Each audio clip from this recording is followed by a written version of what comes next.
Happy Tuesday! Happy Tuesday, boys.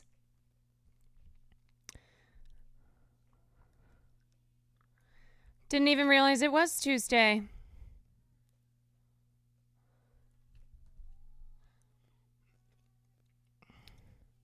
Oh, excuse me. It's Tuesday, boys. Get it right.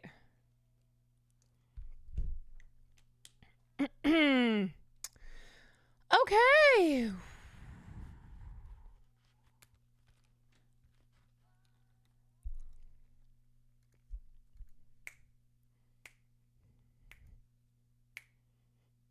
Ba-da-ba-ba-ba-ba. Ba-da-ba-ba-ba-ba. Hope everyone is doing absolutely splendidly. Absolutely splendidly. Jerron, thank you for the 19 months. Gingerbread Fetus, thank you for the 25 months. Is your migraine better today? Yes. No migraine today.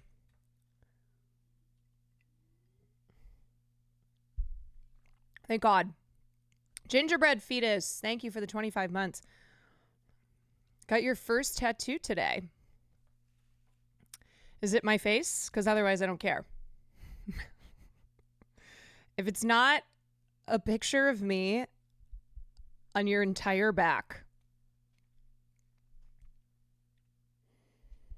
then why are you even mentioning it? Be my little baby. Do you know what I want? I want someone to get a giant... No, I don't want this. But if someone had a giant photo of my face as a tattoo, because of how many people would be like, who is that? You'd be like, Twitch streamer Caroline Kwan. Duh. Yes, this is a new hat. It's Will Neff's new hat that he plopped onto my head. Hashtag ad. I'm a big hat girl, as we know. Just tell him it's Demi Lovato. Yeah. Scooter Pepperoni, thank you for the 5 months. What if you made a Last FM account and linked Spotify so we could have a song command? Okay. I'll do this. Excuse me.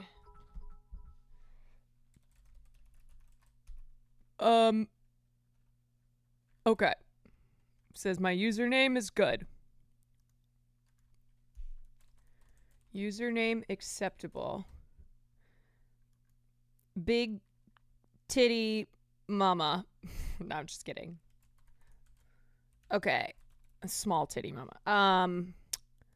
Okay, we're making it. Be my little baby. Okay. I'm doing this. We are verifying. Okay. And now we are in. So now what do I do?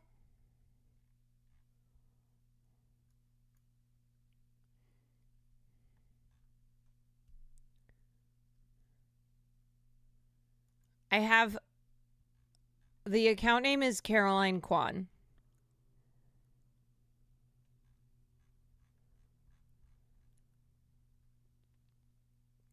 I did it. Dini, thank you so much for the bits. Thank you.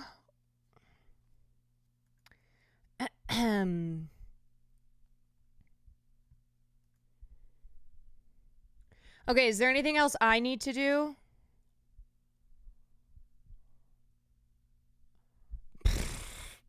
Okay, that's not working. Sure. Perfect. Great. Okay. All taken care of.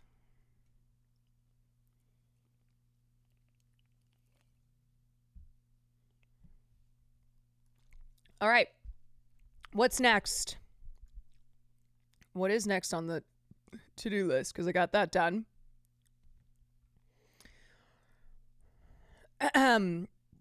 Update the sub emotes real fast. Yeah, can you guys hold on for like an hour? I forgot I still need to do that. I always feel like I've done that, and then I guess I haven't done that. Have you seen the Who is Sandwich clip? Yeah. I have. And I was dying laughing. You can link it if people haven't seen it today. Wow, my God, compliments in chat. Thank you all. Thank you, you guys. I'm not wearing, I wanted to take a couple days off of eye makeup because it's better for your eyelashes. Sometimes I'm in a groove where I'm just wearing a lot of mascara many days in a row, and then it's good to take. It's why dudes, dudes who don't wear mascara every day have these gorgeous eyelashes. Will has these beautiful, healthy, strong eyelashes. And mine are just like, whoop. Okay, here's the clip. Good at it? Yeah. Oh, you have the same taste? Oh, does Pokey know? Do you know who Sandwich is? Yeah. From your assistant in H3. Oh, different Sam. Oh, different Sam. Okay, I missed the beginning. I'm a trans guy, and since I stopped wearing makeup, my lashes are queening the fuck out.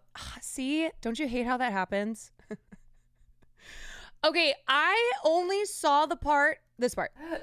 Who's Sandwich? I only saw this part when she says who's Sandwich. I missed the beginning of the clip. Sandwich is another streamer? She's a variety game streamer. Well, then I feel like maybe you mentioned her before and I thought they were the same person. Yeah, she's got like 200 viewers, so. I still love that you said her name. You're such a Sam, bitch. love you. Sam Witch in particular. What do you mean Sandwich? She should have been here. We're witches. Oh, we could have invited her. Clip that too. Oh my God. And then here's Sam's reaction. Good at it? Yeah. Oh, you have the same taste? Oh, does Pokey know? Do you know who Sandwich is? Yeah. From your assistant in H3. Oh, different Sam. Oh, different Sam. Who's Sandwich? That's funny. Sandwich is she's a variety game streamer. Well, then I feel like maybe you mentioned her before and I thought they were the same person. Yeah, she's got like 200 viewers, so. That's not true. You. She's such a bitch. God, I hate this bitch. Not Pokemon. Pokemon, you're perfect. Oh yeah, Pokemon is perfect. Obviously, we're talking about Cutie Cinderella, who you can't spell Cutie Cinderella and cunt without a C. I'm fine. I'm fine, by the way. No worries. Fine. Oh man. You know what though? Yeah. That's good. Her hair looks good at least. Spamwich is different. She's At more least relevant. her hair looks so good. Did she say she loved you after that? No. Okay, here's the thing though. You know what? After Sam and I launch our podcast, there's not a single person on this earth who will not know Sandwich. It's gonna break the world. I'm going to make a podcast that is so toxic. Yeah, and then the world will know her name. The world shall know the name of Sandwich.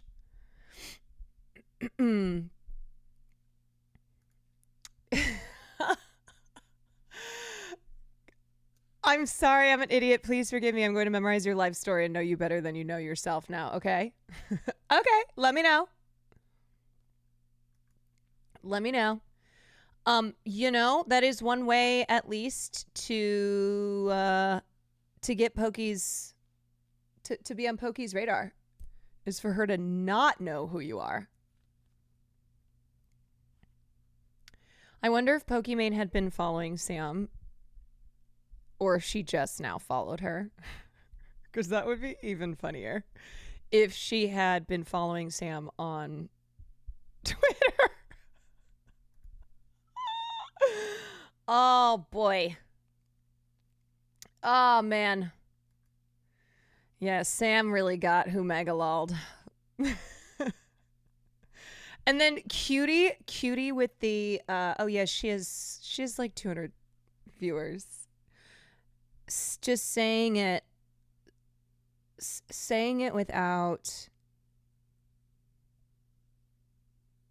without any indicators that she's making it up. Classic. I'm just gonna say to you all, okay? I'm just gonna say, Cutie being a mean girl it's such an act. It's such an act. This same biatch at my birthday made everyone, she did what I made people do to her, which was go around the table and say something that you love about the person whose birthday it is. She did that at my birthday, and she started off, and we both cried. So, you know what? She can try and do her little act. Okay? She can do whatever she wants to do. Because I know that she's a little softy. Oh, well, you guys, I think we have some exciting news. Oh, hi, Titi. Hi. Are you looking for your sloth?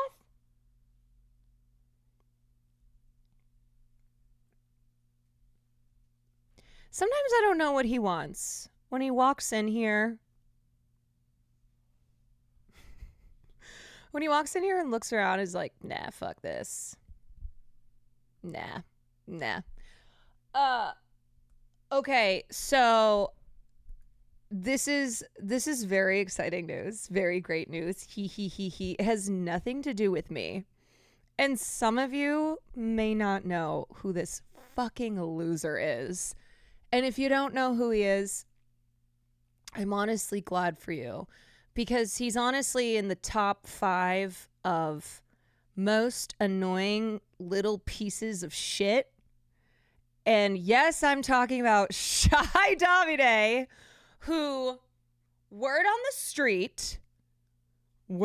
the street is that he has finally had his card revoked from Colombia, so he cannot get back in. I don't know what this means as far as him being fired. He hasn't even taught in the last year. This is what a fucking loser this guy is.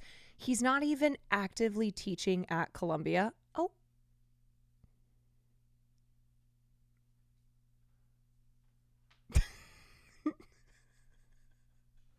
Oh. Excuse me.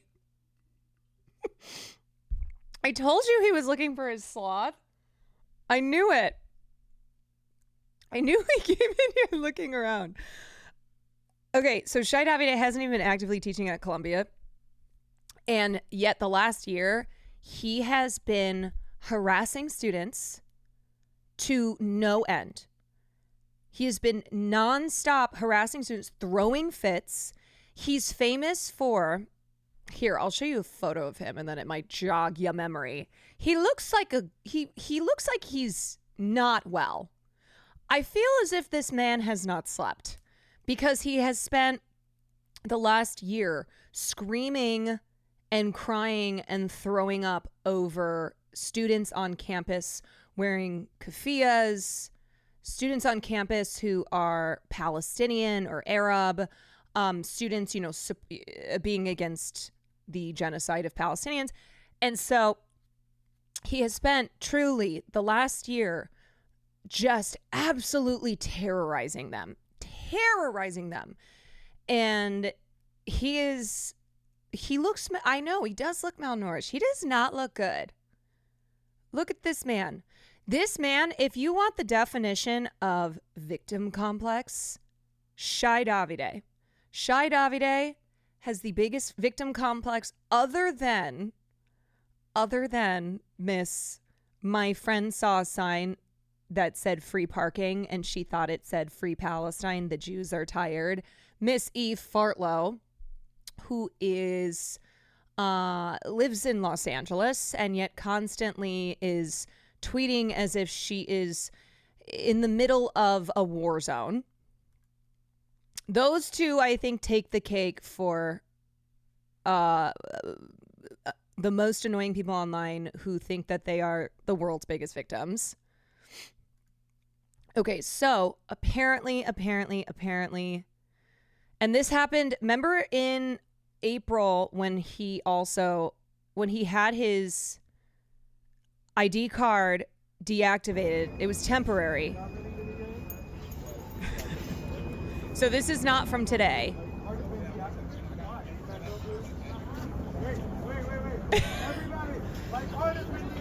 My card has been deactivated. Everybody, call the presses. Everybody, call the president. Call Joe Biden. Call Joe Biden. Help!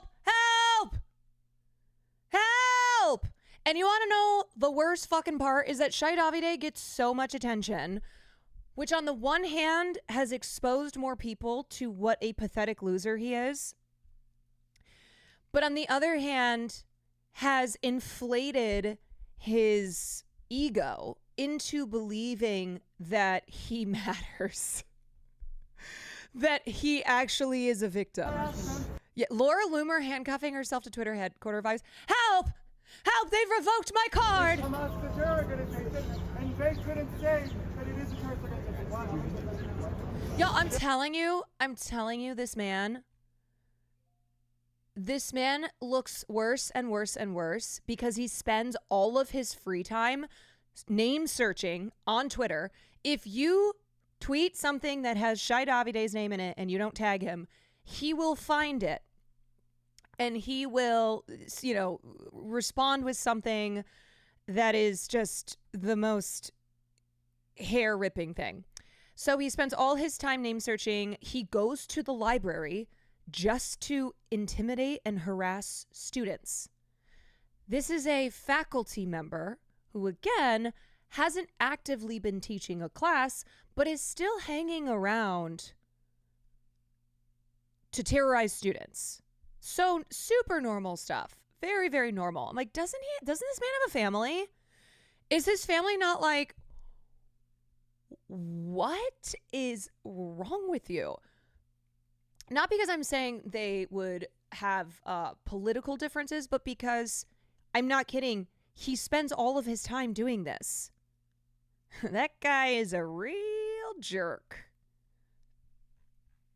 Shai Davide, known solely for obsessively harassing Ivy League students opposed to and impacted by genocide, was reportedly banned from Columbia University's campus due to his harassment.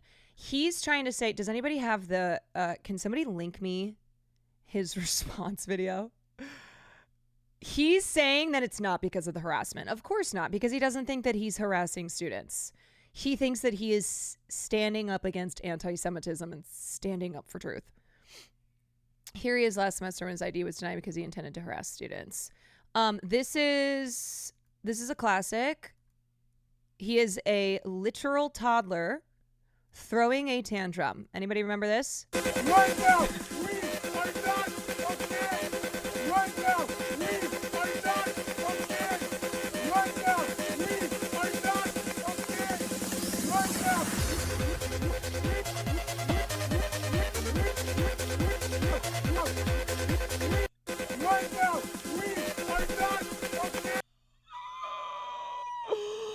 This remix slaps. Yeah. So this is Shy Davide. I mean, I've really only.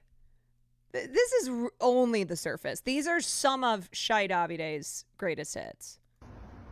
So, Help. update about Colombia. You all saw on October 7th what happened. You saw them not just praising the October 7th massacre, but actually celebrating it.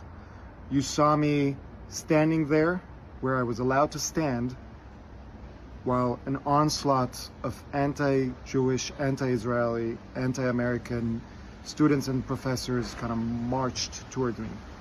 By the way, there was recently a clip of him where he tried to get in between anti-genocide protesters who were walking, and he was trying to do this thing where he would position himself like this so that they would bump into him. No, the thing is, people just ignore him. They just ignore him because they know what he's trying to do. They know what he is trying to provoke, and they ignore him because they're better than that. They know what he is doing, and they are not letting him do it.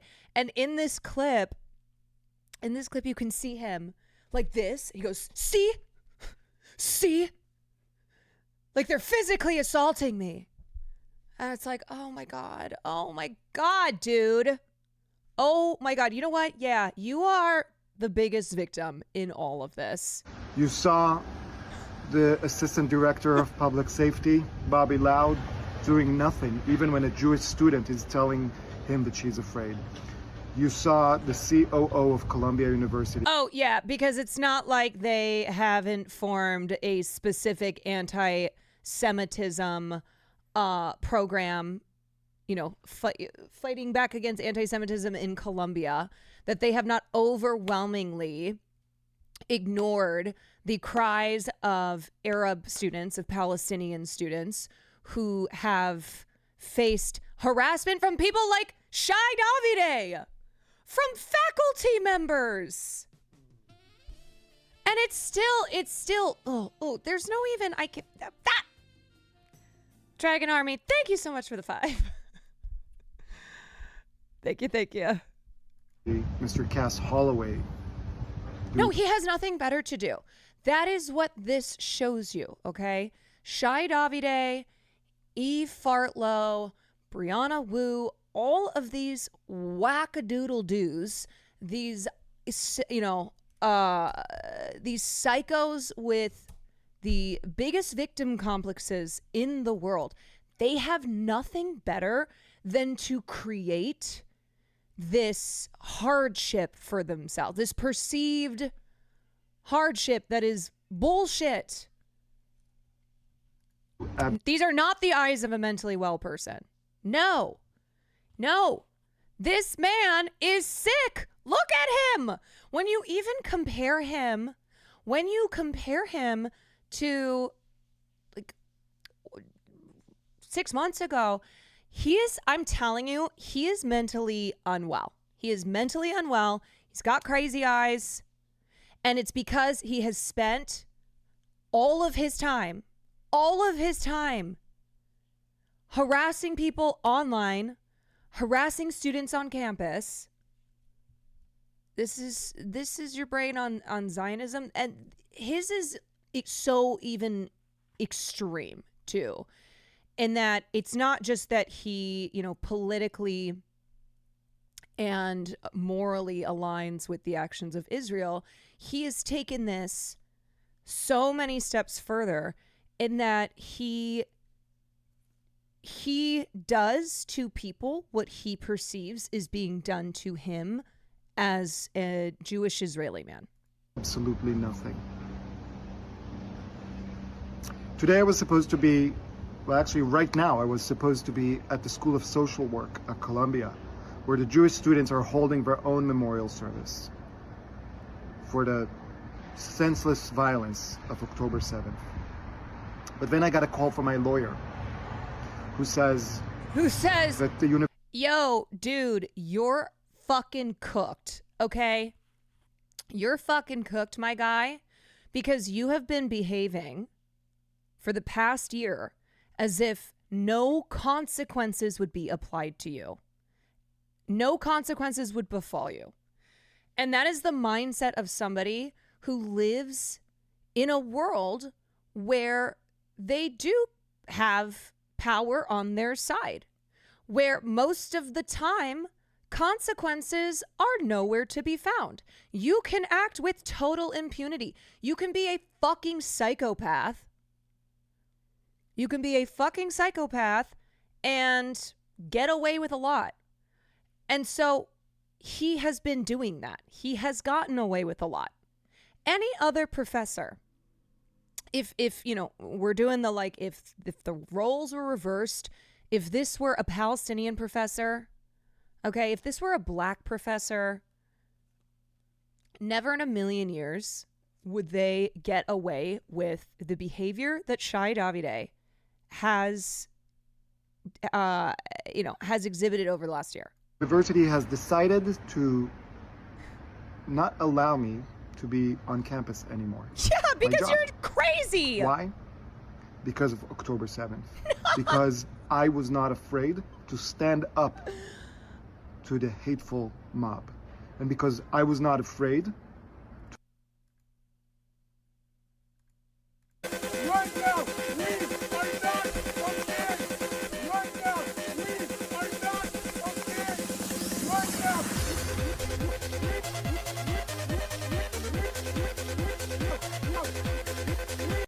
Right now.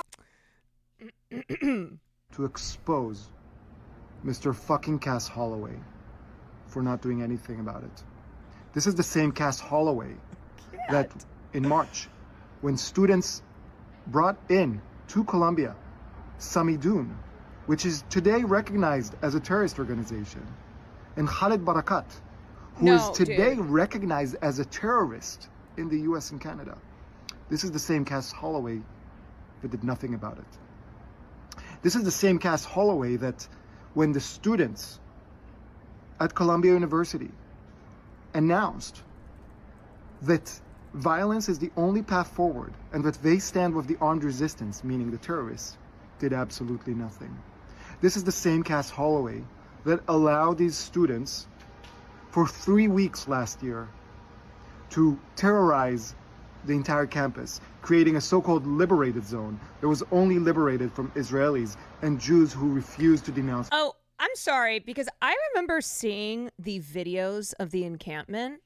I remember seeing all the coverage, and I definitely remember seeing a mob of Zionists attacking the encampment.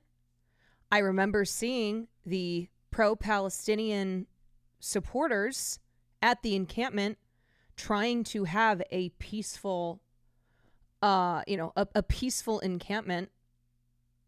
I remember all that. Their identity. This is the same Cass Holloway who, for more than a year, has done absolutely nothing. You know why? Because Cass Holloway is not Jewish. Because Cass Holloway's kids are not Jewish. Because Cass Holloway doesn't give a fuck. Cass Holloway thinks that if he pushes Shai away, his problems are over. Cass, this message is for you. Yeah. Here is hold on 1 second. Yep.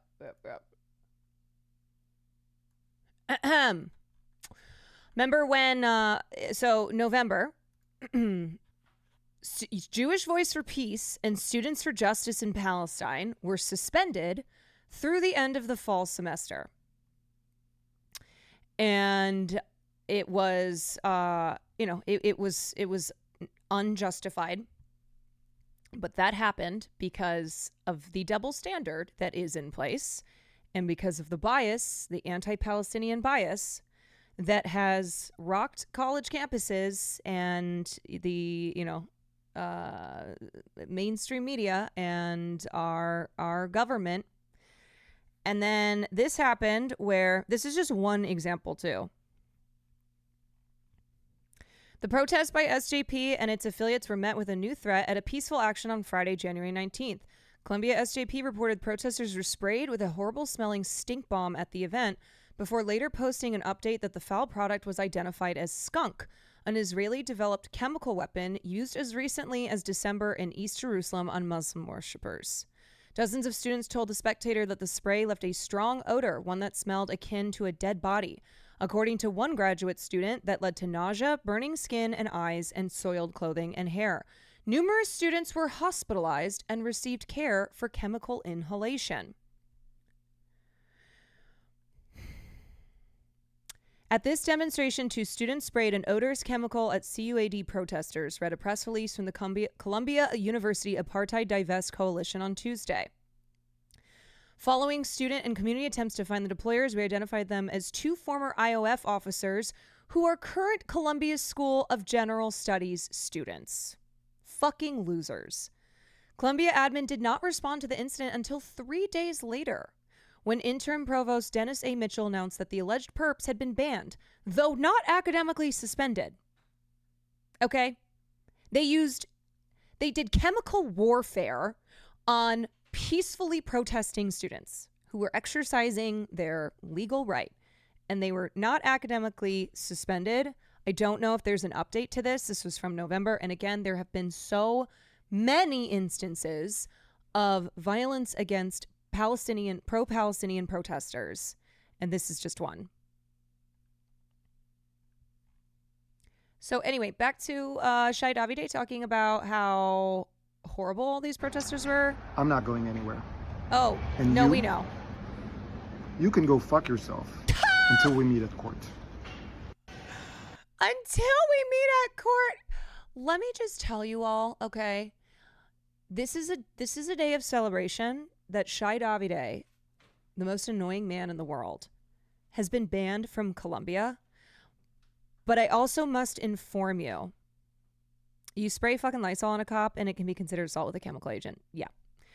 But I must inform you that he is now about to become even more annoying. The Shai Davide annoying level is about to go even higher. You didn't think it was possible, but yes, it is. As someone who is onboarding at university, there's a million policies and contacts he definitely violated. He has no legal basis. Yeah, but that's a commonly repeated line. Like, I'll see you in court. I'll have my day in court. So this is Layla. Layla is a Palestinian student at Columbia who has been meticulously documenting all of the Shai Davide harassment because she has been a target of him. Okay, this is somebody whose family had to evacuate from Gaza and whose people, whose friends and family still remain. And she's a student. She is a student. And she has been at the receiving end of Shai Davide's insanity. And she has shared a lot of it online. And it's why a lot of people know how fucking crazy he is. But she wrote this: the Columbia business professor who has targeted me for months retweeted inappropriate comments about my body and claimed that I was part of Hamas as we evacuated my family from Gaza. We are Palestinian Christians, is now banned from Columbia's campus for harassment. Hold on one second.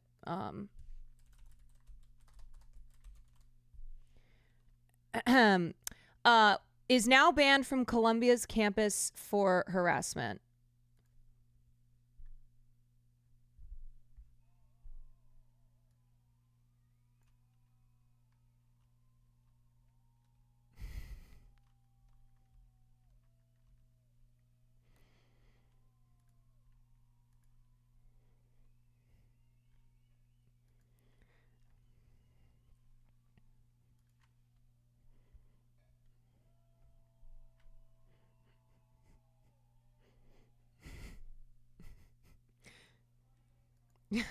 Oh, Excuse me, that's a train platform noise that popped up next, which would love to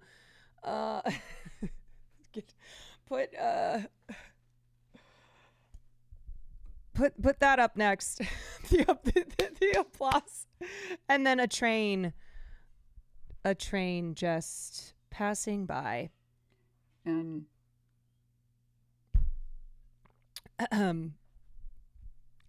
The arrival of a train that does not have Shai Davide.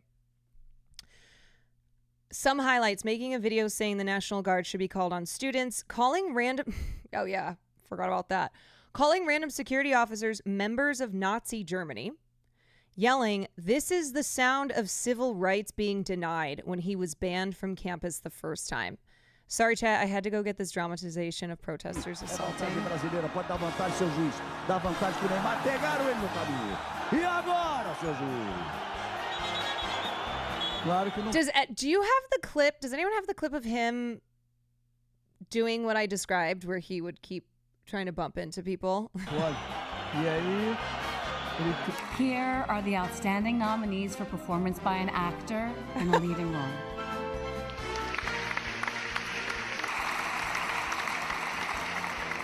And the Oscar goes to... Neymar. And the Oscar goes to Shai Davide.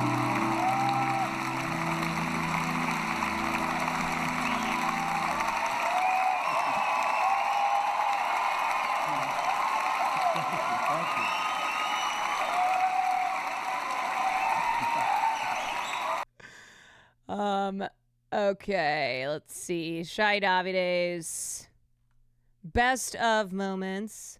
He's responded to being banned from campus for harassment by, checks notes, publicly posting the email address of the dean to harass him.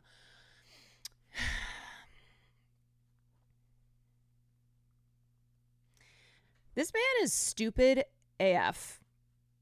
Stupid AF. Here he is going, "I'll see you in court." And now also posting the email address and encouraging his followers to go harass the dean.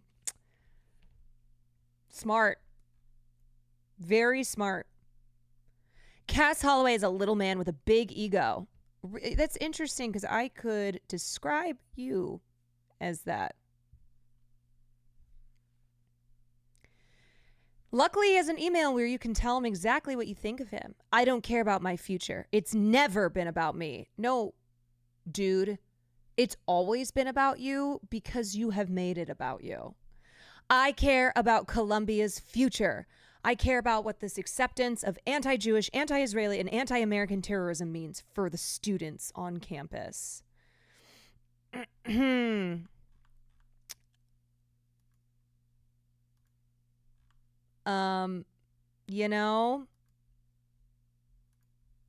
You know, this is a guy who really cares about Colombia's future. Right now, we are not okay. Right now, we are not This is a guy who certainly has not made this about himself. okay. Right now, we are not okay. Right now.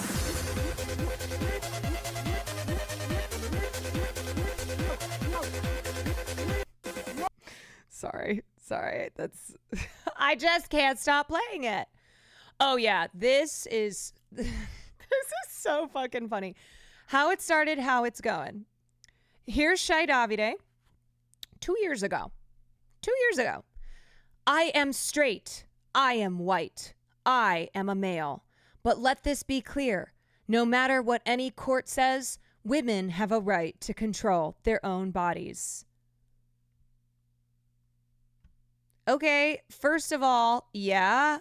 Second of all, this is also a tweet, though, that shows you how Shai always makes it about himself. Nobody cares about you. Can't you just say women have a right to control their own bodies? You got to remind us that you're straight, white, and male? No one cares. Anyway, not the point of this tweet. How it started, how it's going. I'm not white. This is posted today. So in 2 years, Shai Davide race changed, I guess. I also love that this is apparently unintentional, but you have the dark mode on Twitter, and then you have the light mode. Yeah, Shai Davide successfully did RCTA. So if you want to learn how, you can ask him. I am not white. I wonder if this has anything to do with Shai becoming increasingly unhinged and painting himself as persecuted with a capital P. And in his mind, he's no longer white because of how persecuted he is. He's like, no, I am not a white man because I am facing persecution on a level that you could never imagine. He says to people who have faced persecution on a level that he could never imagine. The ultimate victim. Yeah, so the streets are celebrating. The streets had said that Shai is gone. You can only find a dramatic recreation. Damn it, I know that clip is somewhere. They're not doing anything. They're not doing anything. They're just letting Hamas come in. Run with me! The terrorists are right behind! This is Shai Davidai! The end is nigh! Students, where's the National Guard? Where's the National Guard? Where are the police? Why haven't they arrested these Hamas protesters? Do I hear praying? Things are totally out of hand here. I just got assaulted with a Hamas flag. They poked me in the eye. You can read about my whole experience in Barry West's The Free Press. I said my name is Shad Davidai, and I'm drawing attention to the fact that we And are I'm in not white. 1939. They jacked my key card to the free lunchroom. Oh, maybe it was the business school. Nonetheless, this is the Gestapo. I'm a victim.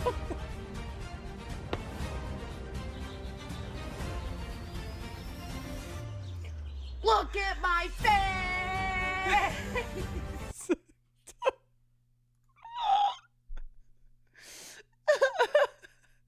Look at my face.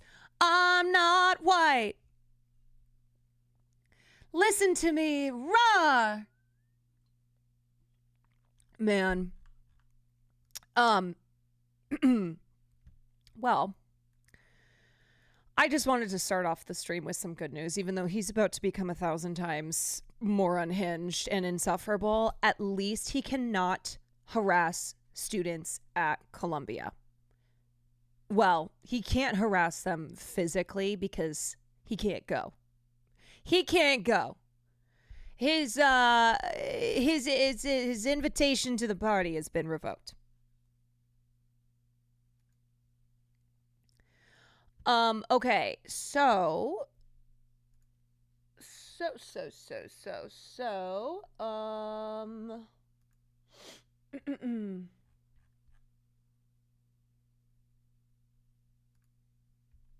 wait, check Discord quick.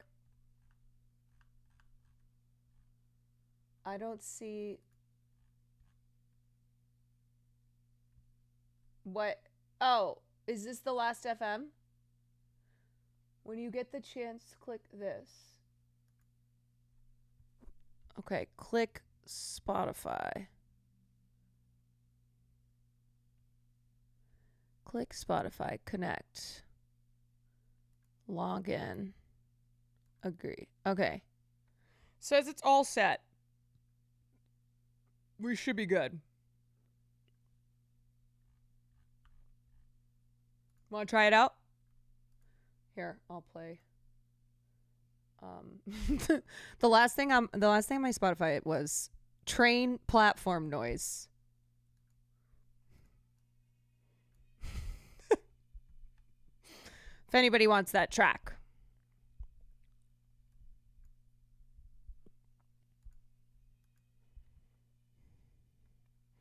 Yay! We got it!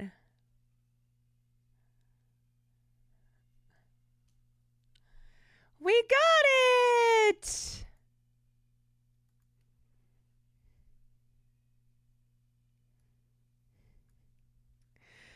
All right, y'all. So, I wanted to take a moment and read this post by Tips Out, who is co-owner of OTK.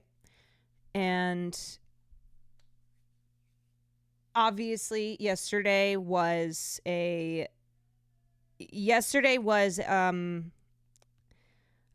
really shitty day. It was very shitty because of the comments that Asmongold made, which he has been banned for 2 weeks. And I recognize that we've gotten to a point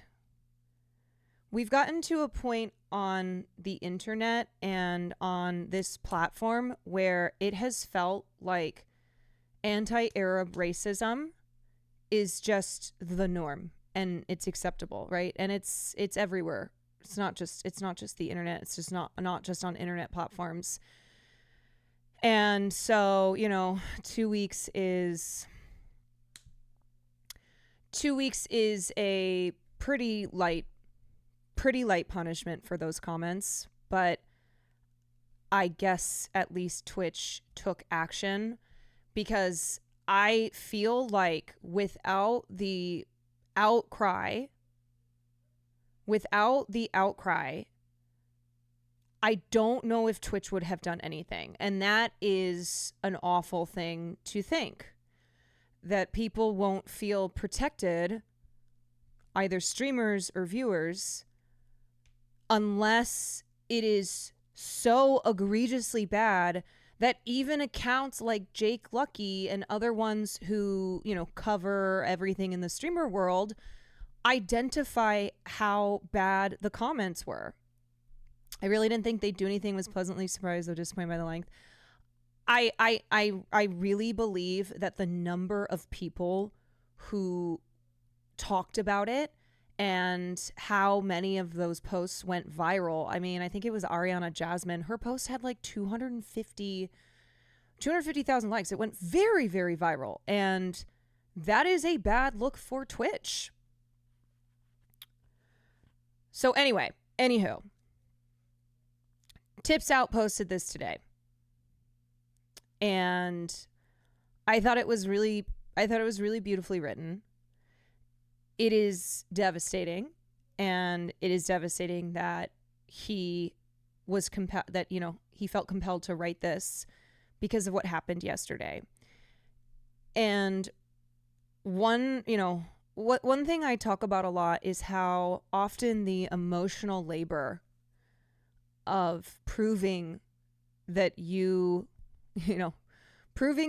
deserve your humanity because your humanity is a right falls on the people who have been dehumanized. So when talking about anti-Black racism, it so often falls on Black people to teach people why racism is wrong, to teach people, why their biases and their preconceived notions are incorrect and are hurtful. When it comes to, transphobia, it falls on trans people. It falls on trans people to do that labor. When it comes to anti-Arab racism, it falls on Arab people to do that emotional labor. And so it's why I always try and have these conversations to lessen that emotional labor for those who it's their humanity that's up on the chopping block, And it's why I had a conversation with Asmongold that, I really said a lot of things. And I feel like I don't want to say it's a teaching moment as a way of reducing the harm that those comments created and how hurtful and racist and wrong they were. But I do think that for people who have these really large platforms, trying to appeal to them and hope that they will genuinely see the danger in the language that they use, I do think that is worthy.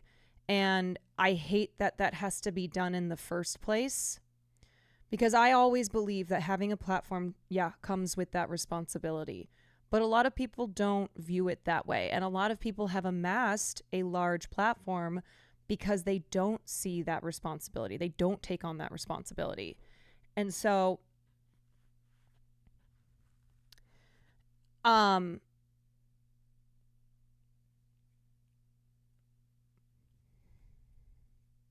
if you're going to be racist, you have to at least keep them thoughts inside, brother. Yeah, I mean, look, if you cannot speak about Palestinians without speaking so cruelly and continuing to dehumanize them, do not speak on Palestinians, do not speak on the genocide at all. But if you realize that this situation is morally wrong and that you have a large platform where you can use that platform and lead with compassion and and advocate for something that is just and worthy of advocating for. So I don't know. It's not something where again, I think people are owed that coming to the table, having a conversation. I don't think that. And I think a lot of times it's used to let people off the hook, right? And they bear full responsibility, especially if you are a person whose privileges in life means you will never know what it means to fear for your safety because of your skin color, because of,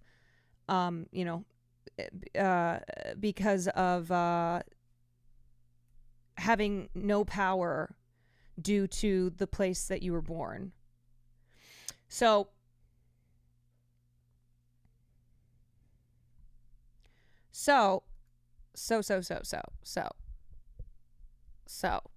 anyway, I'm going to read Tip's statement in just a moment.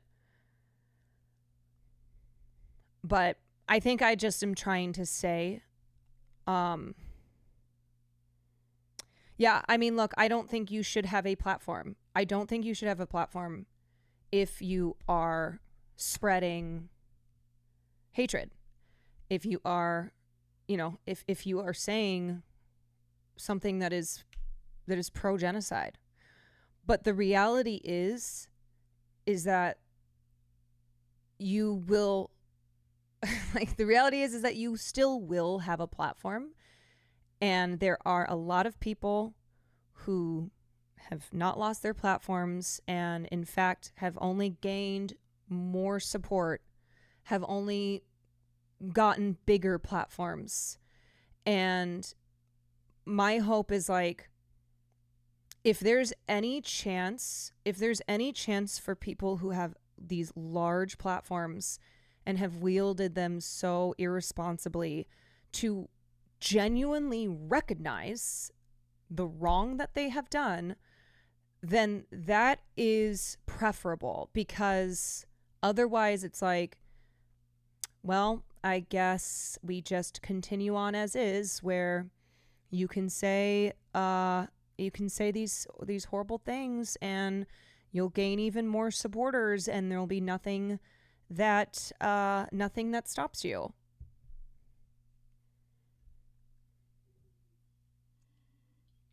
In my late 20s, I didn't think I can get radicalized far right until I stumbled to that type of content through YouTube, and they do convert people. It changed my viewpoints. Luckily, I realized it. Stopped consuming that content, but men are getting radicalized out here. Yeah, absolutely. And Twitch viewers are like, they're sheep in a lot of ways. I'm not saying y'all are sheep, but you'll see, especially in these giant Twitch chats where it's just all emotes. So streamer says something and it's just a wave. It's just a wave of the same emo. It's a hive mind. It's a hive mind. And obviously, you know, to some extent, we all have echo chambers because we surround ourselves by people who reflect what our morals and our beliefs are. So, you know, echo chambers aren't all bad. It's not like inherently a negative thing, but there's a difference in having a community that's trained to or encouraged to be, you know, mocking and will, you know, the flood the chat with just these dumbass emotes when something very seriously is being talked about. So because I'm well aware that in content creation you can be a pedophile and still have an audience. Cough cough. We know who those people are. That there's nothing you can say or do, really. Really. So if there's ever a chance for somebody to fucking pull it back and it doesn't excuse their behavior and they don't, you know, they shouldn't get those chances, but this is just how it goes, then I would rather that happens. And I am willing to have those conversations because I do not want that emotional labor to fall on the people who have been so dehumanized and should not have to defend their, you know, shouldn't have to defend their right to dignity.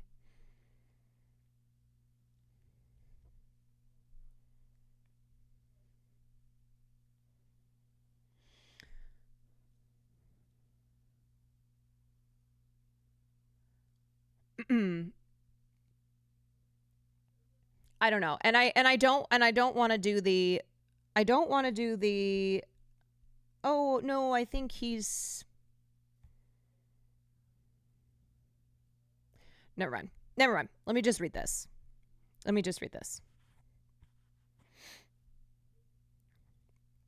Okay. The below are my personal thoughts and do not reflect my employer or any company or person that I am affiliated with. Hello, everyone. As many of us are aware, some comments were made by Zach yesterday about Palestinians and Muslims. Before I address his comments, I'd like to take this opportunity to share some details about my background in hopes that those reading this post may better understand who I am, where I come from, and what those comments mean to me. 34 years ago, I was fortunate enough to be born in the United States of America, a blessing and lottery ticket that I thank God for every day. My parents, Syrian immigrants from Damascus, came to the U.S. in the 70s and 80s at a time when the likes of Hafez and Rafat al-Assad were massacring tens of thousands of their own people in Hama.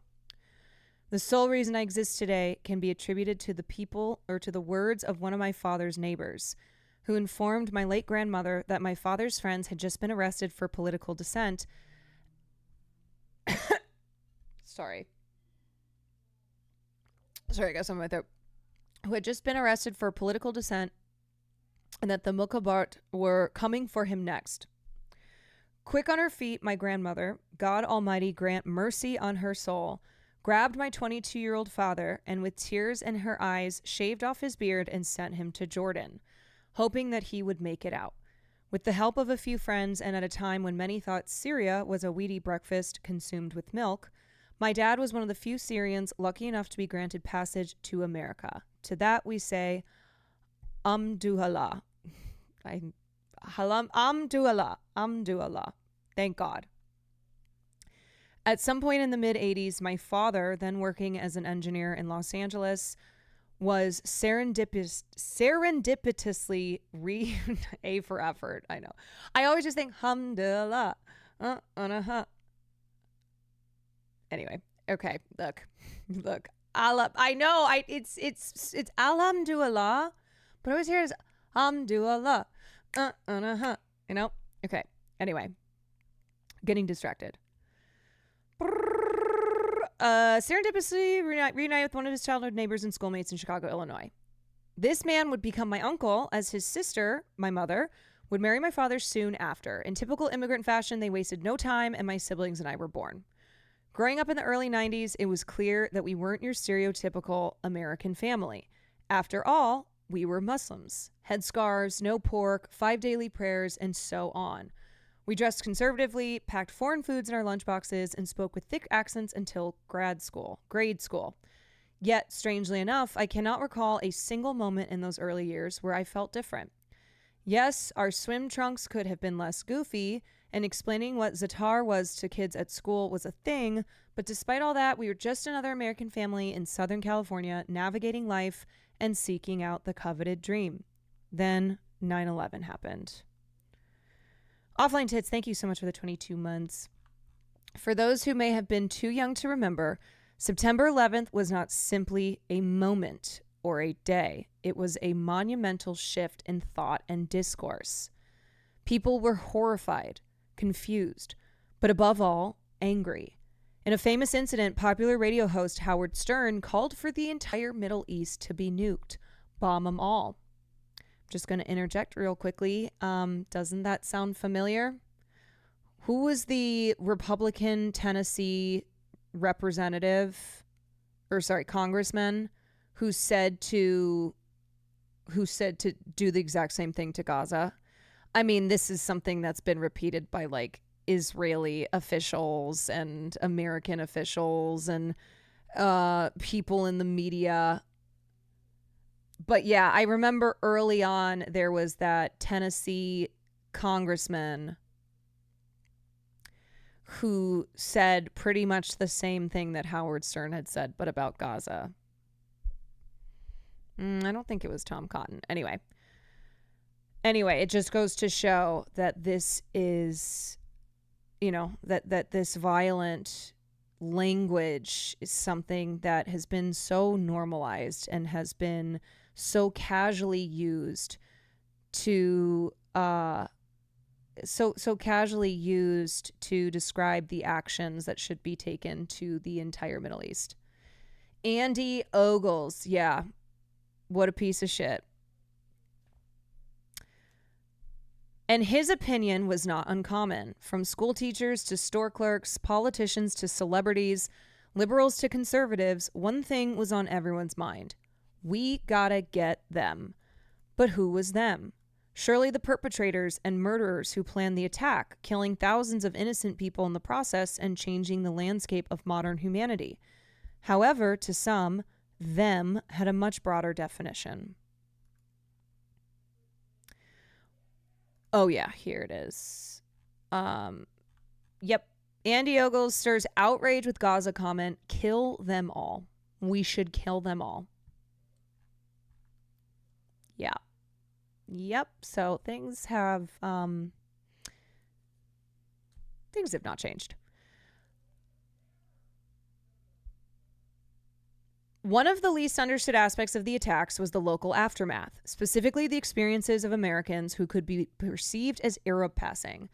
It didn't matter if you were Persian, Indian, South Asian, or even Latino. If you were within a certain shade of beige and had a 3+ syllable last name, you were a effing sand N-word that had to be dealt with. Many religious minorities were also caught in the crossfire, with Sikhs, Hindus, Sephardic Jews, Arab Christians, and others receiving a significant share of the vitriol. Acts of wanton violence became commonplace. Houses of worship were burned down, and random people you knew from your community were being locked up, with some never heard from again. But how could this happen? How could such a monumental shift in attitude and behavior occur in the greatest country to ever exist? The same country that opened its arms wide to the tired and the poor and not once made us feel less than any other American. Truly, to be born American is an undeniable blessing, and despite our governance, I would gladly give my life to this country and the people that have given me and my family a chance. The reason behind such a substantial attitude shift cannot be attributed to a single moment or event. Rather, it was the accumulation of decades and decades of subtle media propaganda designed to produce an other, so that the powerful can continue to prey on the angry and divided powerless. It is a tale as old as time, transcending region and geography, national lines and civilizations, a governance strategy deployed all throughout history to keep us, the people, at odds.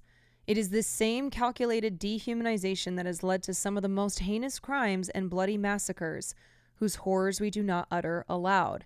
And one thing that we have talked a lot about on the stream that absolutely contributed to the 9/11, post 9/11 mass panic. Oh, okay. Take a look. She's watching. Oh, okay. One second. I just got to finish this. I'll do this right after. What was I saying? Okay, yeah. One thing that we've talked about is the influence of film and TV and the vilification of Arabs in film and TV and the way that they have been so thoroughly stereotyped and dehumanized. And, you know, when you think of an Arab character from any point in Hollywood's film and TV history, if they are male, they are a terrorist. They are a woman hater. They are lecherous, and they are barbaric. For female Arab characters, first they were belly dancers. They were very sexualized. It was very exoticized. And then they too got to become terrorists because equal opportunity, right? And the point is that when our perceptions of people over there are only through mainstream media and entertainment, then we are not getting the picture at all. And that is how it leads to, all of this together leads to this panic and this belief that an entire area of people are dangerous because of where they come from and what the color of their skin is.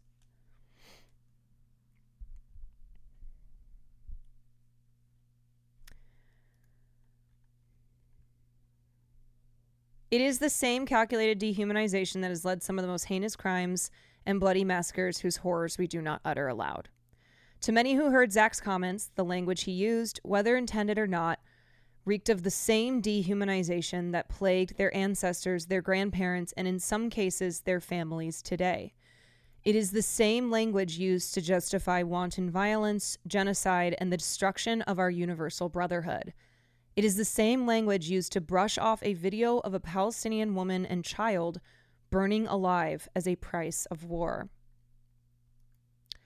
I think anybody who is Arab or Muslim understands this innately, where you see yet another white guy talking about how they're not like us, they're inferior, and it triggers in you a lifetime of this vilification and a lifetime of this dehumanization.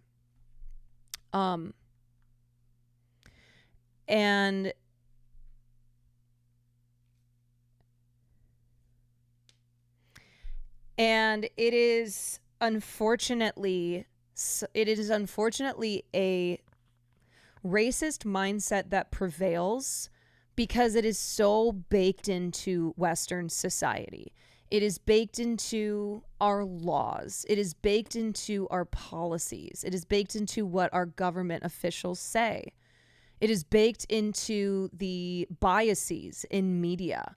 And so, of course, you're going to have some some random dude on the internet whose beliefs have been shaped by this perception of Arab people from the mainstream. And it's why, it's why we keep having these discussions and we keep talking about how something like genocide is consented to by people who don't see Arabs as worthy of life, that they have turned off the empathy for them because they look at them as innately bad people.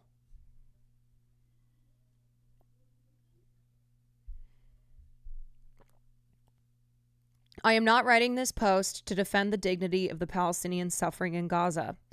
Dignity does not require defense, it is a right. I thought that was a really great line. Dignity does not require defense, it is a right. Yeah, there is no debate over whether Palestinians deserve the right to life and the right to a life of dignity. That is a human right.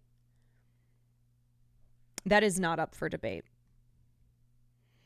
To those who have supported the humanitarian efforts and self-determination of the Palestinian people and all the oppressed around the globe, thank you. To those brave enough to look beyond their own anger and reach out to their Jewish friends and neighbors, thank you. These are trying times that will test us all.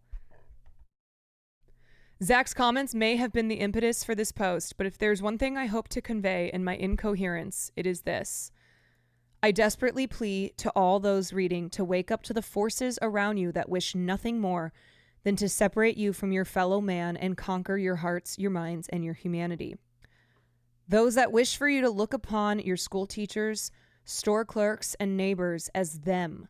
For they are not them, they are you, born to different circumstances, no doubt, but are you nonetheless. Open your skin and take a look for yourself. We all bleed the same blood, share the same dreams, and will one day rot in the same earth until our bones have long become dust, and the difference in our beings will be no thicker than air.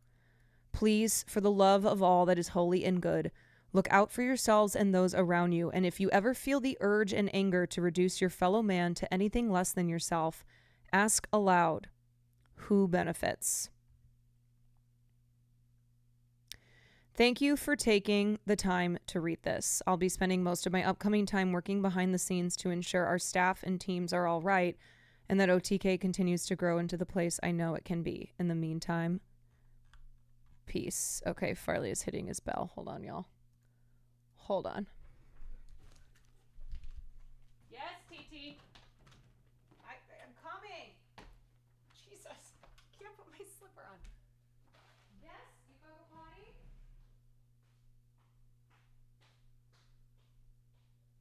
You gotta go potty?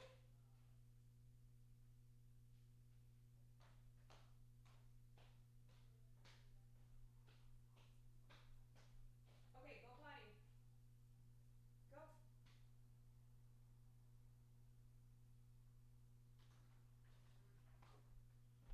Bro, you cannot hit the bell and not go potty.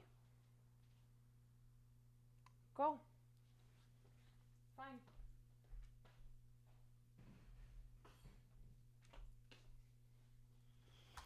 Okay.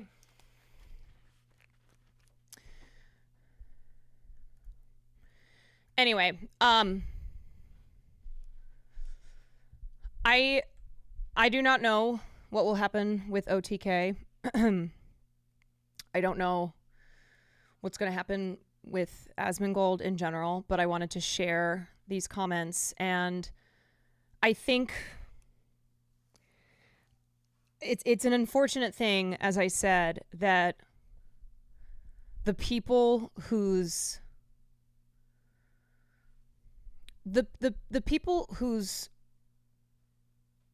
humanity is constantly under attack are the ones who have to do the labor to explain why they deserve their humanity. I relate to what Tips wrote. 9/11 was such a shift in how we acted in public because we felt the change in society. We could no longer be ourselves and free. We had to be less than to seem less threatening. It has never gone back to pre-9/11. Things have gotten better as time passes. We all know we are just one event away from being in danger. Yeah. I mean, before 9/11, the roots were there. And the Bush administration knew that. They knew the Islamophobia, the anti-Arab sentiments that were, sprinkled throughout this country. And they took advantage of it. They lied to the public. Sure, of course. Of course they fucking lied through their teeth. But they did so taking advantage of the fact that the public would be so willing to believe that all those in the Middle East were complicit in the attacks on 9/11.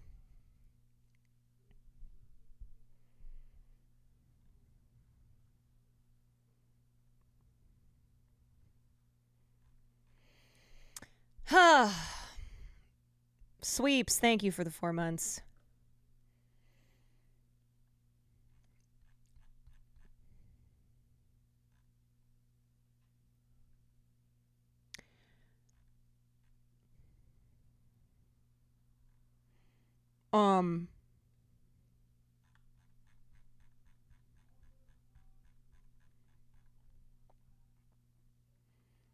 Anyway. Anywho.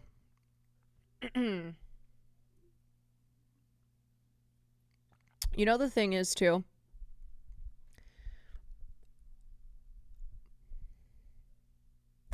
I think when you are a person who has been vulnerable in your life because of your race, your class, your gender identity, whatever it is that has marked you as a target, this is something where even though being Arab, the experience of being Arab is unique to Arabs, you can understand this and easily empathize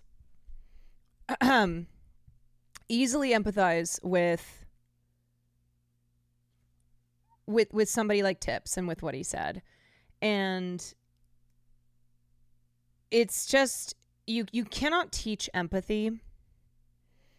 I wish you could. I wish you could teach empathy. Because empathy is something that every individual has to learn themselves, especially if it's not something that they already have, because they have never experienced what it is like to be othered. They've never experienced what it is like to be treated as a threat due to the color of their skin, due to where their family came from.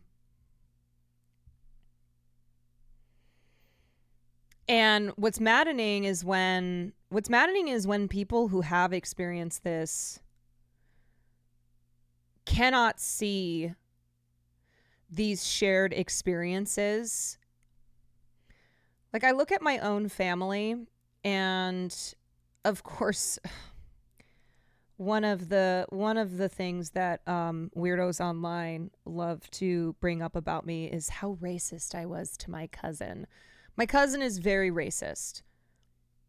There are layers within my family, layers of racism, even though a lot of people in my family on my dad's side have been victims of racism, especially my family members who were alive in the 40s and 50s.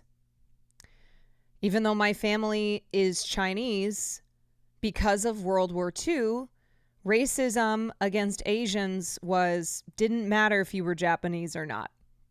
My grandparents couldn't buy a house in the 1950s. They struggled to buy a house because of that anti-Asian racism, even though my family's Chinese. Because that was in the aftermath of World War II when we had interned Japanese Americans. And so it's on the one hand, having shared experience, or not shared experience, but having that understanding of what it means to be othered, what it means to be treated as, be dehumanized and treated poorly because of your race, because of where you come from. It's, it should mean that we understand that all struggle is connected, that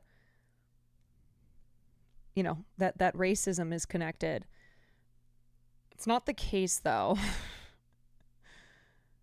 Racism also doesn't just stop at white versus everyone else. So my half Asian side of the family harbors some deep racism towards other Asian cultures and the rest. Oh yeah, within my Asian family, I'm telling you, there's layers. I have family members who are Islamophobic, just like my racist cousin, who I called out that one day. It's very funny for people to pretend as if they understand the inner workings of my family better than me, who is in this family and is well aware of the layers of racism in my own goddamn family. There's anti-black racism. There's colorism, Asians in my family who are lighter skinned versus Asians in my family who are darker skinned. There is, there's transphobia. Like there's all sorts of layers of bigotry.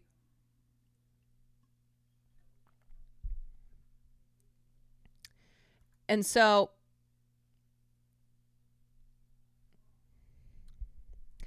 I don't know. I don't know how to. Zach is not wrong in the underlying message, but delivery was. No, he is. You cannot refer to a group of people as an inferior culture. That is racist. He said they are not like us. We're not going to rehash all this because I'm going to be moving on. I grew up in the Middle East as a South Asian kid, and their views on the West and non-Arabs would shock you. Okay, so no group is a monolith, first and foremost. Imagine you say that about any other group of people. You say black people are inferior. Asians are, East Asians are inferior. Chinese are inferior. You cannot take your individual experiences and apply that to an entire group of people. And it's not to say that there are not problematic views, but there are problematic views in every culture. Look at the United States of America. We have an entire political party that's being run by a guy who has demonized immigrants, who has spread lies about Haitians who are here in this country legally. An entire country an entire party that has spent so much time demonizing people of color, LGBTQ people. I mean, literally, let's not forget Donald Trump instated a Muslim ban. Christian nationalism is so intertwined with American politics. The Speaker of the House, one of the most powerful people in Congress, is a Christian nationalist. So, have you lived there? You're not listening to anything that I'm saying. You're not listening to anything that I'm saying. I am not saying anything about your personal experiences of when you lived in the Middle East, because I don't know you and I don't know what your experiences were. But I'm saying that under no circumstances can you demonize an entire group of people, like the comments that Zach said towards Palestinians, where he took all Palestinians and chalked them up to being inferior. Not like us. Not like the West.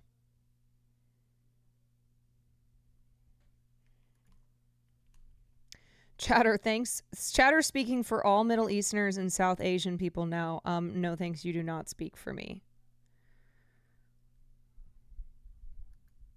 There are like I think a lot of people are having amnesia or just are blind to this supposedly perfect haven that is the West, where they hold up the West and compare it to the rest of the world. And in the West, in the United States of America, remember that we have been able to strive for progress because we do not have a powerful nation that is the equivalent of the United States constantly intervening in our affairs. We are not under threat of bombing. We are not being destabilized. The liberties that we have here in the United States of America are because we live in the country.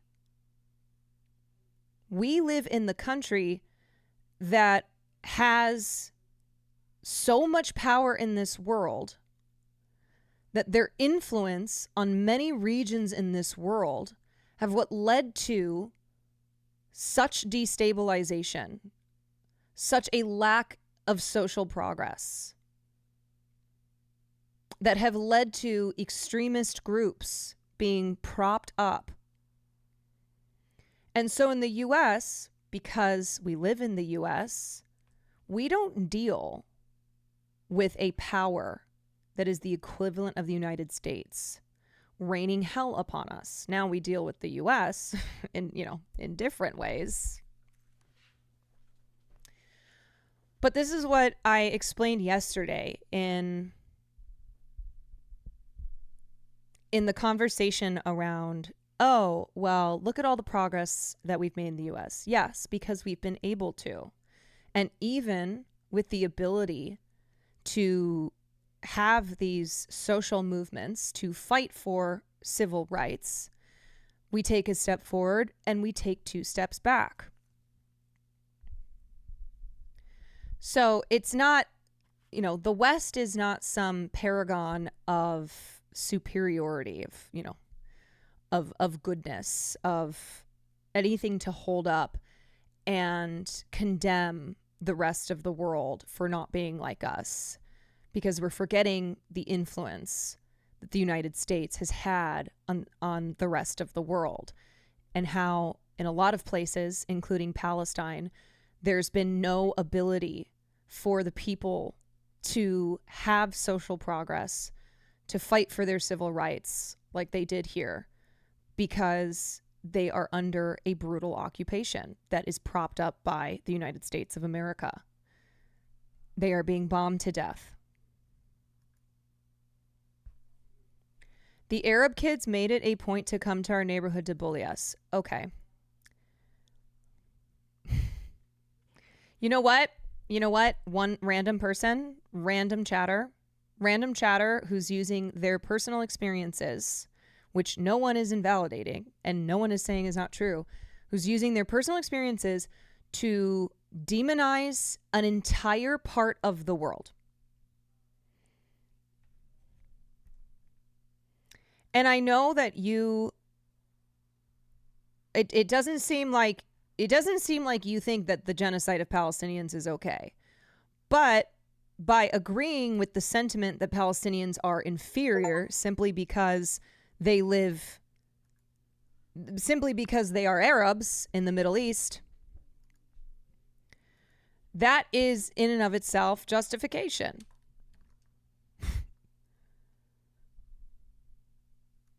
All right. No, genocide is not. Right.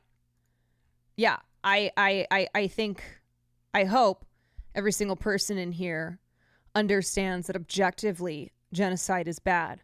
But I also hope that every single person in here knows that when you operate with this mindset of this group of people are inferior because they are not the United States, they are not Americans, it allows consent.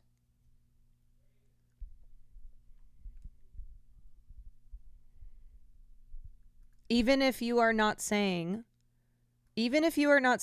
that they should be genocided, you are using the language of their oppressors. That is the same language that Israel and the United States, the powers that be, use to justify their continued assault.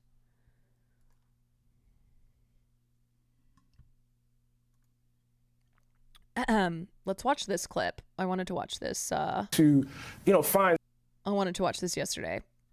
Political thinker Ta-Nehisi Coates has been on an unusually controversial book tour, all due to some explosive. We can also analyze cultures and societies without critique, directly leading to the conclusion that entire people don't deserve to live. Yeah. I think people who I think people, when they are corrected, when they are corrected and told you cannot, no group is a monolith and you cannot call an entire population of people inferior because there are regressive beliefs that exist within their society.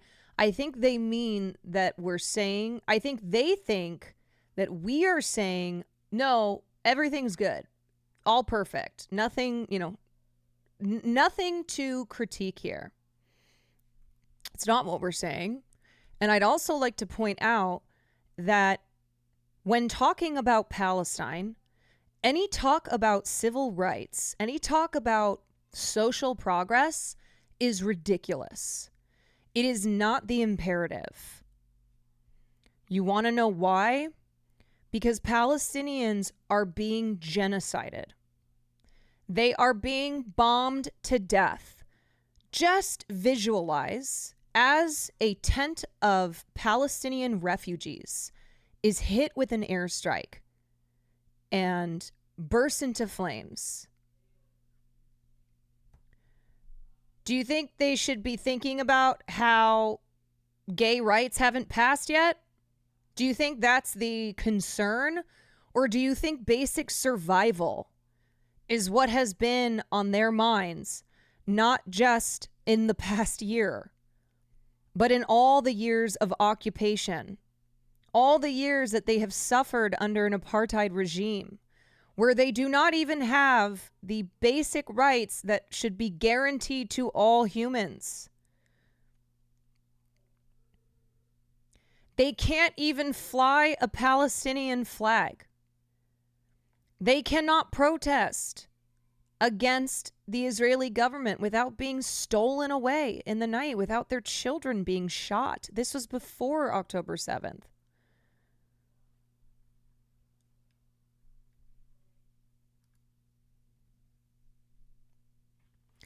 Anyway, y'all. Anyway, I'm moving on. I'm moving on. We're not talking about this anymore. We got a lot of things to talk about. I will remind you that I am having these conversations. I am having conversations with Asmongold and whoever else So nobody needs to tell me what he thinks or what I think or what anybody thinks, okay?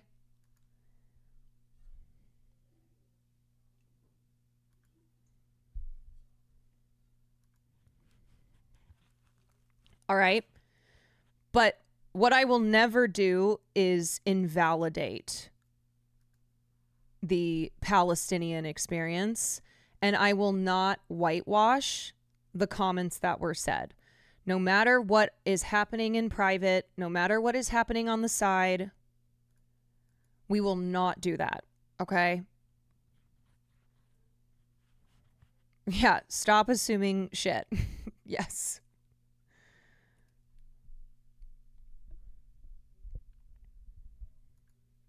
Okay. Of conversation surrounding the subject matter. I trust you're handling it the right way. Thank you very much. Thank you for that trust.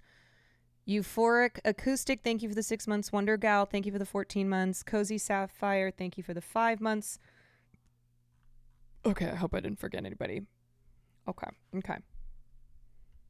Of his latest James, book. thank you for the 9 months. The Message is a new collection of essays based on 4 of Coates' trips, including those to Senegal and South Carolina, as well as Israel and the occupied Palestinian territories. But there's been much more attention given to the latter part, those in Israel and the occupied West Bank. It all started with this appearance on CBS this morning, which was anything but standard morning talk. Watch. I imagine if I took your name out of it, took away the awards and the acclaim, took the cover off the book, the publishing house goes away, the content of that section would not be out of place in the backpack of an extremist. So I think the question is central and key.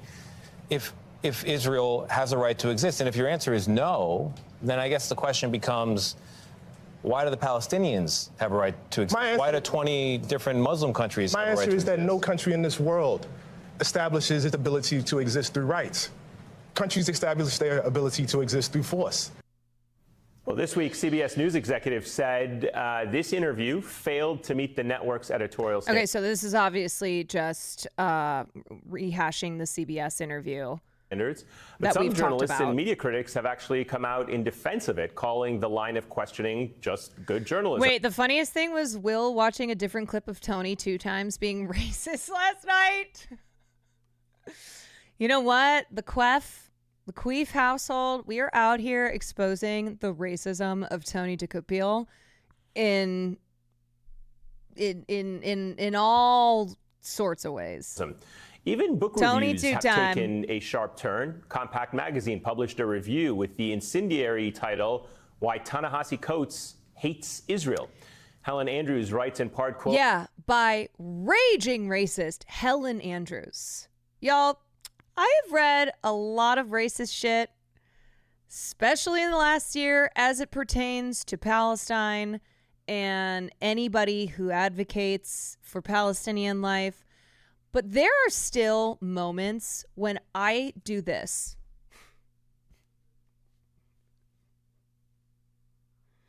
Like, when the racism is so shocking that even even on a landscape of racism, it still jumps out and has you like, what? The problem with Israel is that it shames him. How can it be that the Jews carved their Israel out of the desert, and yet no place in Africa, least of all Liberia, remotely resembles Wakanda? Andrews goes on to say Jewish people, quote, overcame the hostility of the world to succeed where Garvey and Co. failed. That, and not any resemblance to Jim Crow, is the reason Coates hates Israel so bitterly. With me now to discuss. This bitch is so racist, she brought up Wakanda. I don't even know what to say. I just keep doing one of these. She's so racist, she brought up a fictional place. She's talking about Black Panther. No, Wakanda is not real. In case you don't know, Wakanda is the fictional place in Black Panther, which in racist Helen Andrews' mind, she probably thinks is real. And when she thinks Africa, black people, she thinks Black Panther and Wakanda. All of this and more is Ta-Nehisi Coates, author of The Message. So, wow, that was really racist. That was pretty racist. I wanted to start with that because I know that you are trying to. I'm sorry, I haven't. This right here, his reaction, is perfect because he just reacts like everyone should, and it's so real and so. He's so shook. And again, this is a guy who he's written about systemic racism. Okay. One of the things that really shot him into the liberal stratosphere was popularizing the phrase systemic racism and writing about it at length. And that is still his reaction. This man has written about Jim Crow, about slavery. He just wrote a book about his travels to Senegal and South Carolina and the West Bank. And Helen Andrews is so fucking racist that it still made him pause. Get it? Yeah, this is perfect. We're going to get a lot of use out of this one. Wow, that was really racist. And sometimes that's just what you got to call out. You just got to be like, God damn. She was fired for this? Good. She can go write her racist screed somewhere else. Can you say this guy's name so I can know how to pronounce it? Ta-Nehisi Coates. Of The Message. So, wow, that was really racist. That was pretty racist. I wanted to start with that because I know that you are trying to. I'm sorry, I haven't seen that. I know, and I know that you are not seeing the reviews. I know you're not. You told me that you were not going to see the reviews or read what's going on about this. I'm actually surprised. But this one cut through for me, and I wanted. I also don't know why Helen Andrews said Liberia.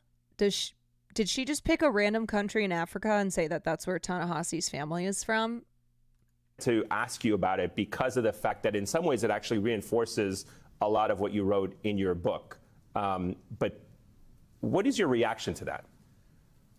I mean, she didn't read the book because the book is about essentially it's a critique of nationalism at large. And it talks about Liberia, like weirdly enough. I mean, and that is what it is. I don't want to get into, policing people's reviews. The thing that catches me is it's a weird history. Got it. Part, right? Because that's exactly what I was talking about. I mean, it is like people say this is not colonialism while speaking colonial language. You know what I mean? Like this notion that you carved yourself out of the desert as though, once again, the natural world was somehow empty. There's no one there to say nothing about this idea of use of force. This video of Helen Andrews in the 90s is so fucking hilarious. Her liberal co-host accuses her of cheating on him and being completely devoid of a soul, and she just doesn't care. Gets especially good in the last 2 minutes. Is that it doesn't have to be conservative, right?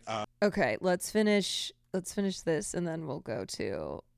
I mean, it is. We'll watch the last bit of that. I'm a little stunned. I'm actually a little stunned. Part of the reason I also chose that quote was because of the fact that in your book, The Message, you talk about Zionism, and part of the way Zionism understood historic Palestine to be. The letters that they were writing back, where people were writing about what the towns and the cities that they were going to colonize and to settle. You think of Zionism as a form of colonialism. Explain why you came to that conclusion in your book and your research. Well, I mean, the first thing I do, and this is, always my process, I read the documents from the time. And the early forefathers of Zionism identified themselves as, part of, a colonial movement. I mean, literally using the words colonize.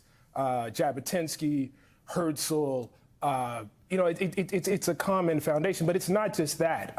It is the mindset of colonialism. For instance, when Jabotinsky, was the father of revisionist Zionism and very much the leader of the movement that Netanyahu is now considered. He talks about the Native Americans in America. That's his comparison for Palestine. The notion, as Herzl puts it, that Israel will be a kind of a bulwark against savagery and a marker for the civilization of the West. This is not language. I know I've said this a million times. But on the one hand, it sucks that a Palestinian person doesn't get, outside of like maybe Rashid Khalidi and, you know, a few other notable ones, doesn't get the media attention that Ta-Nehisi does. But on the other hand, Ta-Nehisi has used his in with the liberal establishment to tell the truth about Israel. So it is, you know, it's great to see him on all of the various shows, MSNBC, whatever, CBS. And it's also, I think, for people who don't recognize when a Palestinian, you know, anti-Palestinian bias, when it's directed at a Palestinian person, because it's just so normalized, you know, but they see it when it's directed at somebody like Ta-Nehisi. Which that is unique to Zionism and is unique to Israel. The Katie, problem thank you for the is, in the gifted. time of Herzl and in the time of Jabotinsky and their contemporaries, colonialism wasn't seen as a bad thing. It didn't have the taint that it now has. And so they were proud to use. And the other thing is that, unfortunately, for a lot of Americans, they will listen to people who are not of the group that is under attack. So they are more likely to listen to someone who is not Palestinian talk about the plight of Palestinian people. Yeah, the in group. Precisely.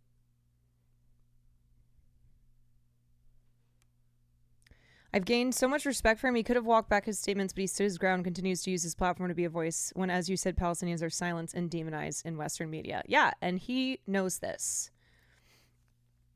He knows this. And now he's experiencing the anti-Palestinian bias in mainstream media, but he is not Palestinian.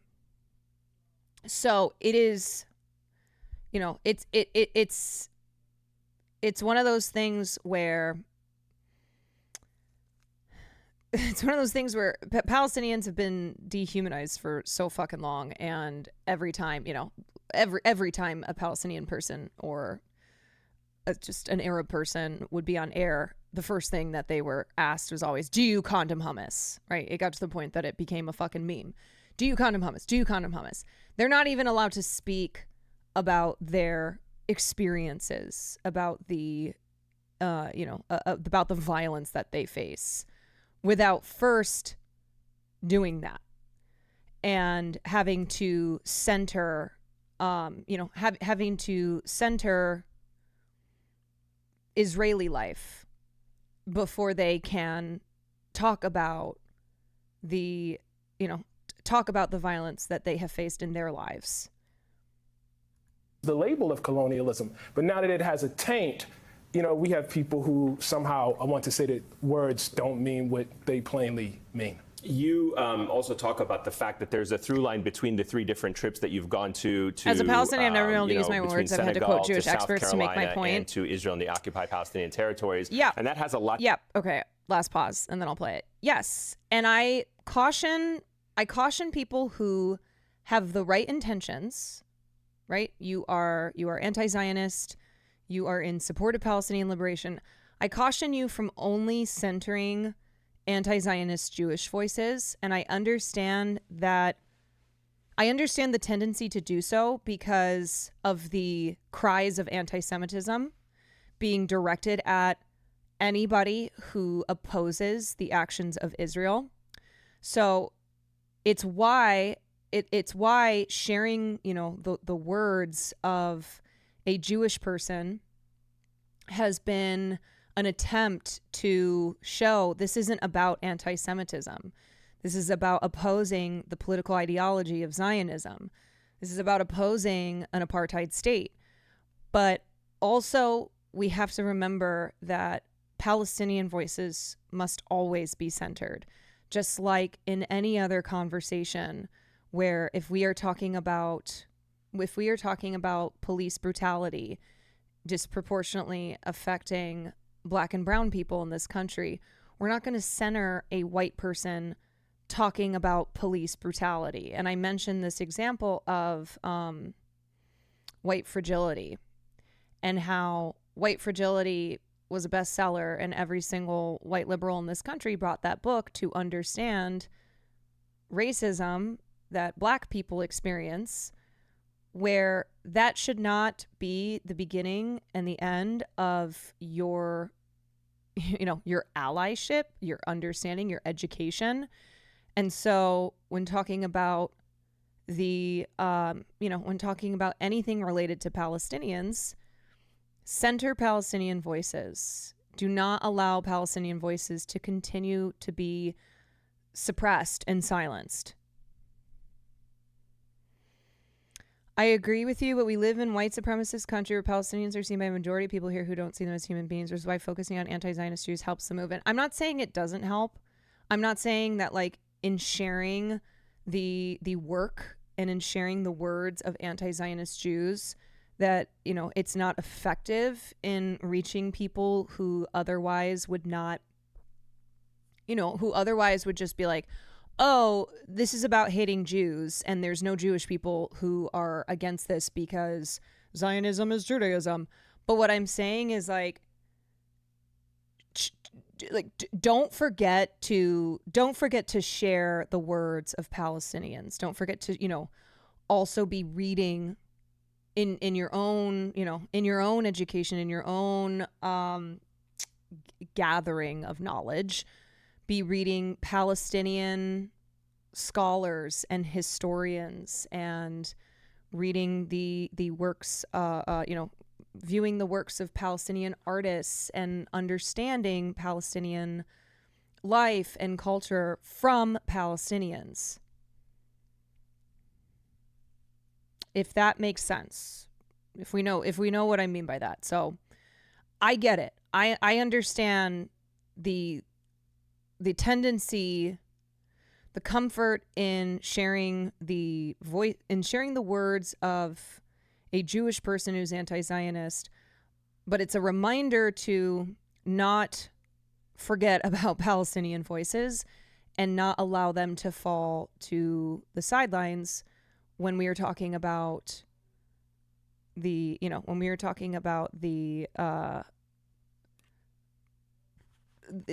horrors that have been committed to Palestinian bodies. Have I ever been the victim of racism? Yes. Yes. Why are you asking? Feels weird. What a question. To do with the power of words and the way we are being taught education and the way these stories and these places are covered. What was that through line about education that resonates for you through all three? Yeah, I mean, again, I'm sorry I'm still reacting to that review. But really the through line for me is the folly of ethno-nationalism.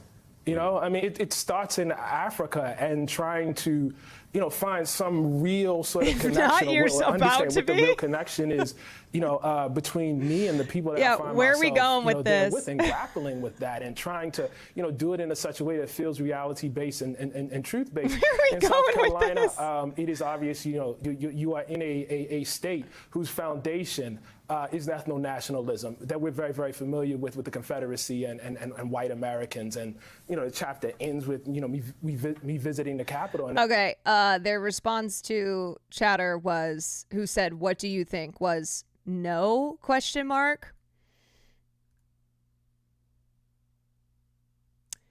Your assumption is that I haven't been the victim of racism ever in my life.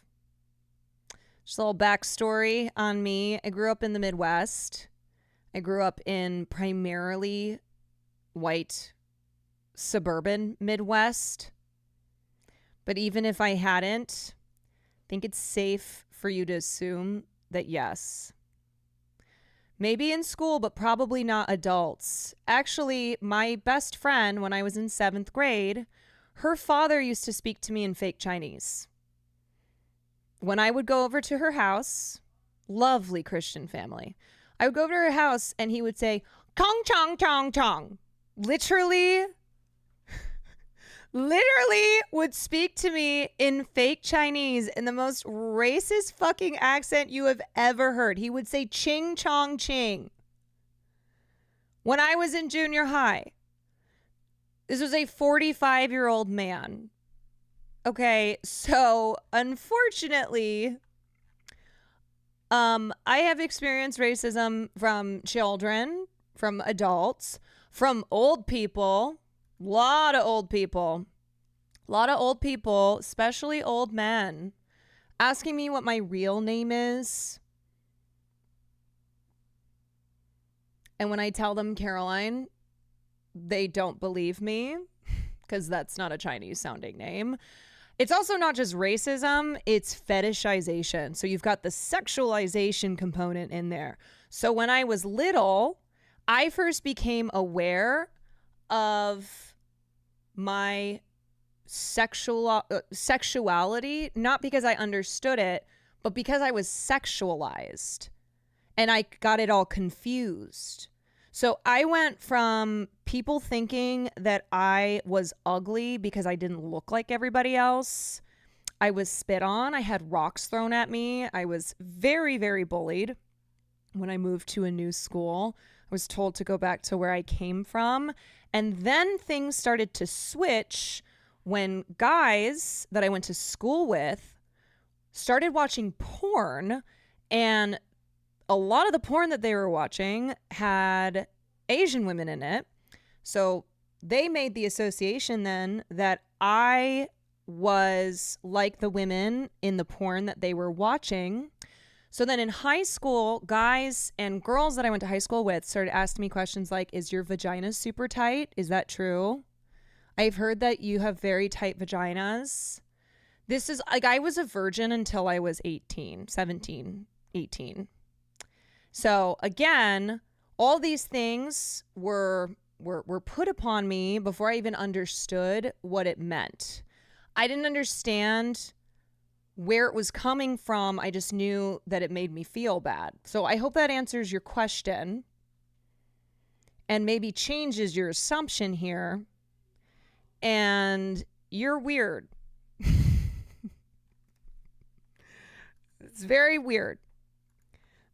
It's very weird to come into a stream and go, have you ever been the victim of racism, operating with the assumption that that person hasn't been?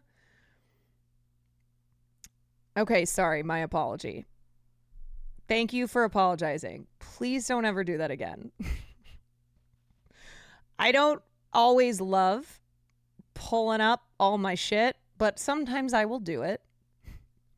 Sometimes I will do it when a point needs to be made. Okay. Yeah. Anyway, all right. Okay. And everything. And then obviously, finally, in Israel, a state that is segregated, not de facto, but de jure, that is ethno-nationalist in its very laws. You have a society, as I've said several times before, where Israeli Jews exist on one tier. And also, it's crazy to assume you've never been the victim of racism. We had a president calling COVID Kung Flu. Yeah. Yeah. You guys remember that? That wasn't that long ago. That was 4 years ago. Remember Kung Flu? Remember when all Asian people, if you looked Asian, you were blamed for the coronavirus pandemic? Everybody else is something less. The notion that I would want to recreate that for Black people is insane and contrary to everything that the book has to say. In fact, that's the nightmare for me. That is actually the deepest fear.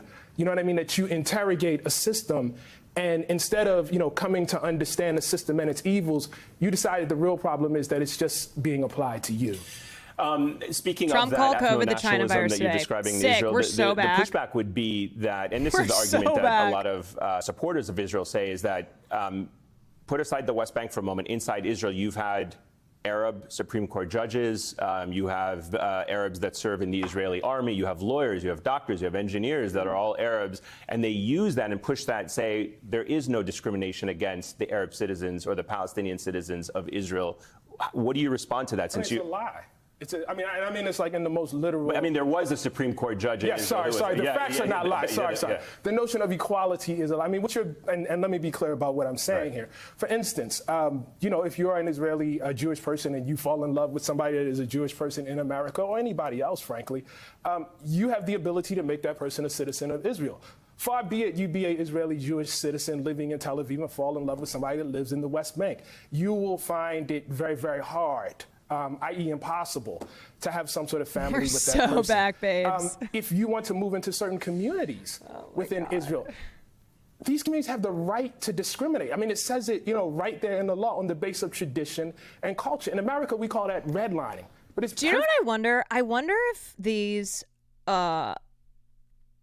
if the people in the media establishment that Ta-Nehisi is talking to, do you think this is the first time that either they've heard this or that they've heard it because it's being presented by someone who's not Palestinian? It's being presented by someone who they're like, he's one of us. He's in the, he's in the circle. I don't know.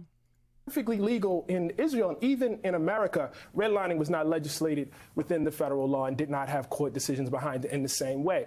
You can't say that thank you for the 19 people months. have succeeded, even though you have a tiered system of citizenship, that the system does not exist. In other words, if I succeed in spite of segregation, that does not mean that there's no segregation. If you break my leg and I still, manage to win the race, you still broke my leg, You definitely make similarities between the black struggle in America and the Palestinian struggle. And there are people who look at the black experience in America and say, actually, there is similarity between the black experience and Zionism. There have been very prominent black supporters of the Zionist movement historically. What do you make of that critique, and where do you see the relationship between, or solidarity between, black Americans and the Palestinian struggle?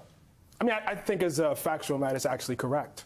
And I think it's understandable. I mean, I think, it is natural for a group of people who are under oppression to look, to an example of another group of people who have, suffered centuries of oppression at the hands of the West, culminating with the terror and the disaster and the industrialized genocide of the Holocaust, and say, wow, it looks like, on the basis of nationalism, that these people have made themselves strong. Why can't we do the same thing? I mean, I think that's a natural impulse. But one of the messages of the message is that the job of the writer is to look deeper, to look past that, to see, okay, what is the essence of that? What does that mean? And for us, for me, my hope is, for my people, that the message is not merely that slavery is wrong because we are the slaves, but that it is an actual interrogation of systems and a belief that those systems should not exist in the world, no matter who it is. And let me ask you just finally, and we're almost out of time, a similar question that I asked you earlier this month when we talked at the Apollo about him being Obama's favorite writer goes a long way. Do you share a sense of optimism that if Vice President Kamala Harris wins, that there will be a fundamental change, as you have called for, in the way America approaches the Israeli-Palestinian issue, or is it going to be more of the same? I don't have a sense of optimism. I don't have that. I don't know what's going to happen, but I would not say I am optimistic. One of the things I'm trying to get to, and Eamon, honestly, I don't have this quite formulated yet, but I suspect that this is about much more than Kamala. That doesn't mean Kamala's not responsible. You understand what I'm saying? I'm not saying that. But, I think we need to look a little deeper and ask ourselves, what are the forces that make, that make this so hard and make this so difficult? So I hope she does the right thing. I think we need to push her to do the right thing. But optimism is not a thing I necessarily have. Ta-Nehisi Coates, Thank you so Dude, much. Congratulations. Also, thank you, Ta-Nehisi, for not just doing the bullshit. Oh, well, you know, we gotta vote for Kamala because then we can push her to the left on this. No, she has demonstrated time and time again that she is just as bloodthirsty as Biden, that she is most lethal military in the world, war. And so he's being honest and he's being fucking real when he's like, no, I don't have optimism, because it's not about Kamala Harris. It's not about individuals. It's not just Joe Biden. It's not just Kamala Harris. It's not just crazy ass Donald Trump. It is the system. It is the entire United States government. And it has always been like this. Now, in the past, you know, former administrations have exercised more restraint, but this is the bottom line. And that's what he's calling out. And why fuck Obama? Where do I even begin? But you want to know why especially fuck Obama? Because there's two types of people, okay? There's people who've just always been ignorant to the Palestinian cause, to the history of Palestine.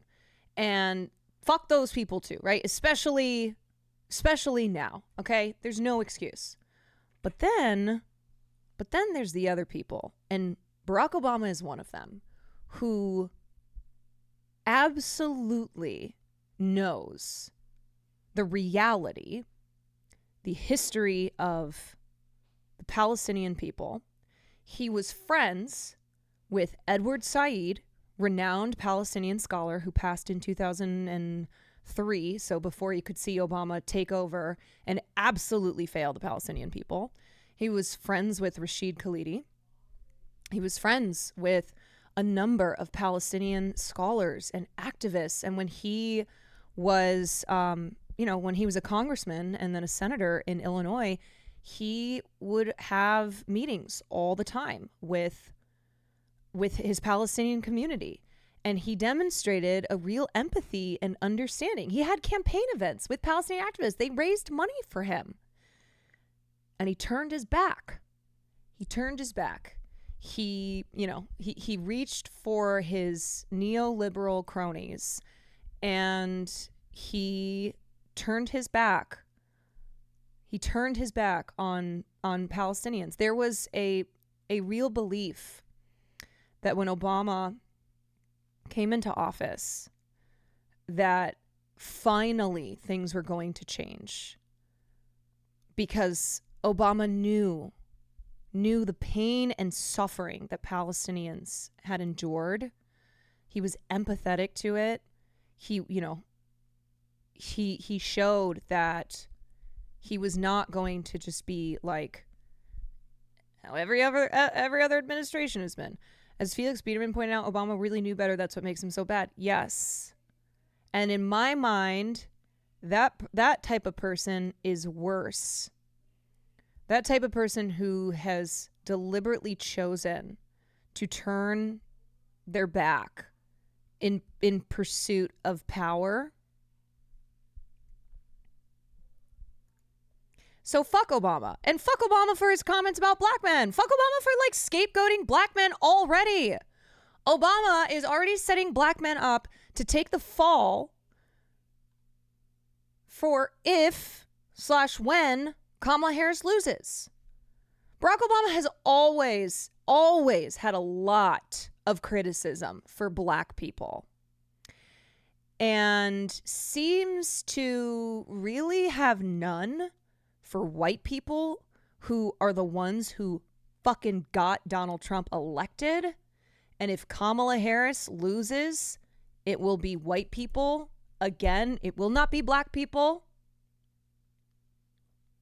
It will not be black people. It will not be the crazy left. It will be the failures of Kamala Harris. It will be her driving that campaign into the ground. Her choosing to do the bullshit, reaching across the aisle, making good with the Republicans, who I thought, am I crazy? Did the Democrats not just spend all this time talking about how weird the Republicans are? Where was that a dream? Truly, was it a dream? Did I make this up? That Republicans are fascists, that they're weirdos, that they're freaks, and now suddenly we're like, we're buddies. We're buddies with them. We're buddies with them. Yeah, who do you vote for if you don't want a Republican? So if Kamala Harris loses in November, it will not be because of black people, especially not because of black men. It will not be because of Muslims. It will not be because of young people.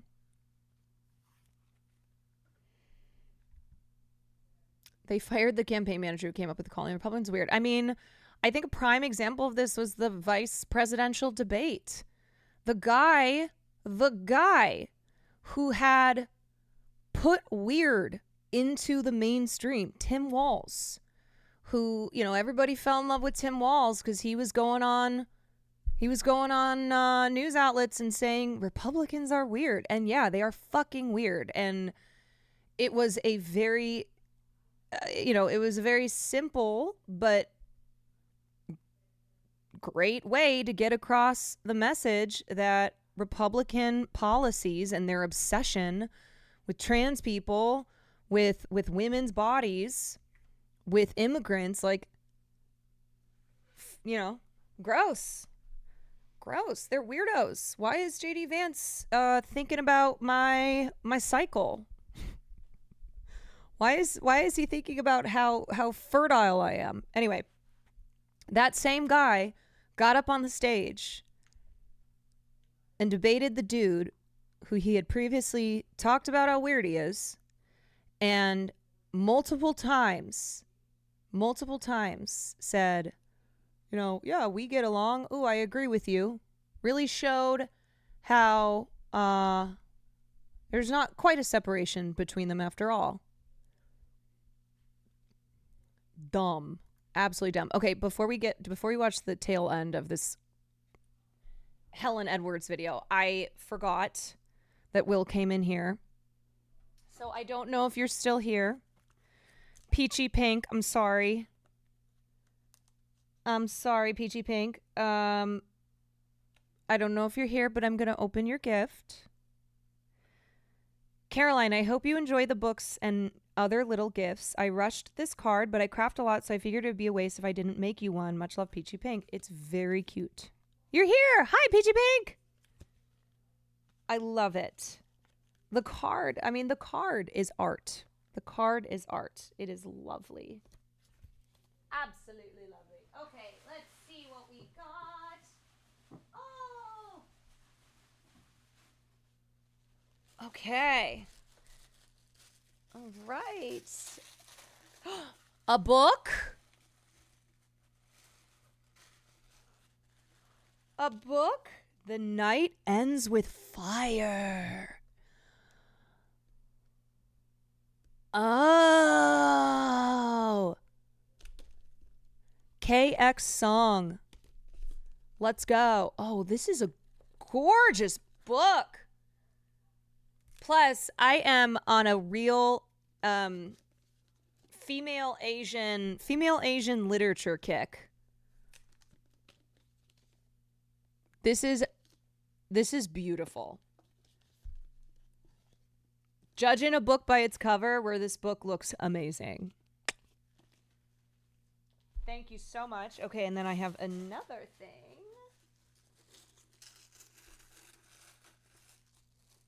Okay.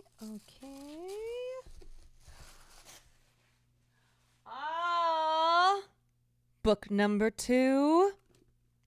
Out by Natsuo Karino. A nervy thriller. My favorite kind. My favorite kind. Oh, yes.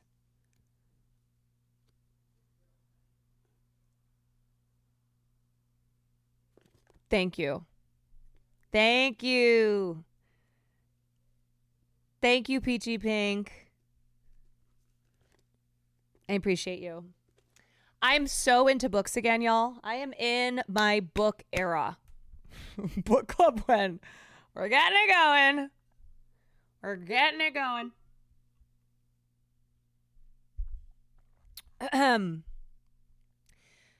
Okay, I love these books. I hope you enjoy them. I know you're on an Asian woman writer kick. Oh, you're the best. Thank you. And I absolutely am. This will be joining my collection. I'm gonna have a whole shelf on my bookshelf that's just all Asian women writers. Yep. And I'm telling Will that reading is back in this house, okay? He has tried to suppress reading. He has said that we are a family that watches TV, and I am resisting. There are 2 stress balls I sent for you, Will. Also, don't let him steal them. Okay, I won't. I'll make sure that I get one. Thank you, darling. I have a short story collection that has Black Mirror vibes and is Asian woman written. Could be fun for book club. Ooh, yeah. That sounds like it could be right up our book club's alley. Turns off the jets. Reading is back, babe. We are now a reading household. Did you see AOC and Fetterman getting into it a bit? I didn't. Okay, so Fetterman's just doing his usual. AOC, I don't know, man. I care about little kids dying. I care about human rights. I care that billions of tax dollars worth of weapons are carrying out unspeakable atrocities. I care enough for us to do better. I hope this bleak dunk attempt gets you whatever it is you're going for. So, fuck Fetter, bitch. Okay? That's a given. That's a given. And I'm here for AOC dragging Fetter, bitch. But we still have not forgiven AOC for her. Kamala Harris and Joe Biden are working tirelessly for a ceasefire when she knew that that was not true. She lied. And it was, it was shitty. It was shitty because she didn't need to say those words on stage. Yeah, I mean, a lot of them have just been lying, but I you know what? I don't want to get into the whole AOC thing now, but that was one of the disappointing moments from AOC because she could have still gotten on stage and rah hoorah for Kamala Harris and the Democrats, whatever. And not said that. Bernie didn't say that. Bernie didn't use that line. Okay. I don't want to watch this whole thing, but I want to watch the last couple minutes you said was... Party of the Right Fight Club, but she said it, not me. Like I said, fight each other. And I probably should confess that Helen and I dated for 2 years, so... Okay, so Helen Andrews is the racist bitch who wrote that piece on Ta-Nehisi hates Israel. We've sparred about many things. It might come as a surprise to some of you that we dated for 2 years, not just because we have ideological differences, but because there are probably some people in this room who also dated Helen during those 2 years. Given how tumultuous things got, it was sort of on again, off again. No, I'm in favor of combativeness. And at times, her gamesmanship would even include things like coldly saying at one point that she was going to play matchmaker and set up a couple, and then seduce the man away to play with his mind and hurt the woman. Oh my! Which, when you think about it, is pretty creepy, kind of disturbing. Is all this going on C-SPAN? Yeah, this is all on C-SPAN. This is... And For the record. I believe 5 months later, she made good on this somewhat disturbing... Y'all, politics really is Hollywood for ugly people, okay? This is the worst reality show. Promise. Okay. And I doubt anyone here who knows me Who's well... he talking about? He's talking about Helen. He's talking about racist bitch Helen, which is unfortunate because my mother has the same name of Helen. Mom, you're going to have to change your name. And she's sitting right next to him and is very blasé. She is, he's pathetic. Like, he's very pathetic. But also, we don't like Helen. Really thinks I'm making this up. So I can't help wondering, when you strip away the things you don't like Alan Bloom's values and tradition, which you reject at one point explicit in the essay, what is it you don't want people to do to each other? What sort of evils are beyond the pale when you've encouraged a world of this sort of boxing and brawling and fighting and hurting each other in an almost sadomasochistic way? Maybe we should move on. Off the top of my I head, think she has the right to respond on this one, yeah. off the top of my head, what do I think is off bounds? I don't know, spilling your heart out on C-SPAN?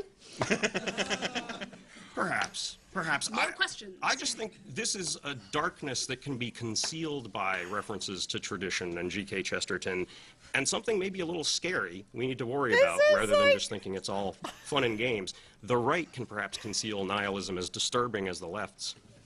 Okay, so, any questions? Look at this guy. This is really a situation of everyone sucks here. Everyone sucks here. This might be the most everyone sucks here. Man spilled the whole teapot. Oh my God. Questions about the generic ballot. Look at him. He is so red. Oh man, that's what you call a car accident you can't look away from. In the back there, yeah. God, this fucking Keebler elf. Perhaps. More questions. I just think Everyone sucks here. Truly. Man. It's so basically they're talking about her book, Proud to Be Right. This is one of the greatest things ever uploaded to YouTube.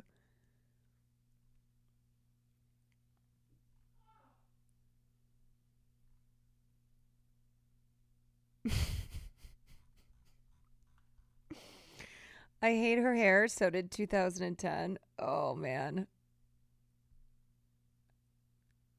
She kind of reminds me of the gay guy from that Hotel Hell episode. I think I know what one you're talking about. Oh, my God. Yeah, this is 2010. It looks a lot older than that. Zenmies, thank you for the 13 months.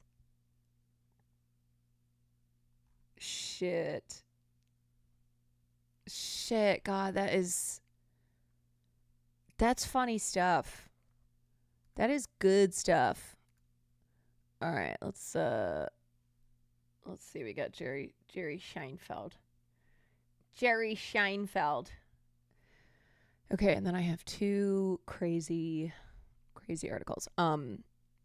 So Jerry Seinfeld has apparently about the has apparently walked back his comments when he previously had said that the crazed left, the extreme left, had killed comedy. I guess he's done a little soul searching, or I guess he saw Julia Louis-Dreyfus's comments in her New York Times profile where she pretty much schools him. And he went, wow, I'm stupid. The cemetery and stuff. You made a lot of news about a little while back talking about what you can say and can't say. Yes. On in comedy. Yes. And I'm sorry. That moment there. You made news about what you can say and you can't say in comedy. The irony of that being said, on a podcast where Jerry Seinfeld is a guest and where Jerry Seinfeld has said a lot of things outside of his comedy and is fine. Is totally fine. He's doing whatever he wants to do. He did that fucking Pop-Tart movie. He's doing stand-up. He's hanging out with Barry Weiss. And it is, again, when we talk about self-victimization, when we talk about people who cry the loudest about being victims when they're anything but. And this is the beauty in when a comedian is canceled or talks about how you can't say anything in comedy anymore because the woke left. And they can, though. And they do. And they win Grammys still. And they go on podcasts and talk about how they've been silenced and canceled. And they have Netflix specials. They have fucking Netflix specials. There's the pipeline of canceled comedian to Netflix special. And there was like a big discussion, about it, Sinatra's talking about songwriting right now. So people were like, what do you mean you can't say stuff and you should say stuff, which is kind of in the ether of stand-up comedy recently. Mm-hmm.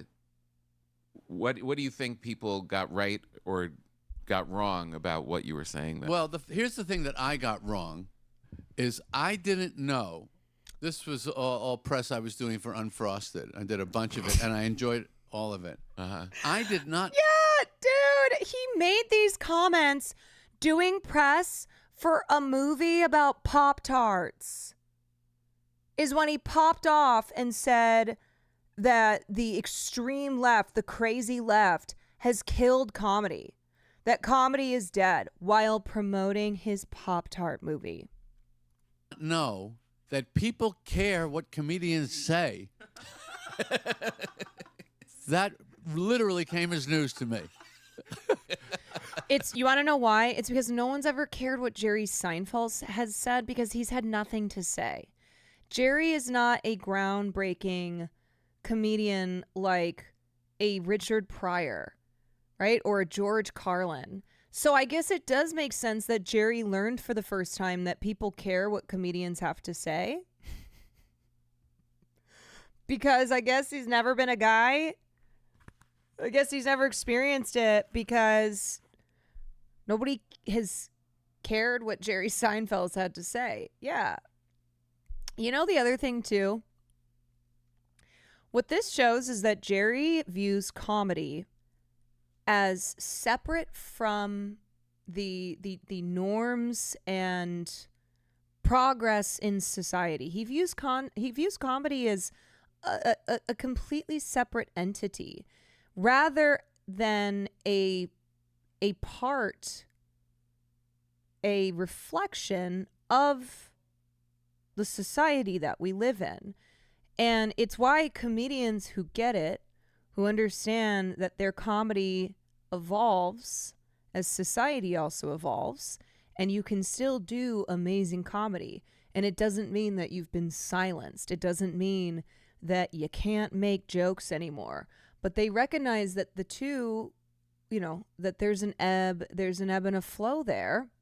Jerry doesn't view it that way because Jerry's never been a comedian who is like focused on telling the truth using comedy, who's focused on examining our world and looking at the absurdities of the structures that we have created in this world. And then like this never been his thing. It's never been his type of comedy. When Jerry performs, you watch, you don't get mad. Like when Jerry performs, he doesn't do profound comedy. You're not sitting there after. There's nothing like, everybody who loves George Carlin, everybody who loves, even with Chappelle, even though like Chappelle's just been such a fucking bitch. But you all remember that one special or that joke where it really revealed something and you laughed and it also made you think, right? Who the hell cares what a comedian thinks about anything? And so, yeah, the fun thing about Right. He doesn't understand it. He's looking at this as, well, I'm just a comedian. Why does anybody care what I have to say? Well, we don't care about you, Jerry. We don't care about what you have to say. But your comments on comedy being dead were wrong. Okay. You joined a chorus of privileged assholes who are looking to blame you are looking to blame a group of people who you don't identify with, who you think have this power and this influence on your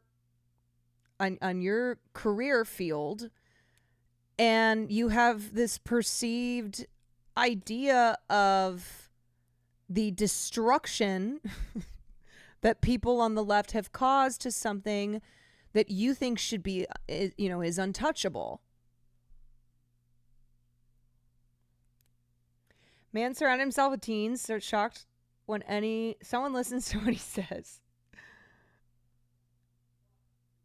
Jerry has this weird thing about comedy where he sees it as the most frivolous endeavor and the most important act at the same time.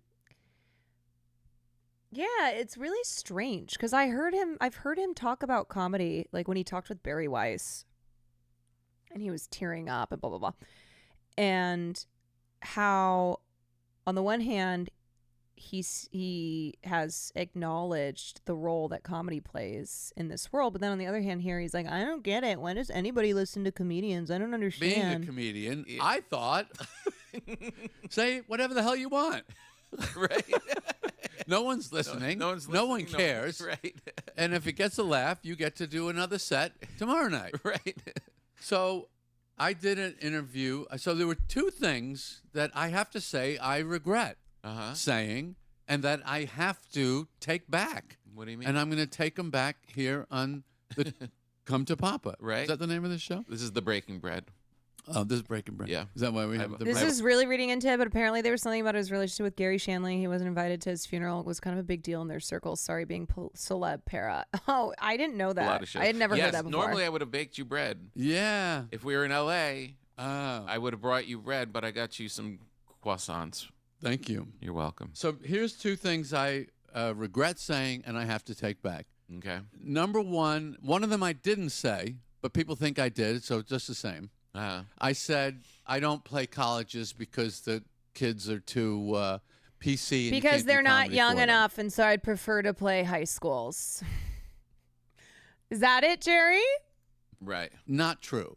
First of all, I never said it, but if you think I said it, it's not true. I play colleges all the time. Right. I have no problem with kids performing for them. In fact, I was just at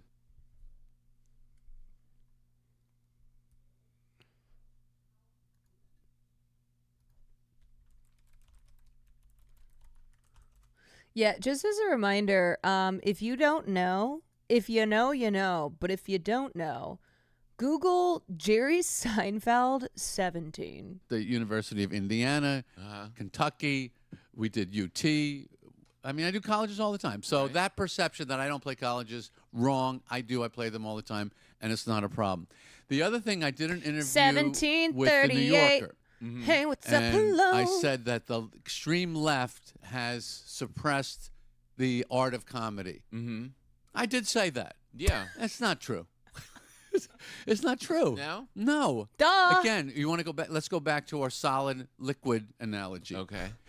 And the other thing that I have said about this, if you're Lindsey Vonn, if you're a champion skier, you can put the gates anywhere you want on the mountain. She's going to make the gate. Right. That's comedy. Mm-hmm. Whatever the culture is, we make the gate. Mm-hmm. You don't make the gate, you're out of the game. The game is, where is the gate? How do I make the gate and get down the hill in the way I want to? So does culture change? And are there things I used to say that I can't say, that everybody's always moving? Yeah, but that's the... I'm going to be honest. I also don't really know what that means. I feel like this is me.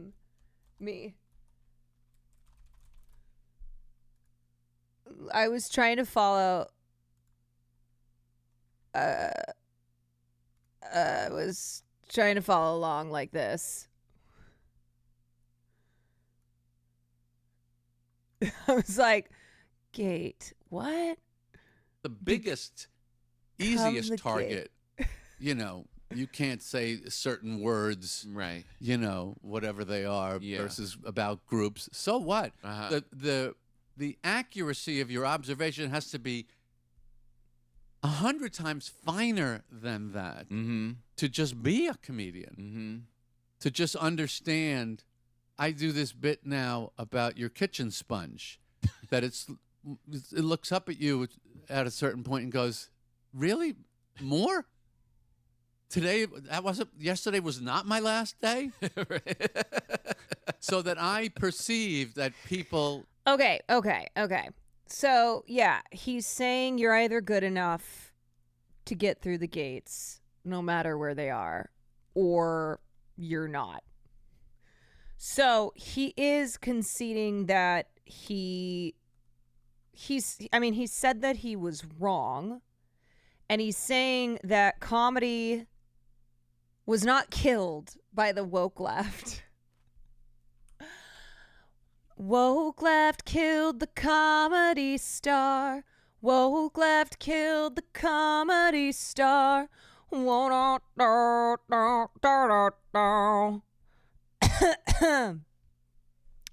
So, Jerry, you're right that the woke left did not kill comedy, and that good comedians adapt with the times and recognize that getting up on stage and doing like early 90s racism ain't gonna fly. It's not gonna fly. And if you can't come up with comedy that's not that, then I don't think you should be doing comedy. See that the sponge has gone beyond what I thought I was going to have And to also, your Pop-Tart movie just sucked, okay? That was not the woke left. do here. I thought I'd be here a few weeks, but this is ridiculous. I'm still working. Yeah. So that's how fine your perception of other people's thinking has to be. Right. So these larger cultural themes of this is not considered acceptable, this is not acceptable. Yeah. So I don't think as I said, the extreme left has done anything to inhibit the art of comedy. Right. I'm taking that back now. Okay, officially. good. Gotcha. They have not. Right. Good. And I hope you recognize, Jerry Seinfeld, that just like a lot of other people your age, you're a goddamn reactionary. That's what that was. You reacted to things that people were saying that wasn't even about him. Like, he was looking at the landscape and feeling personally attacked. And this has nothing to do too with his support of Israel. Like, that's a separate matter. Also, look at this. Great pause. And I mean, yeah, it's good that he's saying, no, that was stupid. But it just further highlights how silly it is every single time somebody of his status and with the success he's had gets out there and tries to bitch about this perceived woke left, right? Do you like it? Maybe, maybe not. It's not my business to like or not Extreme like left. where the culture is at. Yeah. It's my business to make the gate. Right. To stay with my skiing analogy. You make the gate or you're out. Right. So, I mean, when you said it, it was, I remember people saying, well, you're not the type of comic that's pressing these buttons and trying to talk about these things anyway. No. You're talking about the sponges and stuff, but you were kind of looking at the landscape of what other comedians, there are a lot of comedians that were pressing these buttons. That's right. And a lot of pushback, and all that kind of stuff. it feels like a lot of people. There were two camps really. There were comics that were saying, yeah, you can't say certain things now, and good. Why do you want to? You Right. know? And then there was others that were saying, Yeah. I'm saying whatever I'm going to say, and you can't stop me. And and it actually started to seem kind of ugly. Really? Yeah, just because the things do change. Musical tastes change. Mhm. Young people come up and they don't like the songs that you listened to Right. before, Mhm. or watching the movies, and they kind of culturally change. Mm-hmm. It is refreshing to hear you say, that's not our business, really. No. Your only business is, do you want to play? You want to play this game? Yeah. Here's how it's played. Yeah. Yeah. If it's like we were talking about earlier about the travel thing. Mm-hmm. Well, I don't like going to airports and changing planes. Well, then get out. Right. Get out. Well, you can't be a There's a guy comedian. behind you who wants in, and you're holding him up. Jerry Seinfeld declares, comedy is not dead. Oh, thank goodness. Thank goodness, y'all, because every night I've been crying about comedy being dead when Jerry Seinfeld declared that comedy was dead. But now Jerry Seinfeld has declared that comedy is not dead. So we are back, baby. Thank God. I haven't slept in months. I haven't slept in months. But now I can sleep tonight. So, anyway, I just was going to play that little bit because I will say, it is rare that somebody of Jerry's status who has made these comments on the woke left, who has cried about the state of comedy and just the state of the, state of society, that they end up realizing that they were stupid and that they were wrong for it.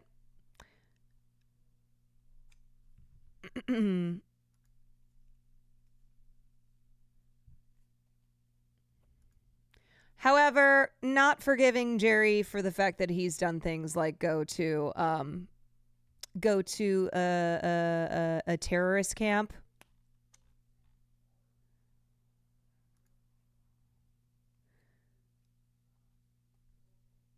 Y'all kind of too pressed over this?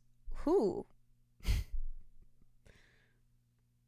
I think my community's fine. Yeah, no, I don't think anybody's like actually really cares that much. Yeah, bro, I'm fuming right now. Yeah, I think people are fine. Yeah, this really isn't that. It's really not a big thing or anything, and I think Jerry's still a clown, not in a good way. Ha ha. So you think I'm a clown, huh? You think that's funny, huh? No, I'm fucking pressed. Okay, wait. That chatter is fucking pressed.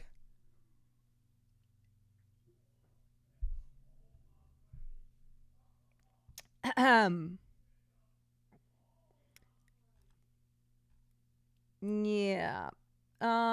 Anyway.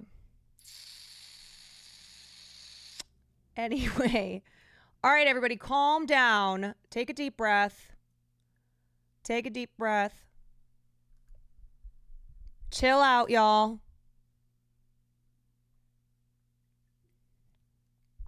Chill the fuck out.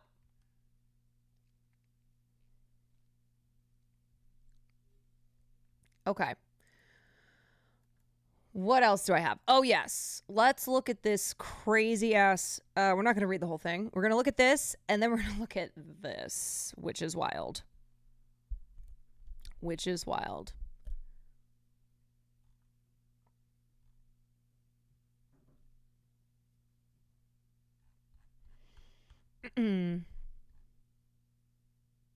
Angel numbers. Yeah, which was something that I didn't even know about but now I do. And I do love to learn about a scam.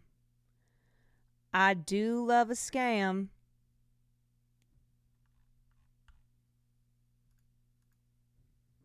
I read this earlier. This loser literally starts reciting the narcissist prayer halfway through. Okay, we're just going to look at some highlights.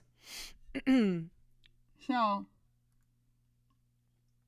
this is Isaac Chodner of the New Yorker, who does a very good job of simply repeating someone's words back to them. Words that are maniacal. Words that are just fucking evil. And exposing how terrible their words are by just reading it back to them. Being, so you said this. So you said this thing. And they're like, okay, well, that sounds not good. Well, when you put it like that, it's like, oh no, well, you put it like that. I'm just asking you about this thing that you said that I'm reading the quote to you of your own words. Okay, so this is an interview with Howard Jacobson. And Howard Jacobson recently wrote a piece. Howard Jacobson is a novelist.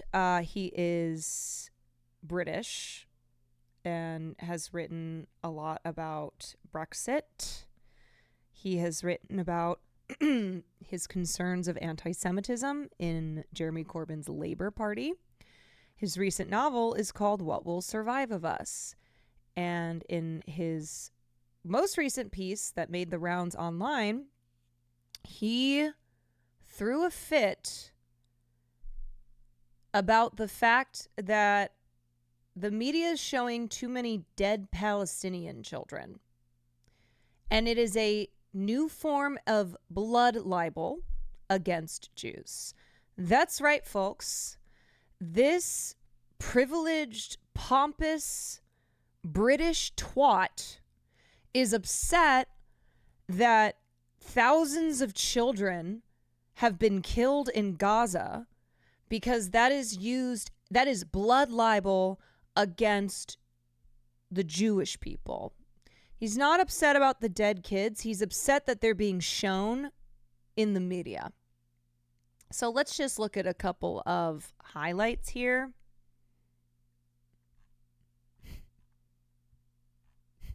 I also just love Isaac's. He's very, like, some of his a lot of times he's very subtle in pointing out the absurdity of what people have said. For instance, this line here, okay? I recently spoke by phone with Jacobson. During our conversation, which has been edited for length and clarity, we discussed his views about Israeli military tactics, his concerns about how Jews are being treated in the UK, and whether the coverage of dead children in Gaza is the result of anti-Semitism. That line is absurd because the notion that dead children in Gaza being covered is anti-Semitic is beyond absurd. Okay. After the war in Gaza started and there were all these civilian casualties, we saw Israel intentionally denying humanitarian aid to people who were starving. What should the response from people have been at this point? Well, that's not something I can say because I don't know what my own response would have been. I trusted no one and I trusted no report. That doesn't mean that I didn't see some pictures on television. The BBC has been appalling. It just showed you pictures, unbearable pictures, heartbreaking pictures of dying babies every night. But any war would look appalling if you just showed the suffering of the women and children. So I thought, who am I to believe here? I read a lot of people. I believe some, and I didn't believe others. It's turned out very badly, and the right wing... I should be doing this in a British accent. It's turned out very badly, and the right-wing government of Benjamin Netanyahu is contemptible. I have no doubt about all that, but that didn't mean that something didn't need doing. There was no alternative to it. Israel had to try and get Hamas. I thought Netanyahu's belief that he could wipe out Hamas was stupid. So I felt that this war had to be prosecuted. If a war is prosecuted, it will be ugly. Well, I asked you about the specific intentional denial of humanitarian aid, and your answer was something like, well, I don't know what to believe anymore when I read the news, so I really can't comment on that. Is that right? Put quite like that, it sounds as though what I said was stupid and ignorant. One got accounts and accounts and accounts, and it was very hard to know what was the truth. Bro said, okay, well, when you say it like that, it sounds dumb. Bro, those are your words. Those are your words, bro. Also, this is Howard Jacobson, if you need a visual. And these are all the books that he has written. He's an old British twat. He's 82 years old. He is 82 years old. Okay, here we go. Well, just for example, the American government, which has been very supportive of Israel and has kept sending them weapons, has tacitly acknowledged that Israel intentionally denied humanitarian aid. Lots of humanitarian groups have said the same thing. Well, if Israel was doing that, then what can one feel except that it's monstrous? I've said one has to balance these things. This thing has got to be done. Did it have to be done quite so cruelly? No. Did it have to be done so... See, I'm very worried about the indiscriminate and the disproportionate. I've got snagged up on the disproportionate argument and the indiscriminate argument. The disproportionate one I can't buy because I don't know how you'd measure what you have to do after that massacre. We know we can't measure life for life. I don't buy the disproportionate. I don't buy it. So you're saying the idea that 1,200 Israelis were killed and now 42,000 Gazans have been killed, that comparing the two in itself is not any sort of argument. Well, all right, Isaac, what's the figure that you choose? Well, I was just trying to clarify what you meant. I don't know how you do the mathematics of this, and I'm not going to say the mathematics of revenge, because while of course there was an element of revenge, and you wanted it not to be revenge, you didn't want it to be a punishment either. I hated that word, punishment. I think the justification for what Israel did was to try to make sure that this never happened again. And I think in the attempt to make sure that this never happened again, the numbers were going to inevitably have to be high. If you're terrorists, you do hide yourself in schools and hospitals. So if the Israelis are going to get you, they're going to have to attack those things. Well, if it's a war crime to hide in a hospital, it's also a war crime to indiscriminately bomb a hospital. Well, you've just used rhetoric. Indiscriminately. Well, what's indiscrimination? If you're trying to go after people who are hiding there, how do you get them if you have to be indiscriminate? What do?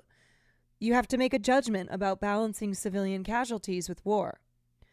I'd like to think that Israel has, in the main, done that. Okay, now we're going to skip down.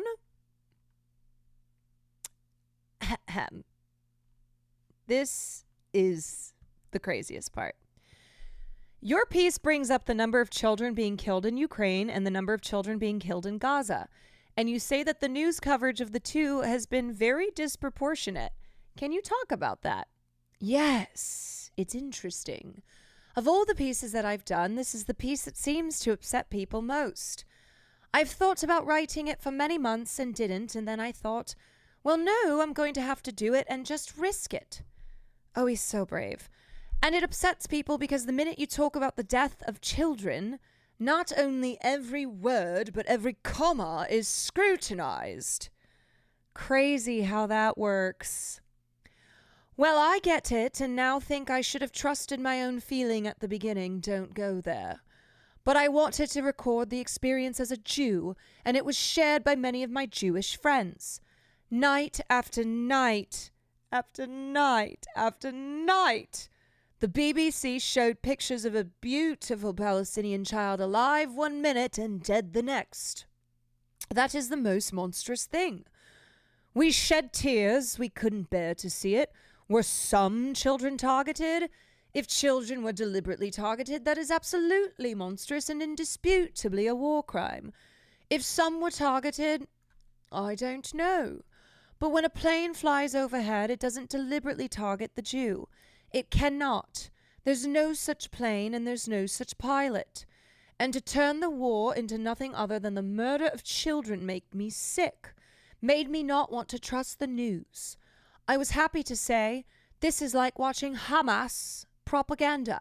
Look what the Jews do. Look what the Jews do. Ring the bell, folks. Jews kill children. You compare this with Ukraine and asked why there is more coverage of children in Gaza.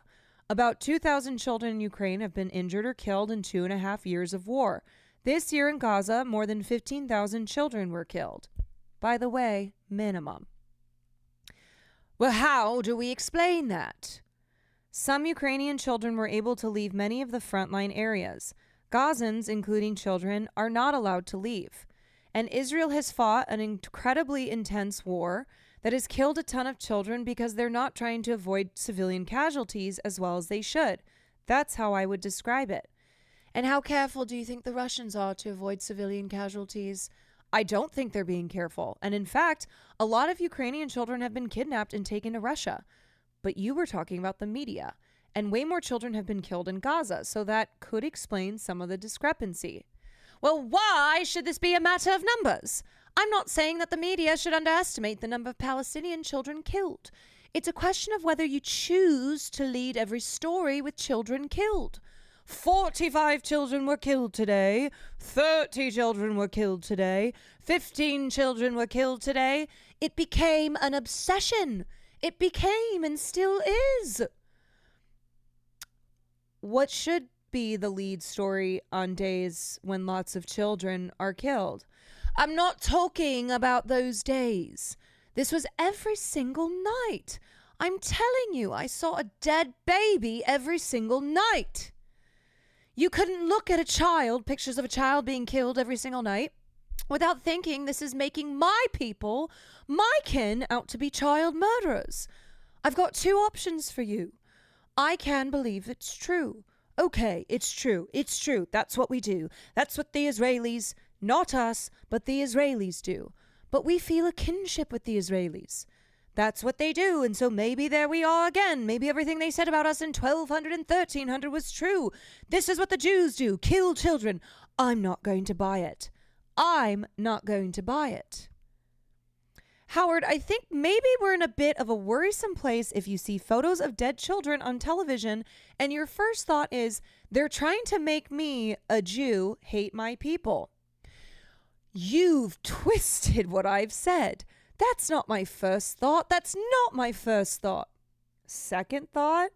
And it's not my second thought. It all depends on how often you see them and when you see them. You see them and you see them and that's all you see, and then you feel, is this what the war means to the media? This is what they want to stress again and again and again and again and again? I am not saying that if all those children were being killed that we should not know about it. But it's perfectly possible now for people to call Jews in the streets of London child killers. Child killers! Exactly as we would have heard 700 bloody years ago.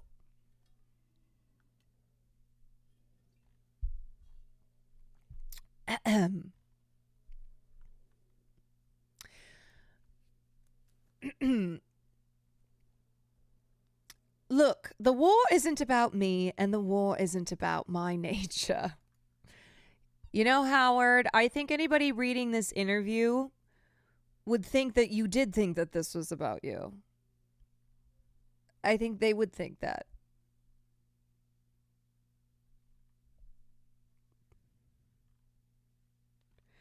Anyway, this goes on. This goes on and... Okay, wait, I have to read this last part. I appreciate you taking the time to talk. I don't know how this is going to come out, but my fear is somehow or other that I'm beginning to sound hysterical or overexcited or extreme. I think that I have been so thrown by the topsy-turviness of people's response to the massacre. When people denied that children were killed and women were raped, that was denied. I think the attitude towards that has made me a different kind of person.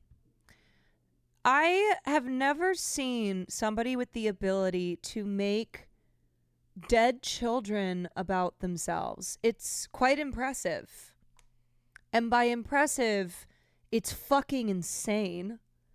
But it is wow. It is really something.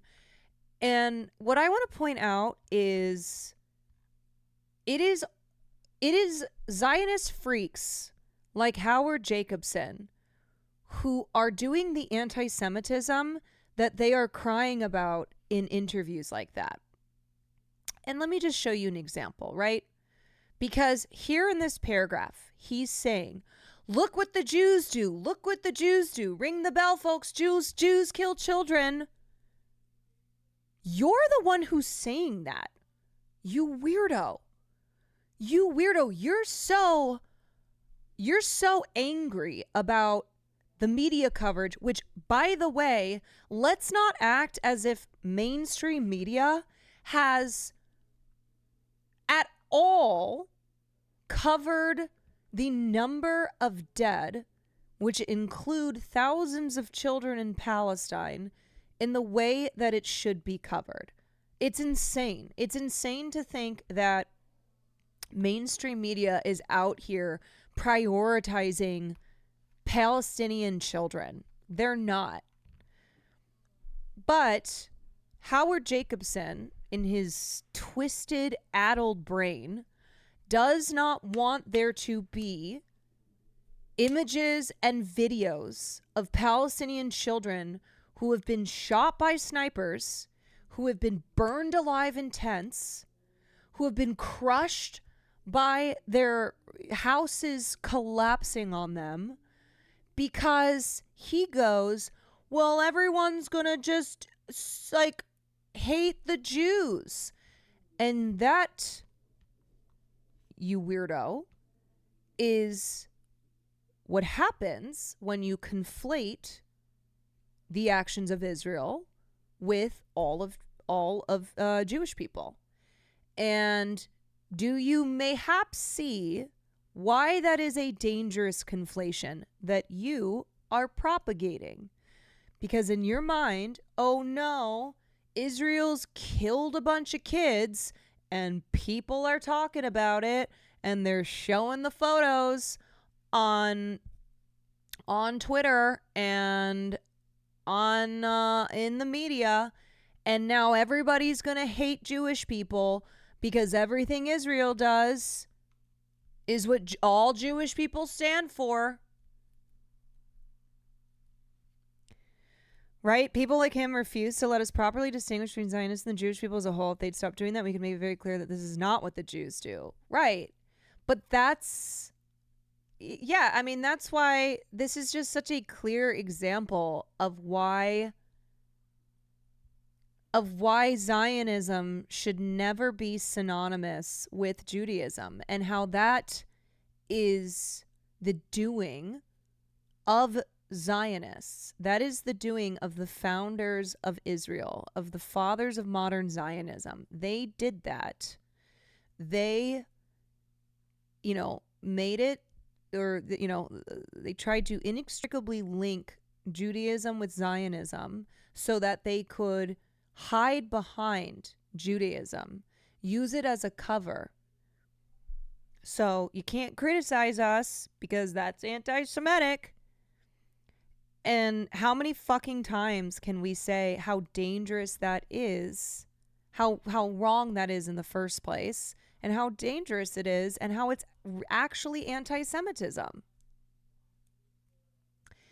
It's easier for him to want them to stop connecting dead children to Zionism, but not Jewish people and Zionism. Mm-hmm.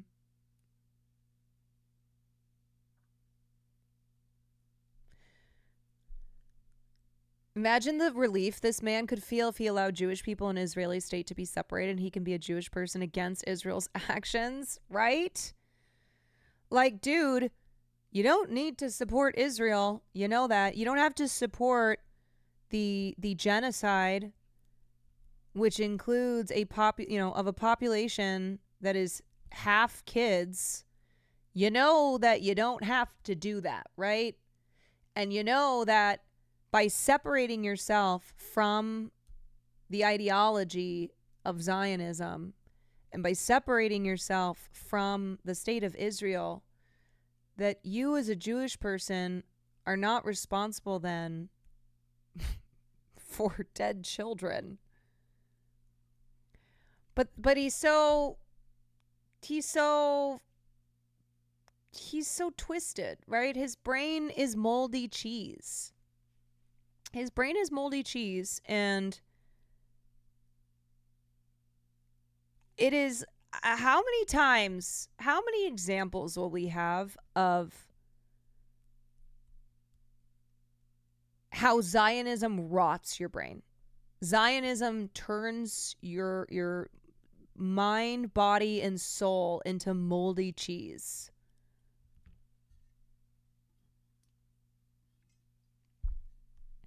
It rots you from the inside out. And now it's why you have all of these brain dead Zios. You have all these brain dead sycophants of Israel who are losing their minds because the death and destruction is undeniable. They're doing, they're doing gymnastics over here.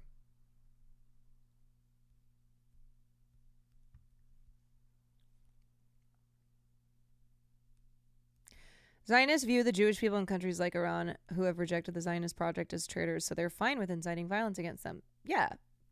Self-hating Jews, right? Self-hating Jews, you're just as bad.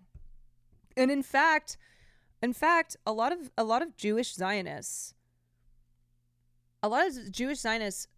look at Jewish anti-Zionists as they are worse because they are traitors to everything in their life, right?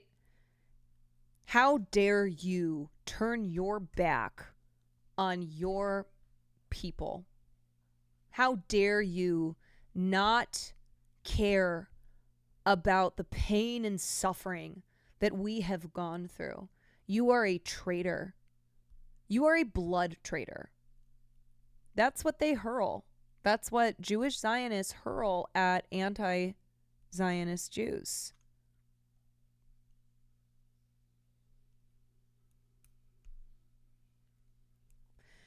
Norm Finkelstein said in a recent TRT interview, I think that American Jewish Zionists are less concerned with Israel, but more concerned with Jewish supremacism and Jewish exceptionalism. They see Israel as a means to an end. Well, that's because Israel has been pitched as a means to an end. Israel has, been ingrained as this Mecca, as, first of all, a right because of the centuries of persecution and suffering.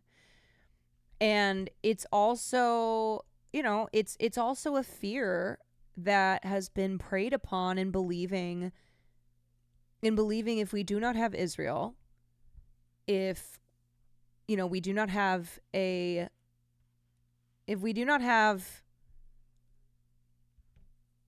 ability to hold up Jewish people as an exception, because look at this amazing state, right? Look at this amazing place.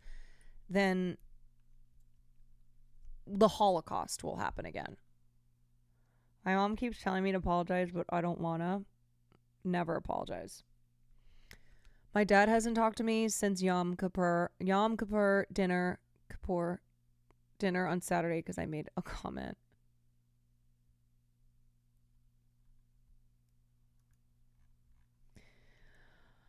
I'm sorry, dude. It sucks. It's rough. I'm not in that position, but I've talked a lot to like Nandre and Lolo and other friends of mine who are just at total odds with their families. And it's one thing having family members who are, let's say, Trump supporters, when you're not a Trump supporter, unless you're a Trump supporter in here and you're like, my family's dirty commies. But because, Donald Trump is a fascist, fucking horrible piece of shit. But it's like this isn't even this isn't a comparison or anything. But for anti-Zionist Jewish people whose family members are supporting Israel as they are committing a genocide, like an active genocide, there is something just so immediate and so, the death and destruction in Gaza makes it even, it puts you at odds in a way where one of you is against genocide and one of you is not. And that's horrible. It must be an awful, awful place to be in. So anybody who's in that situation, you have my deepest sympathies. All right, y'all, we're going to talk about angel numbers. We are going to talk about angel numbers. Welcome back to because another video. I'm on my new age astrology crystal mommy shit. Okay? Give me a number and I'll tell you the significance. No, we're talking about angel numbers because this piece came out in The Cut today. And I didn't know what angel numbers were. I'd heard of angel numbers, but I didn't really know what they were because I'm not into new age spiritualism or astrology or anything. I just know I'm a Libra. That's about it. And this piece is fascinating because it turns out that angel numbers, shocker, were just made up by some white lady who was sitting on her kitchen floor and then got super deep, and now angel numbers are this really big thing, and people have tattoos of them. They live their lives by these angel numbers. They put so much stock into them. So let's first watch, and let me give you an idea of how big this is. When I was Googling around to learn more about angel numbers, there are so many videos like this, and they all have hundreds of thousands of views. There are so many angel numbers videos, so many YouTube accounts. They're all like, hi, welcome to today's Angel Numbers with me, where you need to know the significance of 777. So many of these, and they have so many views, and all the comments are like, oh my God, the other day, like, I was ordering pizza, and the first 3 digits were 777, and thank you so much for explaining the significance of it, and I otherwise, I wouldn't have known the meaning in it. I'm not even kidding you. I'm not joking. Like, this has 1,800 comments. 1,800 comments on something that a white lady who's named Doreen Virtue, which that's not her real name, okay? Her last name is not really Virtue. That's made up. She picked that. And a white lady who looks like this, by the way. Hold on. Let me show you Doreen Virtue.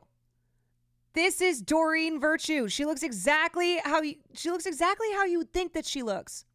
Anyway, she just made it up. And now it's an entire thing. There's a whole economy around angel numbers. Oh my God, it's angel number 69420. Oh shit, that means that you are about to experience an emergency involving a toilet. Okay, I have to pee, so I'm going to show you guys this video. Watch the beginning of it. When I come back, I want you to be fully indoctrinated. Today I'll be sharing with you why the numbers 444 are showing up for you and the message behind it. Look for In numerology, 444. 444 is a significant number. And just like any other angel numbers, they carry their own vibration and energy as well as their own meaning.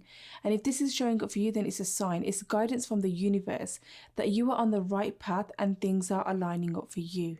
Now, what does this mean? So if you're seeing 444, the universe is telling you to clear out any doubts, any worries or any fears about what's happening in your life and the direction it's going in. It encourages you to persevere with trust and faith in your vision. So when you see the numbers 444, repeat the words, all is well, because it is truly, regardless of what is happening. And if you use this as a mantra, especially when you see the numbers 444, the more aligned you will feel, the more connected and centered, the more it will manifest into your life. The angel number 444 is showing up for you regardless of what's happening around you, regardless of that negative internal dialogue. Your angels are guiding you regardless of your circumstances and showing you that you are exactly where you need to be. So have trust and faith in that. Because in that exact moment, you are shown this number 444 because it's your guidance from the source, from the universe, to let go of any doubt and to have faith that you're on the right path. You might be going through some conflict, some discomfort, some sadness, or working on a really stressful project, but this is your opportunity from the source, from the universe, from your angels, to use 444 as a source of inspiration to help and guide you. The universe is checking to see if you're paying attention and listening to this inspiration and this guidance that is coming your way, truly tapping into your heart center and following your intuition. Appreciate how far you've come. Okay, what has everyone learned? What has everyone learned? Are you believers? Are you believers yet? Really reflect on your growth and use that to refuel your confidence. Tune into that gratitude and inspiration to keep moving forward. Everything will align for you when the time is right. You just need to gradually focus on loving life a little every day, doing what brings you joy, seeing and appreciating all the wonderful things in life.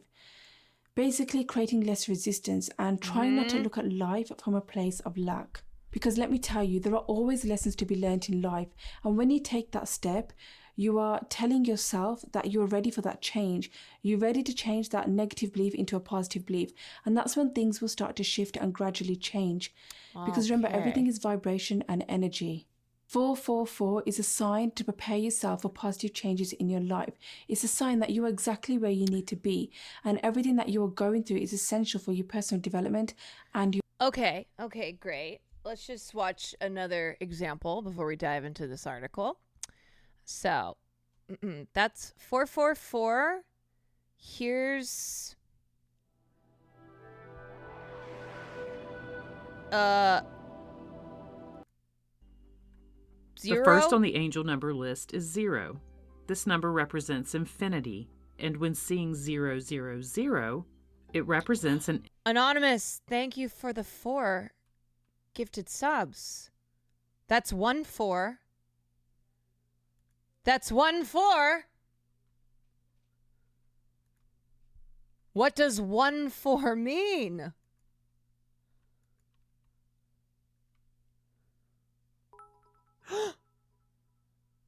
Cap Nice, thank you for the 444 bits. Are you feeling it now, Mr. Krabs? Oh. Texlog, thank you for the 5. 5?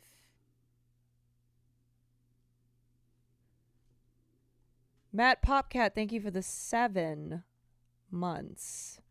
Hype Train level 4!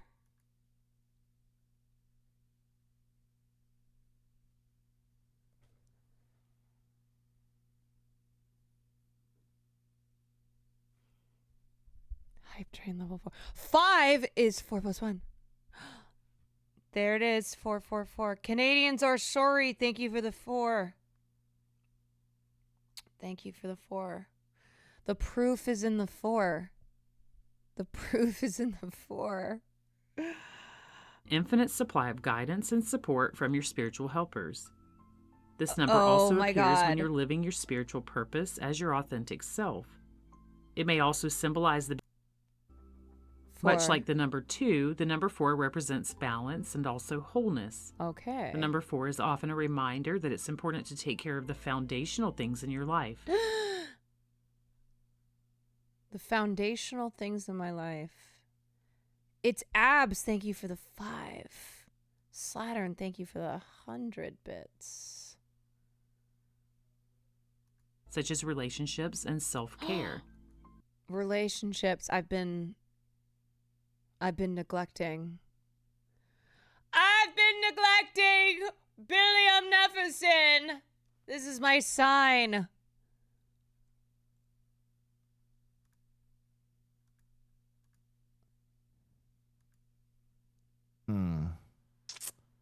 Okay, hold on. Could be a Braveheart. Could be a witch, maybe. Hold on. Castle.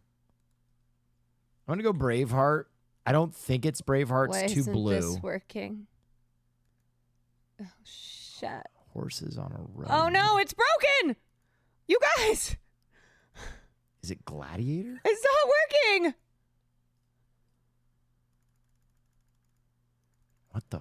I don't know what that is. Why isn't? I don't know what this is. I've never seen this. Oh, What's this one happening? Why is, can't I click on it? Something the king. Oh my god. I literally Is it cannot. like for the king? I can't click on anything in my computer right now. God of King. For the Nothing will click. Do you see?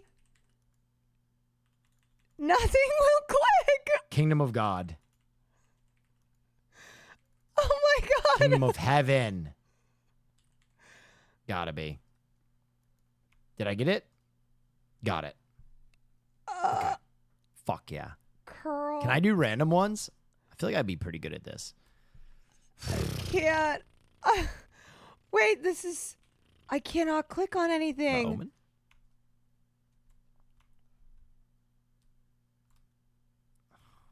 What the fuck is this?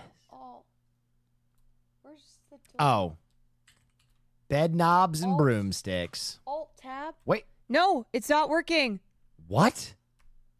It's not working. Nothing is working. Mary I Poppins. literally. Fuck.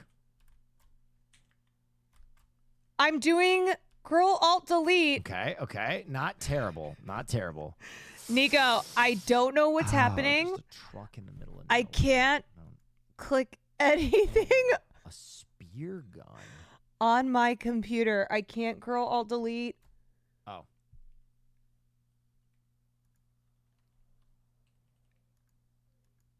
It's 444, Austin y'all. Powers. Okay. 3 for 3. 3 for 3. 444. Okay, that's Los Angeles. Unplug your keyboard and plug it back in. Okay. Okay. Piece of paper. Shit. Oh my god, these angel numbers are devil numbers. Aaron Brockovich. 4 for 4. 4 for 4. Wait, okay. Wait, what is happening? I just heard 444. What is going on? Fuck. Why did he just say that? Fuck. Oh. Pacific Rim job. Okay, 5 for 5. Bring in the music.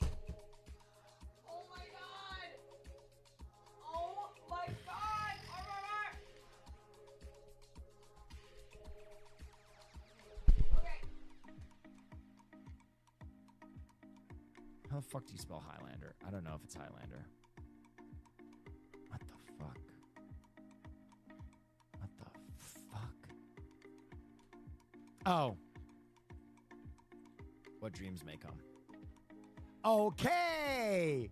6 for 6, I think. Oh, what the fuck is that? Oh no, it's something Jesus related.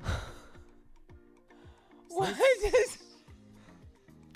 Okay. Life of Brian? Oh my god. Oh, No, it's still not working.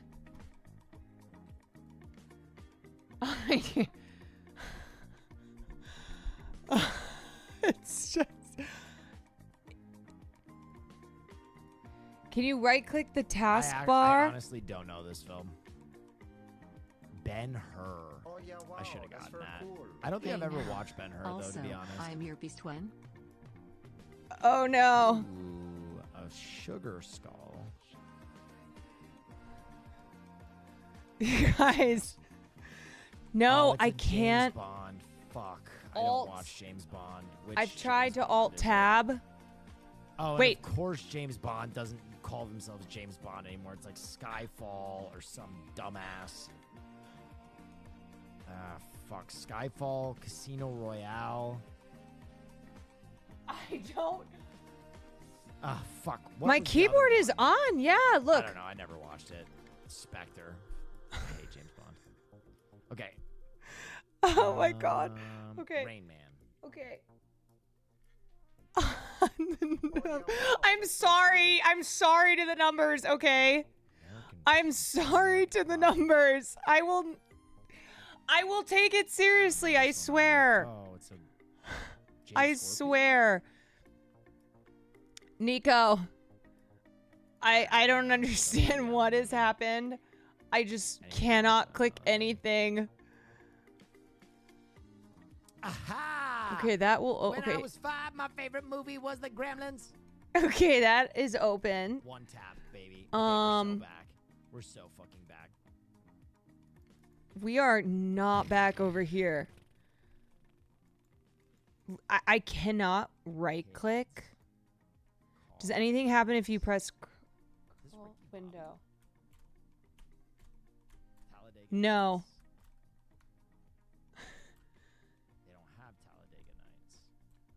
Girl, window. Ford versus Ferrari. Let's try it. Wait, it is. No. How the What? Did you hear that? How the fuck do you spell Talladega? Wait, I heard something. Fuck. I had that one. I still got it. This one is. Okay, try curl windows. Curl windows. No. Shift. Oh! It booped! What's happening? Oh, Fantasia. Oh my god! Okay. Not bad. Fuck, what the fuck? It just all went black, and then the picture of Oh, Into the Spider-Verse. this popped up. Oh, I can move it. I'm doing pretty well still. Okay. Is this Treasure Planet? Wait, what the hell?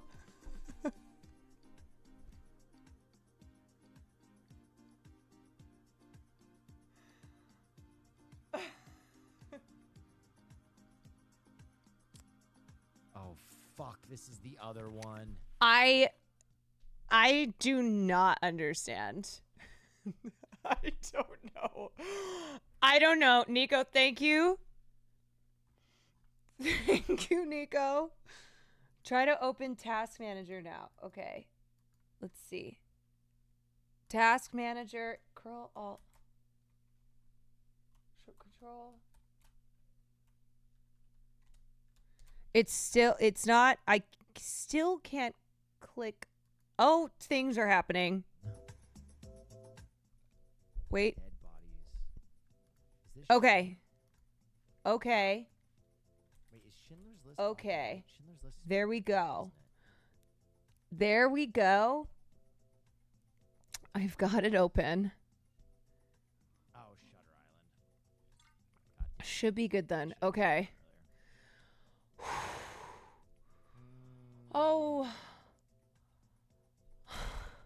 Oh my god. Got it.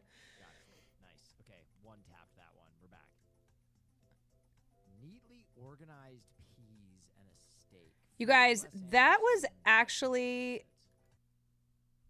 that was That was crazy, and I might be a believer now.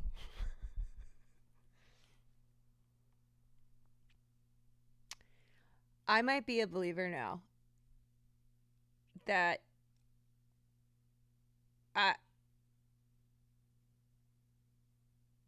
when he said four,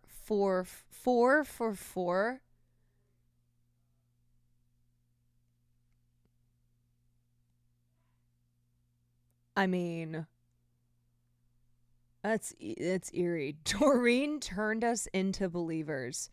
Doreen, this is who we worship now. We worship this white lady who definitely picked this name, Virtue. That's not the name she was born with. We worship at the house of Doreen. Okay. Oh dear God. Wow. What the hell? What the hell? Holy moly.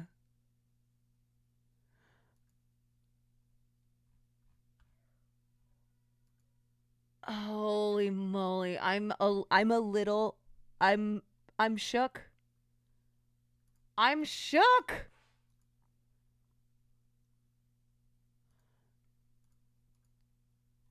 I'm shook. So you go into. Oh, this lady. Look at your M closely. There's a gap right here in the letter M. It's never connected. So you go into Hebrew. I love this lady. The letter Vav is also the number 6. Short top, long tail. Short top, long tail. You could have here in Hebrew 666 on the can. But my interest is the word monster. What do you see in the O? Legendary. There's a cross. Okay. What has Christ got to do with an energy drink, let alone the name Monster? So I thought, well, maybe this is a Christian company then. BFC at the bottom of the can. Do you know what that stands for? Big fat cock. That's the F word. Big can. In fact, they write it on the side of the can, so I know that's the F word. Okay. Now, do you know what a MILF is? Yes. That's on the box. MILFs, dig it, and you will too. Do you know what a MILF is? This is not a Christian company at all. So why would they have put a cross? Krista, thank you for the 17 months. Antichrist. 666 Six. in Hebrew. Sign and then of the the Bible devil. talks about the beast in Revelation. And look at Monster's ad. This is their statement. You see these M's everywhere. Hats, t-shirts, bumper stickers. Is there another agenda here? If God can use people and product, so can Satan. And look at it this way. Even if the M was not the issue, you cannot deny that that is a cross. And what is witchcraft? When the cross goes upside down. Can we get back to MILF? Bottoms up. And the devil laughs. Something to think about. Wow. Food for this thought. Is how clever Satan is and how he gets into the Christian home and a Christian's life. And it breaks God's heart. Jesus said, my people perish for lack of knowledge. That's awesome. I've never even seen that. I've never even seen that. Okay, anyway, continuing on.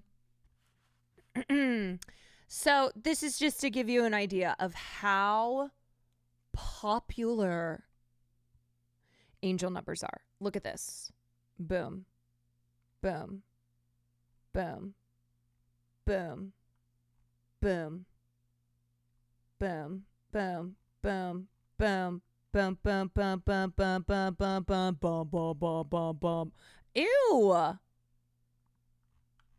That's no. This is devil shit.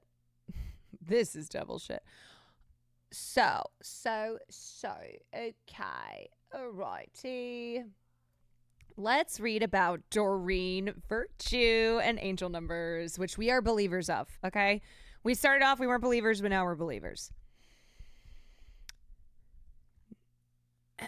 As I write this, It's 11:11 a.m. A sign from my spirit guides that I am on the right life path and can achieve great things. My breakfast BLT cost $9.99. A number that is associated with new beginnings and transformation.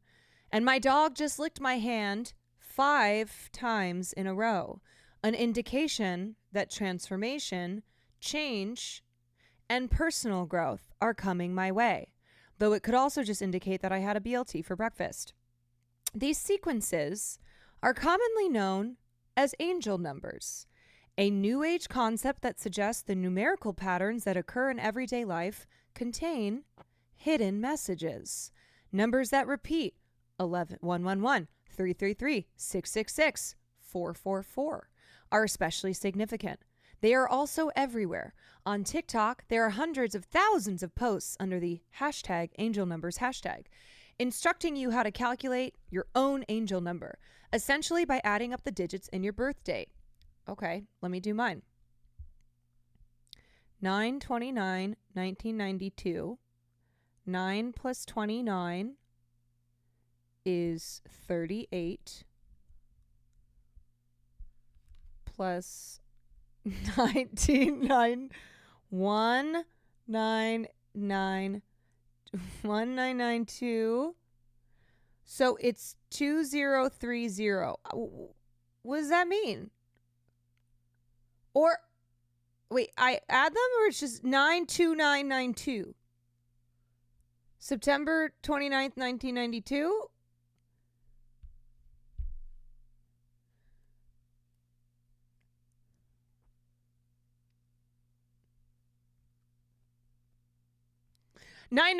Okay, 999. Anyway, every month, almost 500,000 people ask Google what 333 means. Embrace your creativity and self-expression.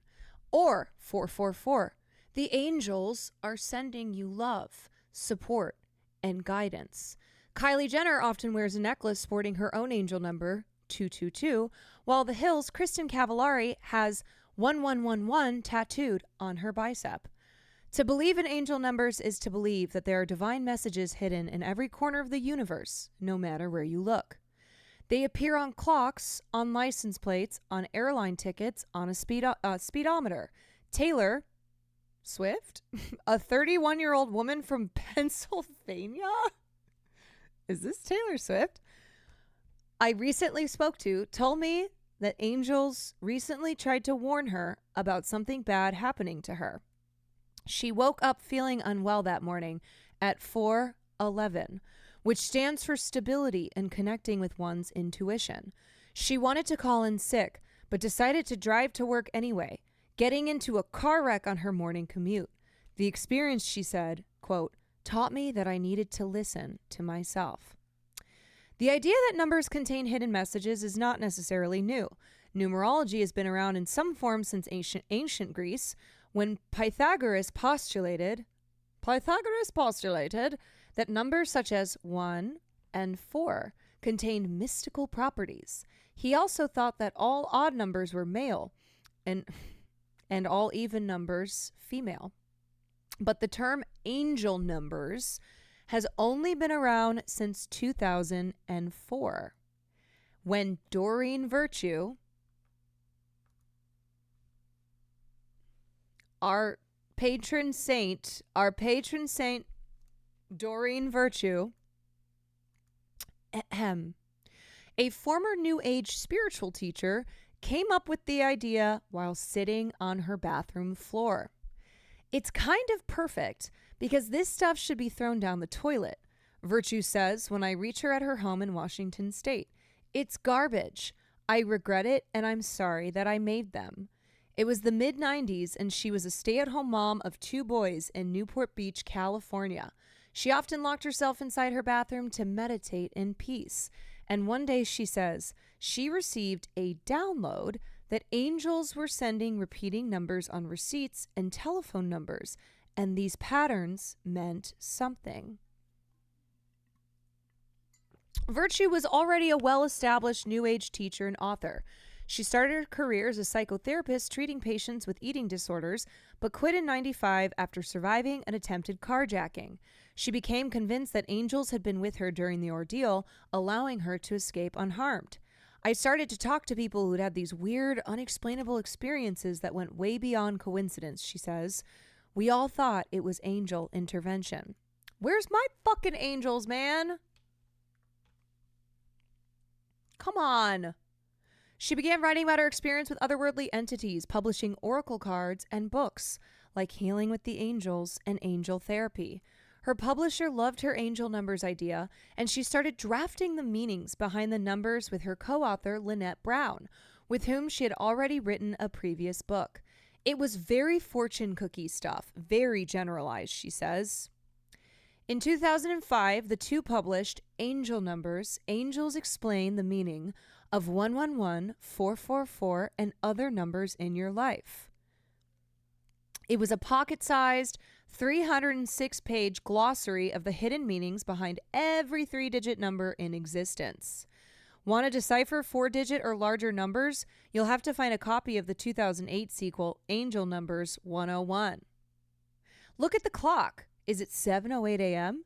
God is telling you that you're on the right path and reaping a great bounty of abundance.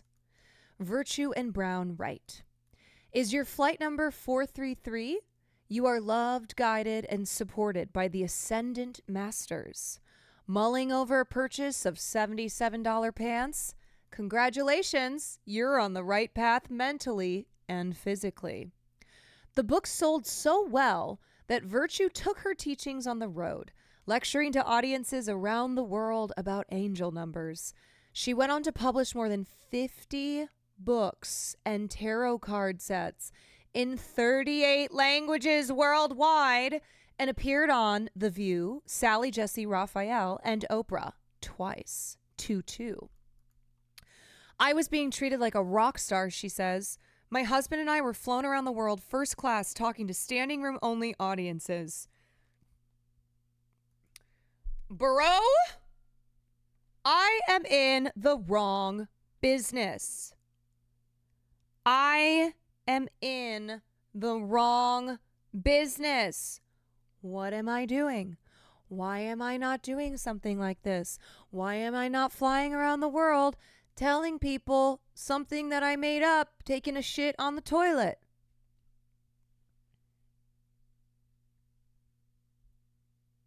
I'm going to put a pin in that. At the time, Virtue insists she genuinely believed she had received this information directly from the angels, and that what she was teaching her students was legitimate. I thought the angels and their messages were real, she says. There was no trickery involved, but she admits she had doubts. I knew someone whose mom was dying, and the number 444 was a comfort to her, she says. She thought that meant her mom would live, and she didn't. It may be reassuring to think that the angels are with you, but to say, I don't have to take action because the angels are going to do the work, or the angels told me this is going to be okay, that's false hope. Yeah! And you did that! Sometimes she'd consult angel numbers and cards to tell women to leave their partners or quit their jobs and move to Peru and become healers. Just stupid, delusional things, she says. I mean, if their partner sucks, then, and they won't leave them unless 777 tells them to, then, I don't know, 777, leave your shitty boyfriend, leave your awful girlfriend, whatever. Still, Virtue regularly consulted angel numbers herself, using them to guide decisions that she says she now regrets. She's been married 5 times, she says, because she was, quote, following the New Age teaching of follow your heart, follow your dreams, meet a man, get married right away, and maybe this time it'll be different. It was all based on following the angel numbers that would say, keep going, you're on the right path, and I wasn't. Bro, what? I didn't know about this. I didn't know. Okay. So if I want to be New Age, I have to marry Will right now and then leave and go marry Jacob Elordi and then leave. And I just keep doing it. I just keep going. In 2015, Virtue was driving home and listening to the radio when she heard a preacher talk about the dangers of false teachers. I felt my consciousness pricked, she says. I thought, he's describing me. That was the first time I thought, maybe I'm not helping people. In September 2017, Virtue announced that she had converted to Christianity and renounced her published work, including angel numbers, due to the teaching in Deuteronomy that interpreting omens is detestable to the Lord.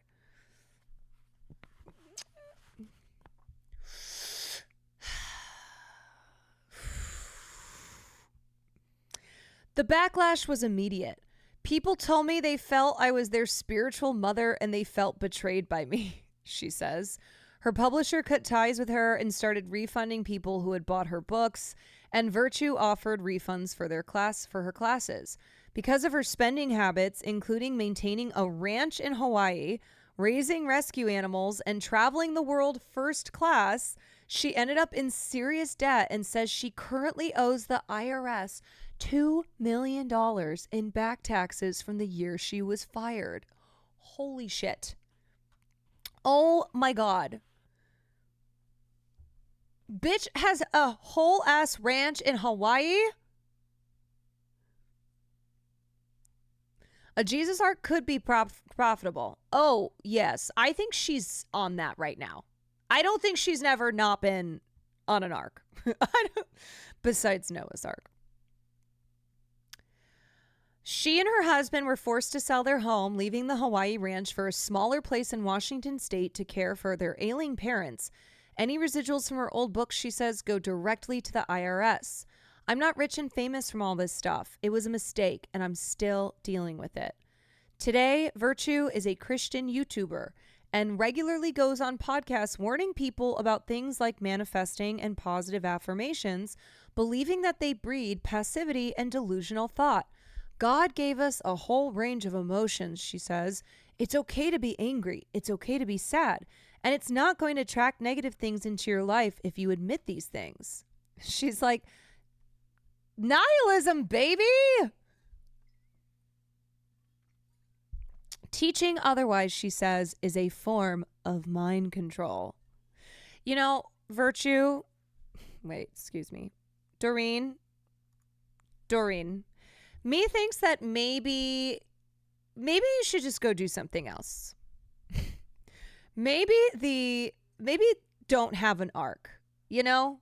Whether it was the New Age arc or now the Christian YouTuber arc, maybe no arc. Doreen is Virtue signaling. Maybe just nothing. Her audience and income are much smaller than they were at the height of her New Age fame.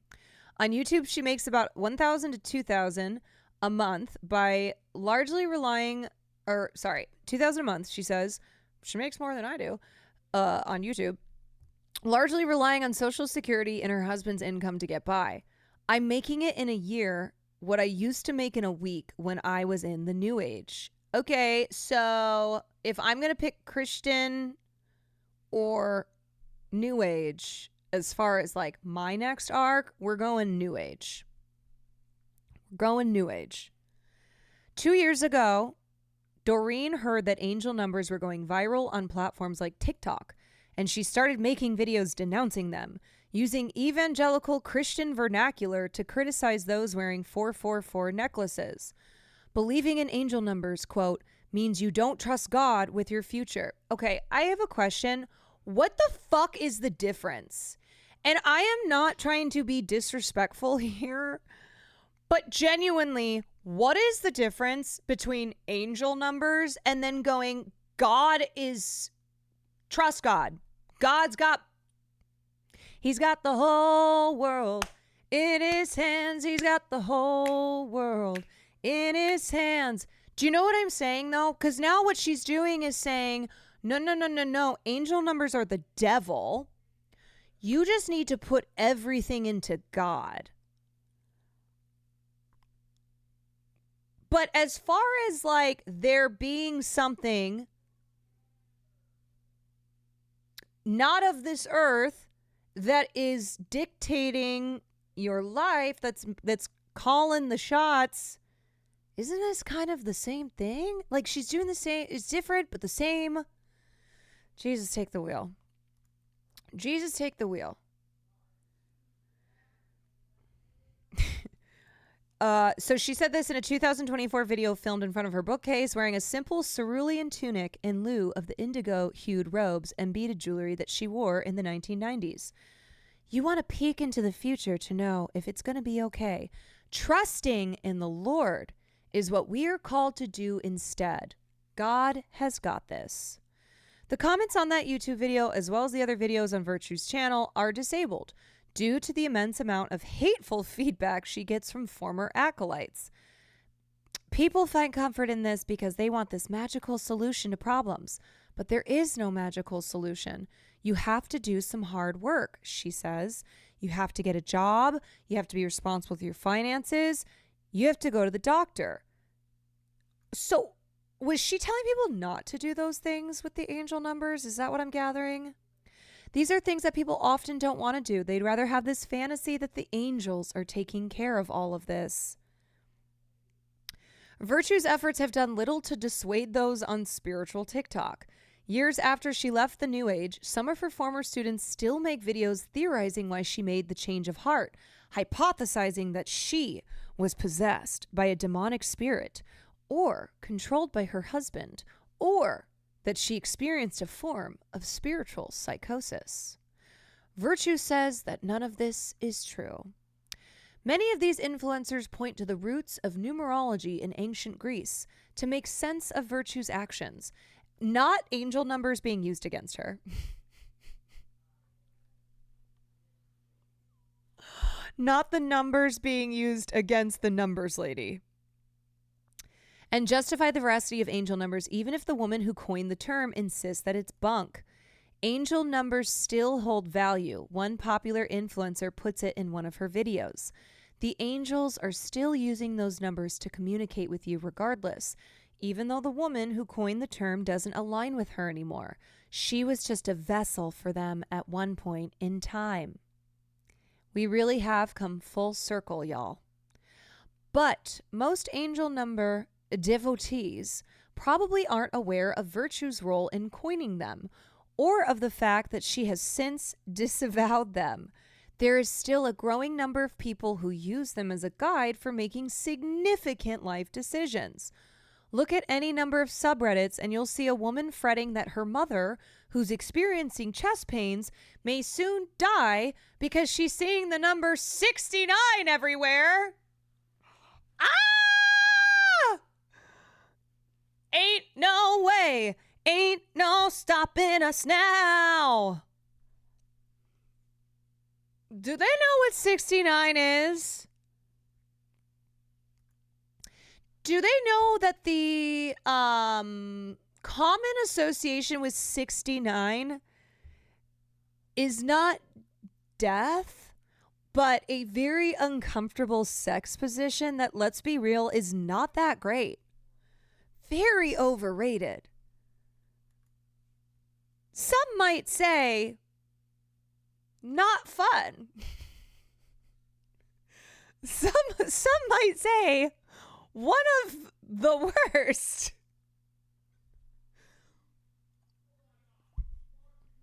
Some, not me. Not me. I'm not saying that.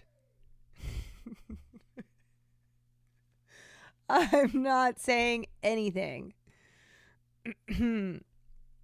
I'm just saying some people have said that it's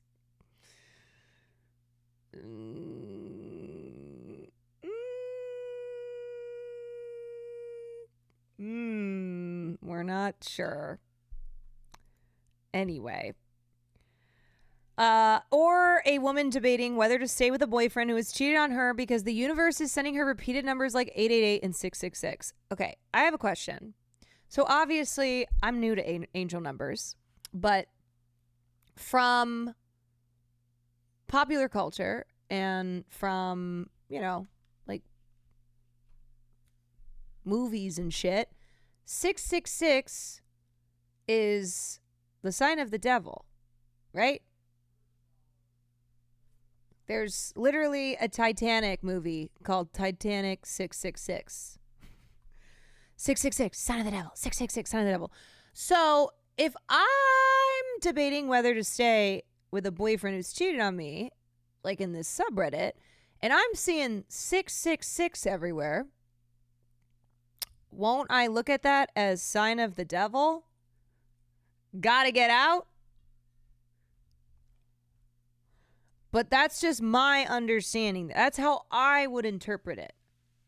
666 dicks, 6 dicks. Or 888, where if you switch out the 8 and put in 2 zeros, it's boob. So I would also take that as a sign to leave my boyfriend if I saw that. You know? Oh shit, you cracked it. I think, oh shit.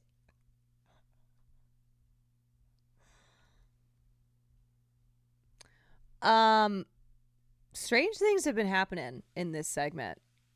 Strange things have been happening. I am just gonna say that. Wallaby Beatles.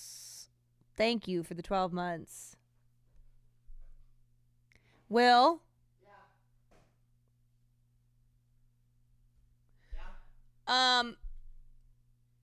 If I say to you 444, do you know what 444. Do you know what that means? 444. Look for 444. No. He doesn't know, you guys. He doesn't know about the angel numbers. What about 69? If you see 69, it means you might die.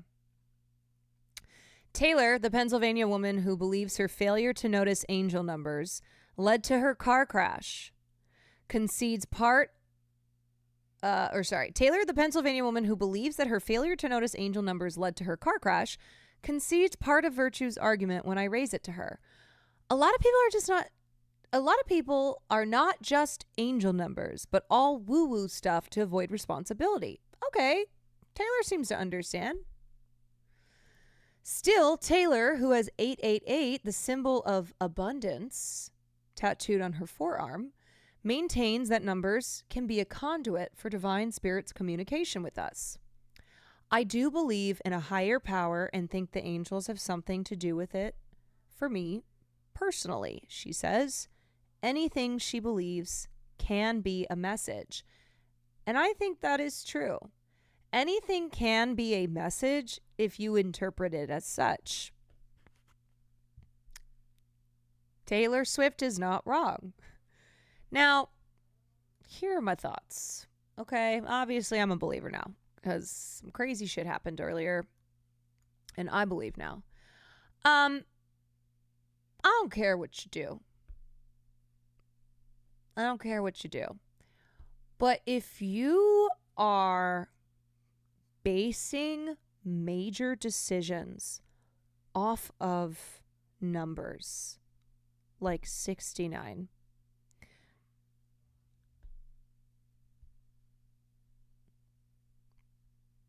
that's a problem.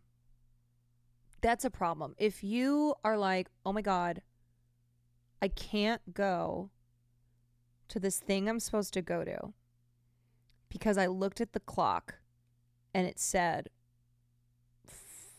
5:55. I don't know what 5:55 is. Then that is, we're running into some problems, you know? And I understand why people turn to spiritualism, religion, anything that's going to make them feel reassured in a world where there are not a lot of reassurances, and you can, be overwhelmed by the randomness of life and not knowing what happens after. And, death is scary, life is scary. So a lot of people are looking for meaning, and they're looking for, reason.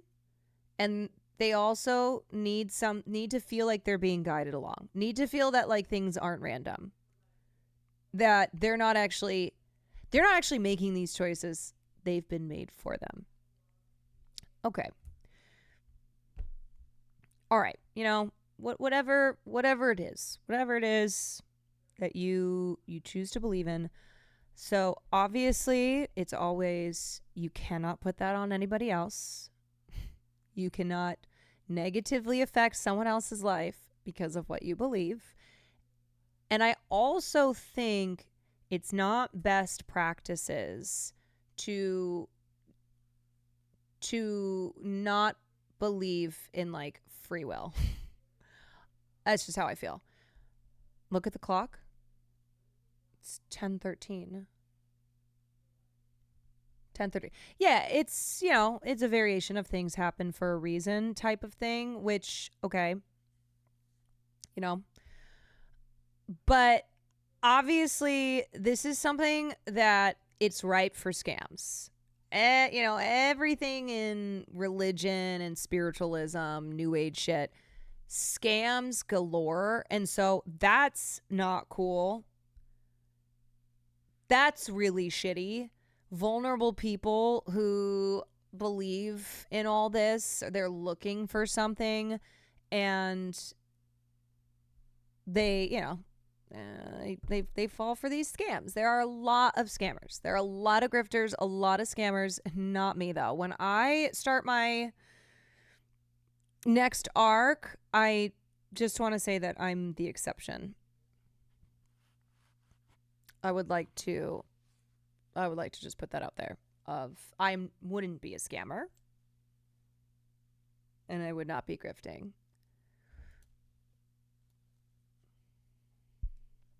Okay, anyway. They're also fun. Like a tarot card reading is super fun. Sure. Yeah. Yeah, I like to, do my little dabbling. I'll do a little dabble. Little dabble. And like I said, whatever you want to do, you can do it, because that is the choice that you have in life. But scammers, not me, but scammers are shitty, and people are they're just making stuff up all the time. They're making stuff up all the time because there's a lot of people who believe it because they want to believe it. And then also people who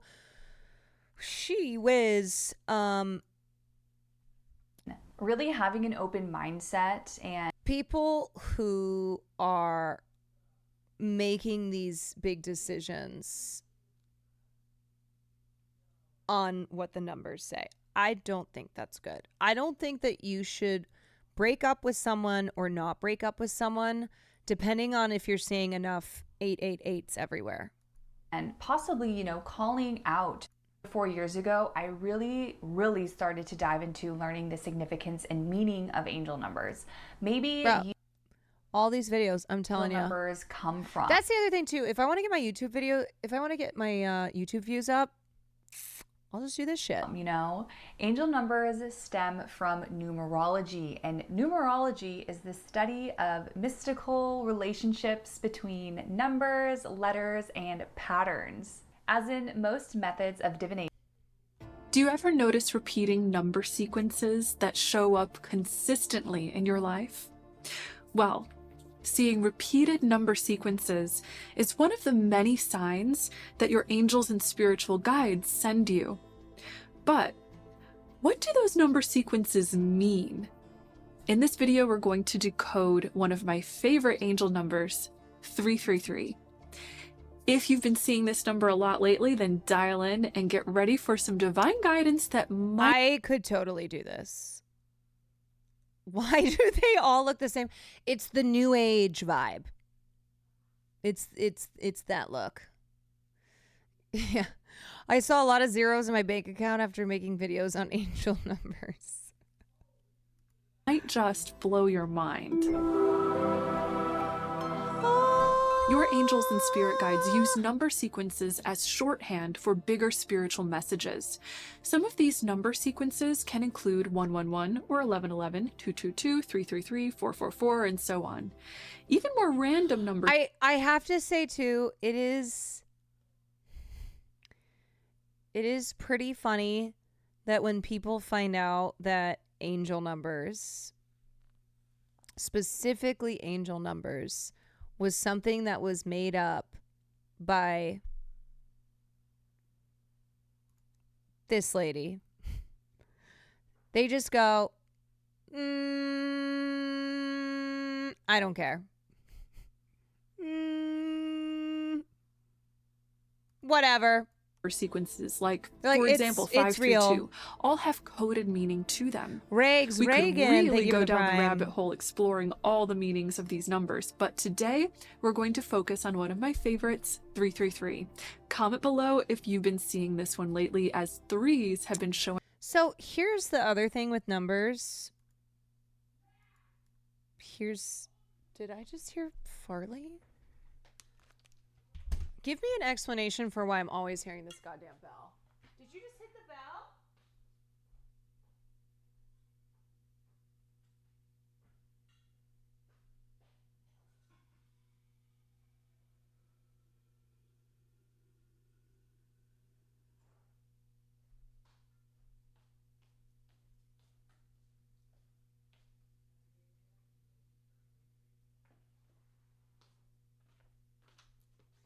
No.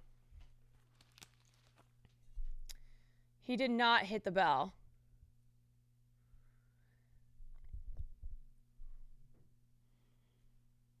Anyway. Anywho. Okay. Here's the thing with numbers. When you see repeating numbers.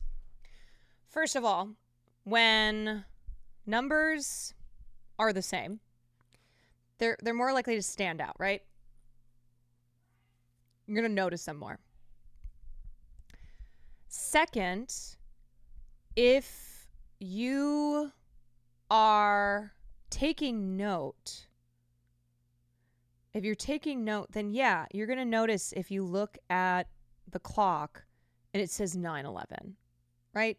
You're not going to take note if you when you look at the clock any other time and it says like 7:48. Yeah, some noticing bias going on, absolutely. The other thing too is that one reason that you might see something like 888 everywhere is because, for instance, with phone numbers of businesses, they will try and pick a number that has the least amount of digits possible, so it's easier to remember. It's like, have you been in an accident? Call Sweet James. Number 888 888 8888. And then you're like, ah! There's so many eights.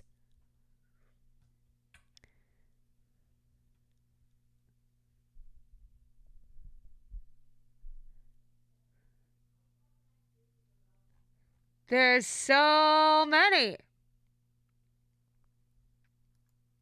I've seen eBay sellers price their items 777 or some variation. I'm like, bruh, yeah.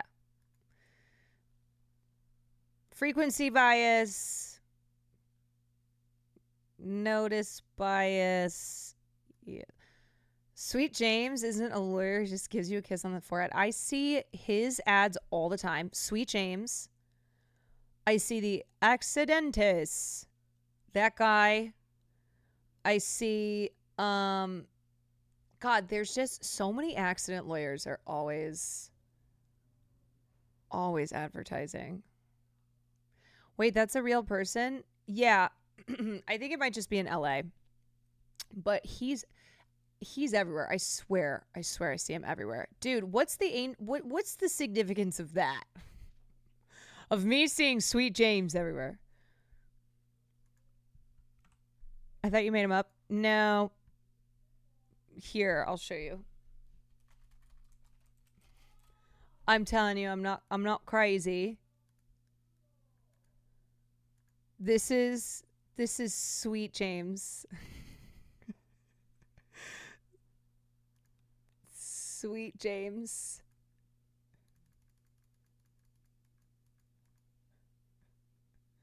All over billboards.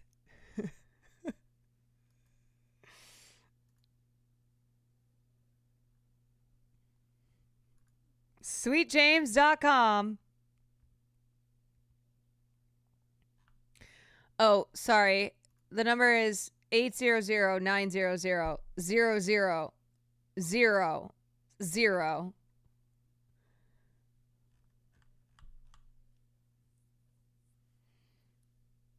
Similar to buying a new car and suddenly noticing that car everywhere. Oh yeah, that's a good example. What is this? Has this ever happened to you? Yes!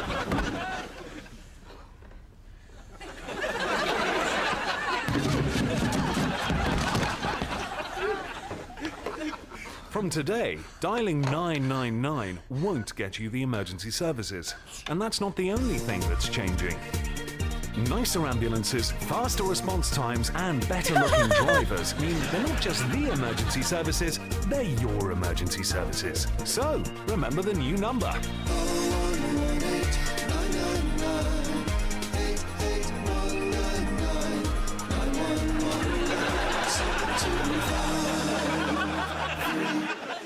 That's...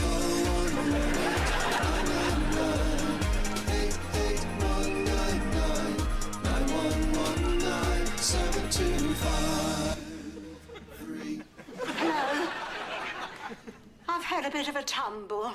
Well, that's easy to remember. 0118 999 88199 9119 725 3. Help, I've fallen and I can't get up. Sweet James was ex-husband of a Real Housewives of OC, and to no surprise, he was the ex of a Real Housewife of OC? Of course. To no surprise, he was a scammer and had a secret family.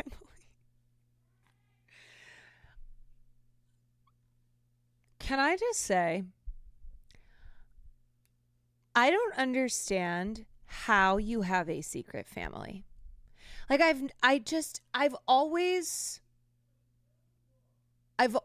wondered how. Because I feel like I would be struggling to have one family. How do you have the time? How do you have the money? How do you not get confused? It's so much work. It's so much work. Like, Will get sad if he feels like I haven't given him enough attention that day. That day. How could I do that? How could I have a whole other family? How could I even just have another Will? Too much. Between Farley and Will, the attention that's required. The attention that's required when I'm sitting at my desk working or when I'm reading and they both need attention. How could I do that and have a whole other family? Bruh, I got like 444 families. You know, honestly, it's impressive. Oyingo, thank you for the 20 months.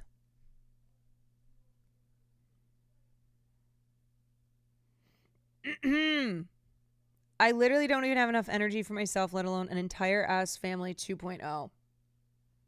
Yeah. So tiring. It's too much. It's too much. You know, if I had found out that my dad had another family, I would have just gone, how? How? You have 5 children. It's a lot. I would just be impressed. You know, someone in chat's gonna be like, excuse me, my father did have a second family, and it is no laughing matter. Wah, wah, wah. My father had 7 secret children. How dare you? How dare you? Happened to one of my parents with their dad, and they were a family of 6. My God. My God.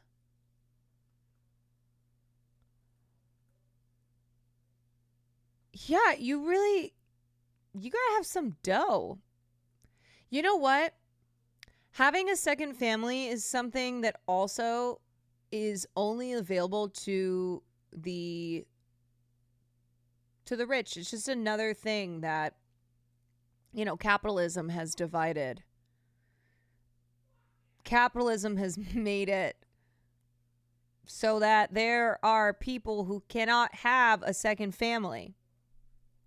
They don't have health care. They don't have affordable housing. And they can't have a second family. And this is what we are fighting against, you guys. This is why we're out here. We are out here trying to fight for all of us to be able to have secret second families, to be able to afford that. I want a government mandated second family. We should have a public option. You know? In this economy,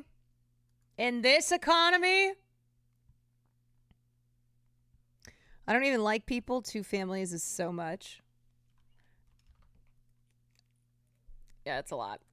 It's a lot. This is Caroline's single issue as a voter. I'm running for president. I'm running for president because I believe that everybody should be able to have a second secret family. Thank you. All right, y'all. All right. I think that's all I got for you. Markiplier TV show update. Wait, is this for... I thought this was a movie. Sleep is available right now. Not a joke. Wait, not a drill. What's available? Hi. Remember the plan? Hi. Oh, throw that plan out the window and let it rot outside because plans have changed. The Edge of Sleep is available right now. Oh. Not a joke. Not a drill. Not a mistake. Maybe. But it's available right now through the link in the description below on Prime Video. I couldn't say that before for reasons that I still do not fully understand. Oh, hi, Mark. But it's out now, so I'm not going to wait any longer because no one else is waiting for this. Or, I mean, everyone else is waiting for this because all the marketing is still set to go up on the 18th, and it is currently the 15th, which means we have a few days where we are on our own. But the challenge is still there, so go outside, grab the plan, dust it off, and bring it back inside because we still have a job to do. Apparently. So I don't think it's going to make a difference, though. I really don't. Even though we're on our own, that's never really stopped us before, and so I think there's still plenty of time and plenty of opportunity to make the challenge happen. If you need a reminder, the challenge was to get it into the top 10. There's a couple shows that are probably up there right now. We need to dethrone them. I don't even know what they are. What are they right now? Okay, what do we got? Okay, in TV shows, you got Lord of the Rings, Rings of Power, Citadel Diana, Tulsa King, The Legend of Vox Machinima. Okay, if his show does well, then Amazon will release his movie on Prime. Got it. Lioness, Killer Cakes, Reacher, The Boys, Fallout, and Judy Justice. So all we gotta do is beat the ever-living snot out of, that's literally Judge Judy. We gotta beat the snot out of Judge Judy, all right? Sorry, Miss Judy Scheindlin. Mrs. Judy Scheindlin? Sorry, Judge Judy. You know what? I'm all about it. Okay, fuck Judge Judy. Fuck Judge Judy. It's Markiplier time. Hogan, thank you for the gifted. We'll give it back in a little Yeah, bit. But she's you still gotta alive, go, and all she's right? still rich as hell, It's even just- richer. yeah, that's just the way it is. So that's our target. That's our target. Yep. Judge Judy is our target. So I think we can beat her. And, you know, all these other shows, they haven't had a new season in a bit. And all of it doesn't matter. We just need to get into the top 10. And if we go higher than that, that's great. But we are on our own. So we got to make do with whatever we can. It's available right now, but you do need a Prime subscription to watch it. The benefit, free trials. If you don't have it, you can get a free trial for it. Just be sure to cancel it. If I shouldn't say that, but, you know, I'm going to say it anyway. Okay.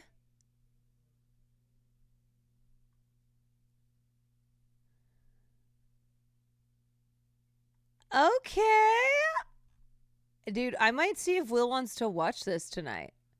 Check it out.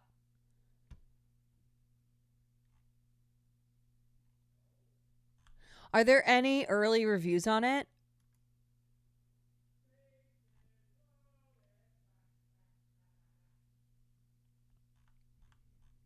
Any primers? Yeah. Any primers in here? Any primers? Any primers? Sub to Caroline via Prime and get a Markiplier show with it.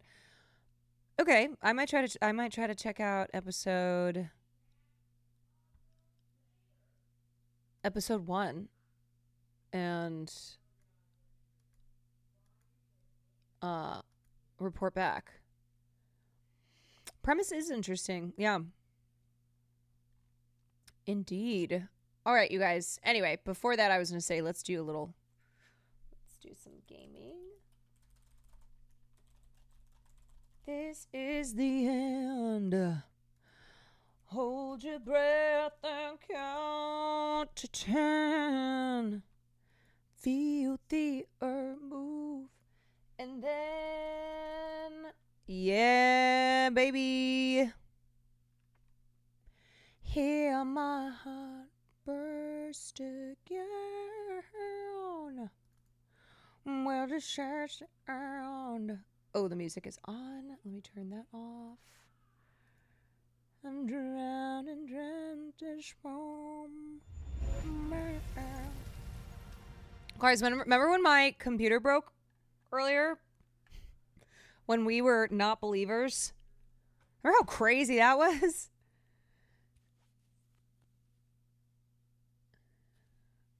Remember that?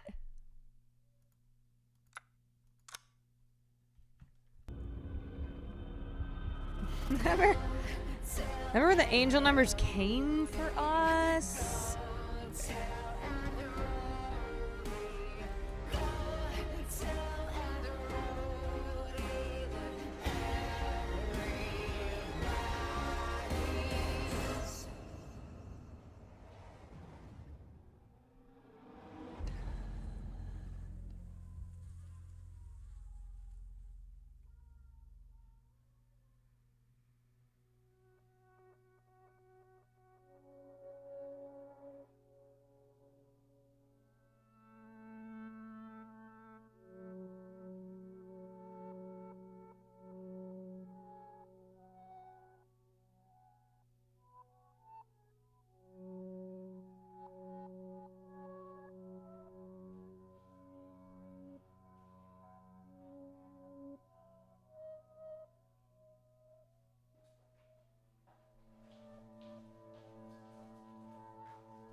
Okay. 777.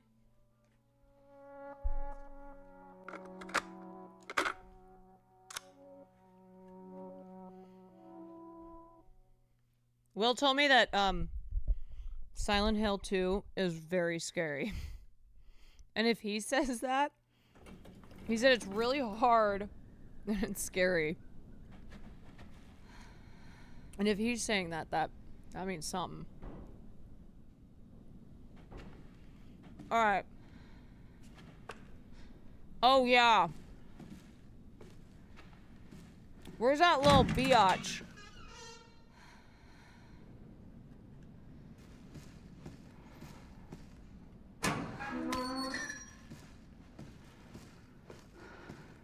It's great. You just finished it yesterday? How many hours did it take you?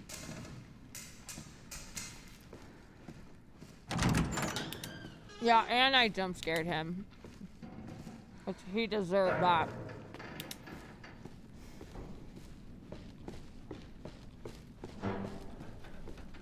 Supplies?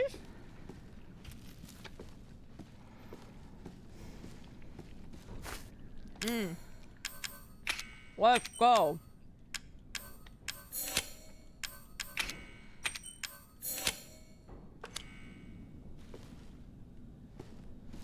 Took about 15 hours. Gunpowder. Okay.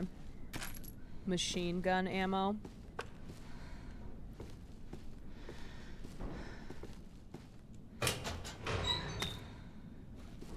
Let's make some more bullets.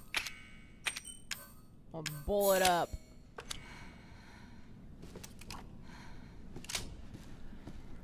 I feel as if I need... Oh. I feel like I need way more supplies than I actually have.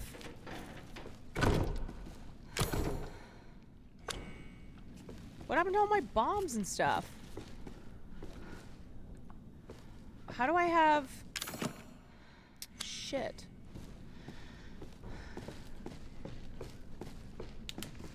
That little wench take my bombs? Oh, that was the... Oh, right. That was the flashback. Damn it.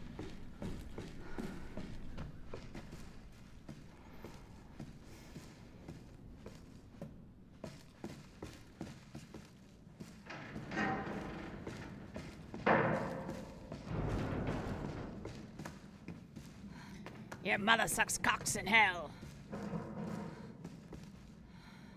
The hell?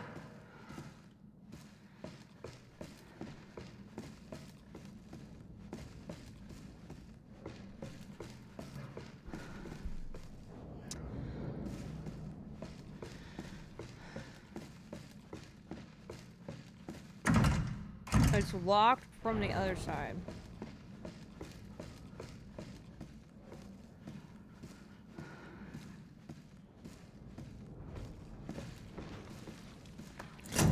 Okay. Okay.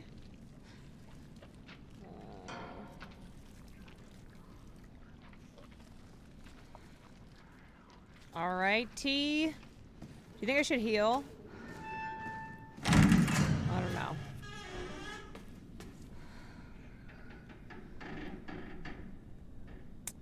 Oh yeah, that was The Exorcist. What the fuck?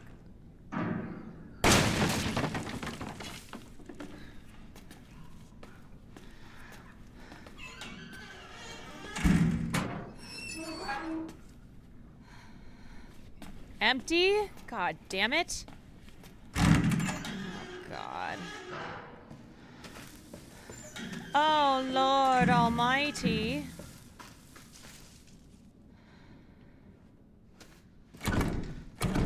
God.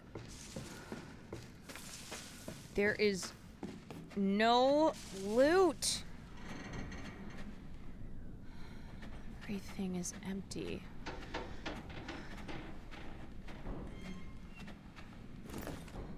No, it doesn't do shit for me.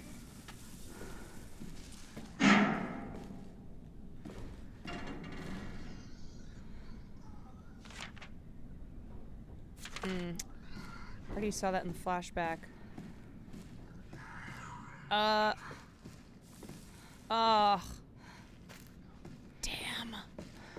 Do not have that many bullets.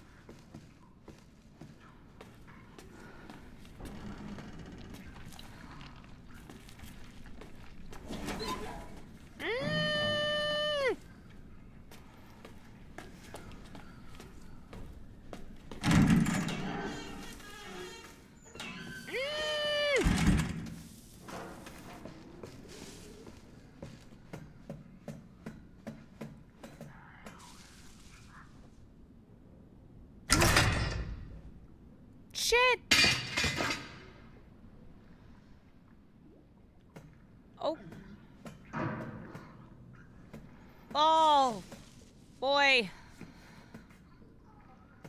Okay. That's not gonna work. Is it?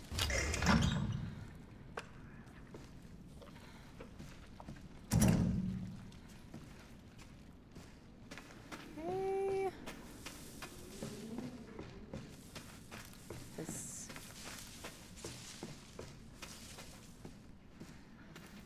Where did that one door go? Is it this one that I gotta put the fuse? Wait. No, shit. Fuck. Fuck. Shit. Bitch.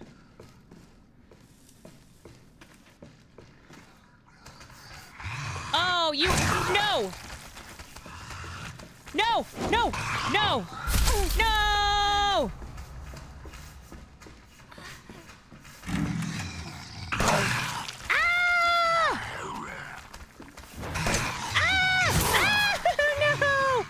No! No, sir!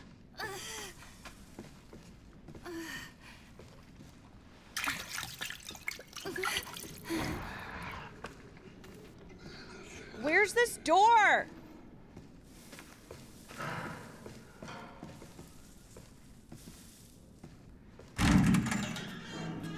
Where's the door, dude? Wait, is this?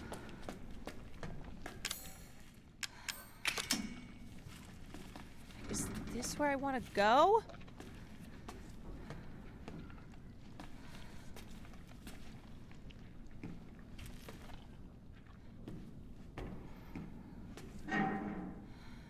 What did that even do? Are we Mia still? Yeah, we're Mia still. But I can't figure out. Okay, clearly that is not where I'm supposed to put it.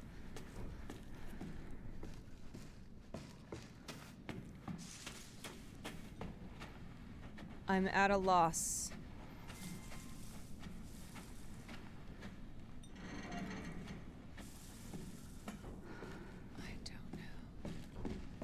I broke the handle off, so I can't get in that way.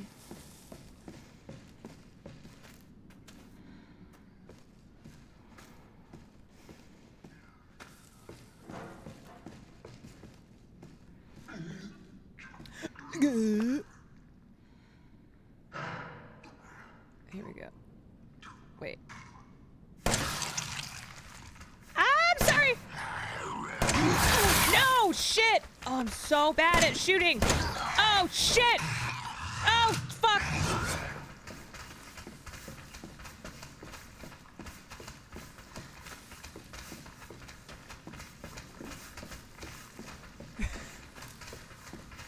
Please, where am I supposed to go? Oh, no! I think that's where I got the other one. I think he's just following me. Please die. Oh, thank God. I have 2 bullets. I've spent 8 bullets on that guy. Okay, I think this is where I want to put... Okay. Damn it. Wait, isn't this where I came from?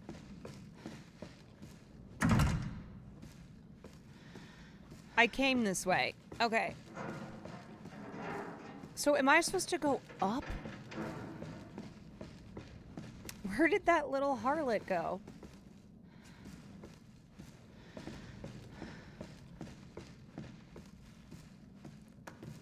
That is blocked, and I don't have any bombs.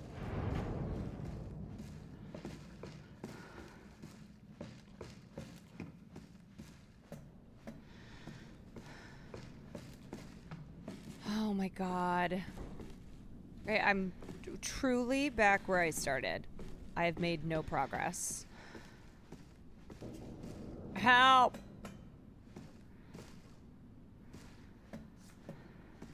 Help me!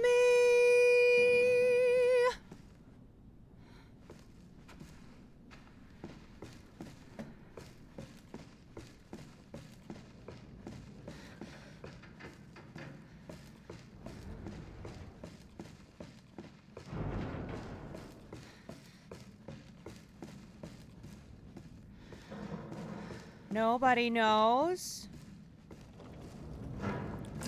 Okay, so since I left that, then clearly I need to take this out, and it needs to go somewhere else. So I'm just gonna loop around again. I've already been here. I've already been here.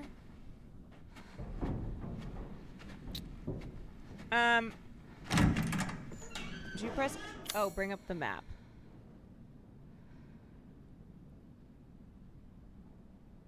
Okay. Oh, okay. Wait. Let's try this.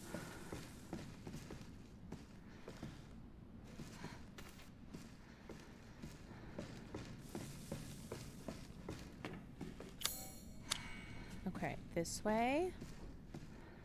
This way.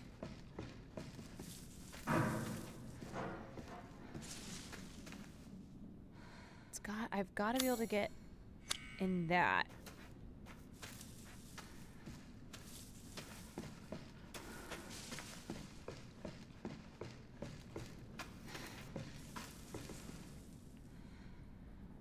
Check the elevator. Which floor is it on? The third?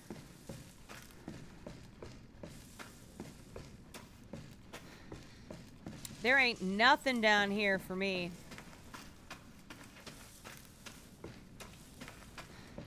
Okay, so we're going back. Okay,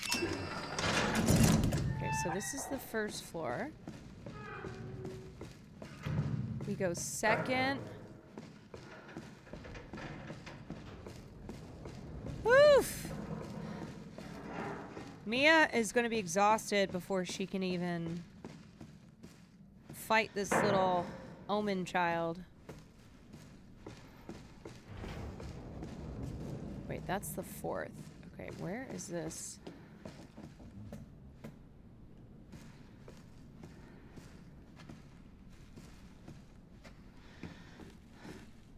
Am I insane?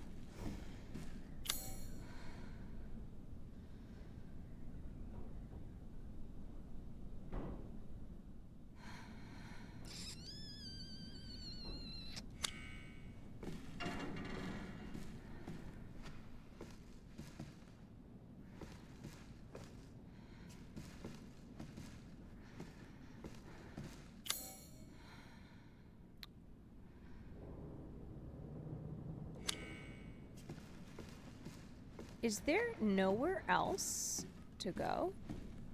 Oh my goodness. Oh, I forgot. This is here. Okay. Hello.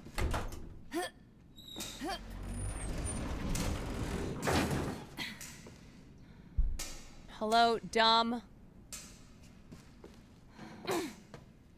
Dumb as rocks.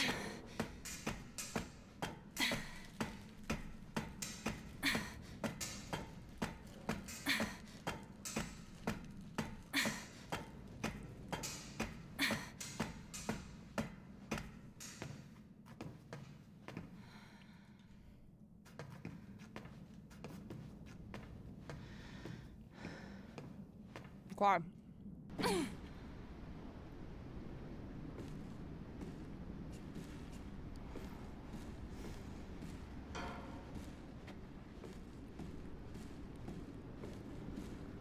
Alright, Shelly. Gotta be around here.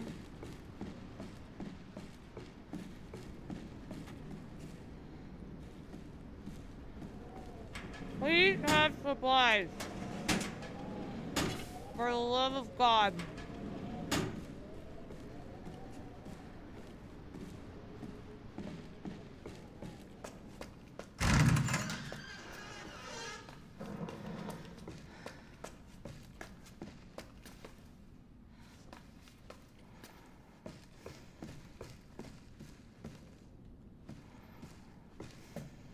Supplies.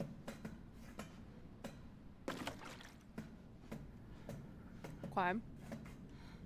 Remote bomb.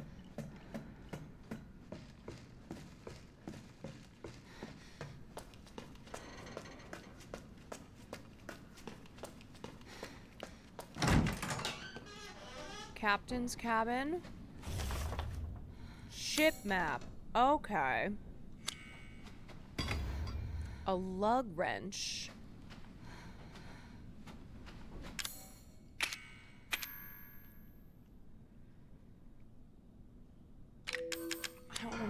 I don't remember seeing. Shit. Oh. Oh. Oh, I don't have any way to get in. Oh no. Oh, my gun. It's no shotgun, but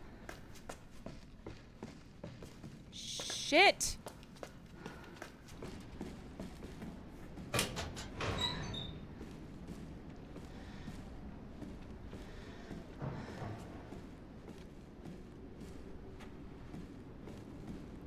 Damn it.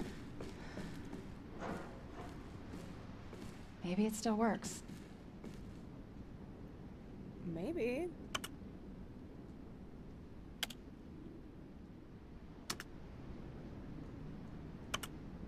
Ethan. Ooh. I hope I make it in time. Ethan. Okay. Bottom level.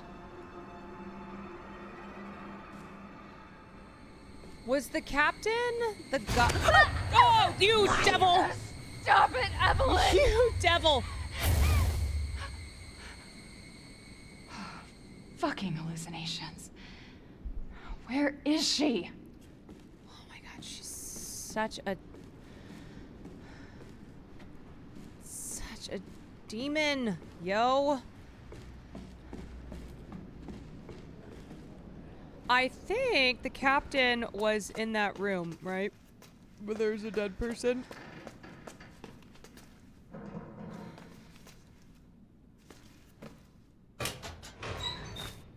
Herb.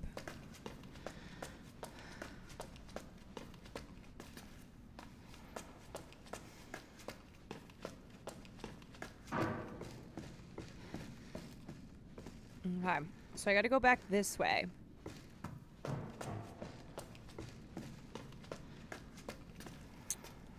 Nope. Elevator. Was that the captain, that dead guy who was on the ground?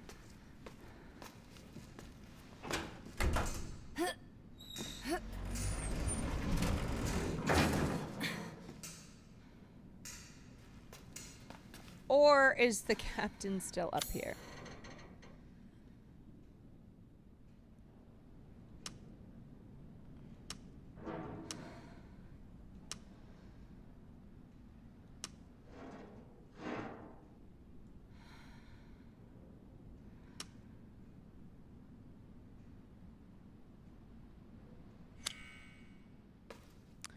Or maybe it needs a lockpick? I don't know where to get one.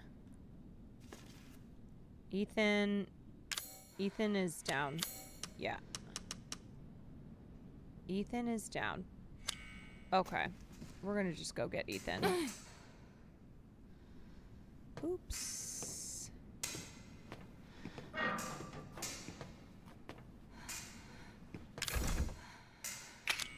Nice.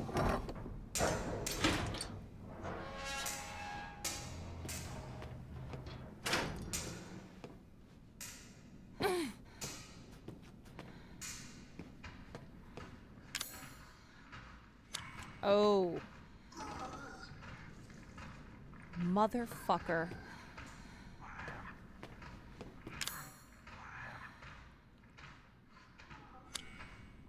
It's missing a fuse.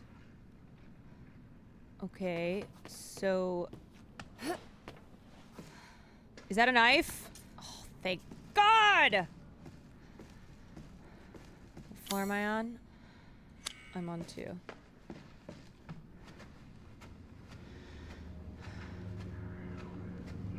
Oh, you nasty! Just let me by.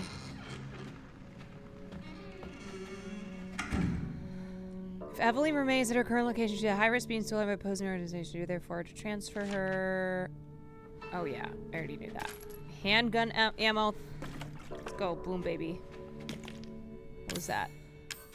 Corrosive. Okay. Okay, we're cooking. We're cooking now. We're cooking.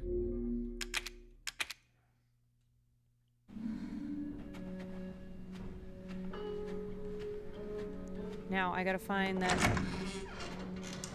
I gotta find a lockpick.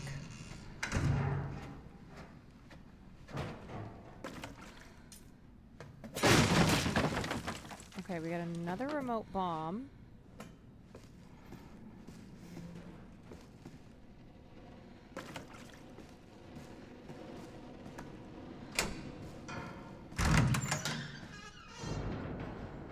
Okay, so that's 2. What else is on this floor that I can get?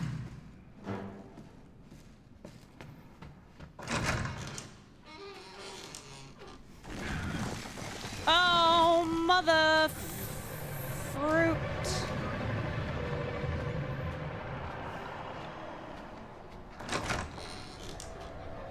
Okay, I gotta figure out how to use...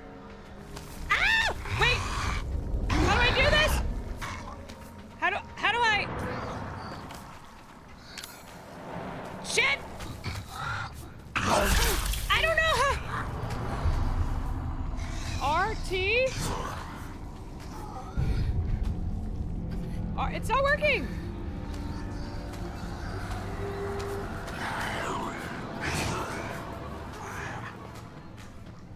Try to place on the floor or a wall. It won't... Oh! Oh! Oh! Did I get it? Okay, I got it. I got it.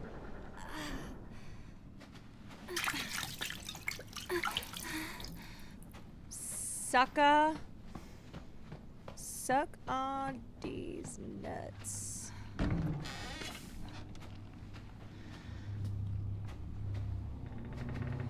That was pretty sick. Yeah. Retweet. Oh. Oh. Oh no.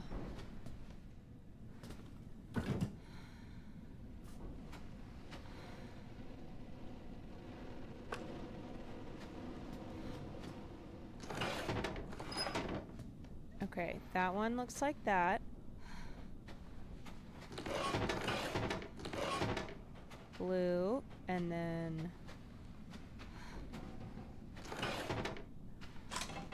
Yes! That was pretty easy. Okay, we got more corrosive. I still need... Actually, maybe I don't need a lockpick. I think I can use the corrosive, right?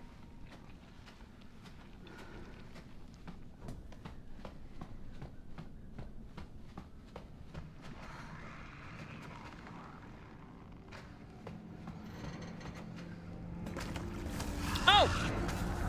Oh, shit! Okay.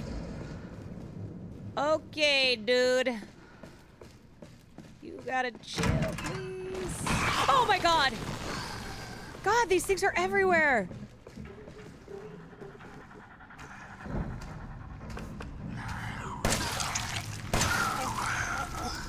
Oh! Oh! Oh! Oh!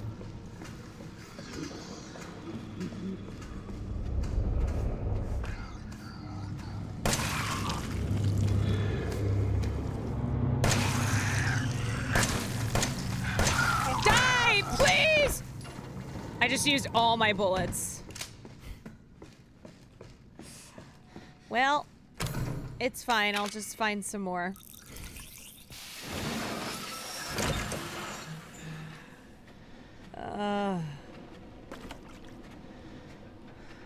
Motherfucker. Captain's locker key. Got it. Nice.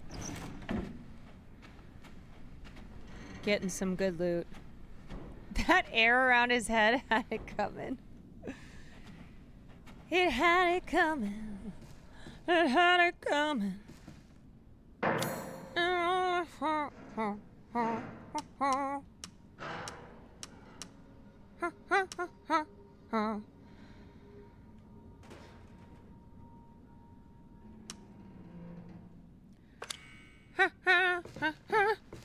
Okay, we can go get the machine gun now.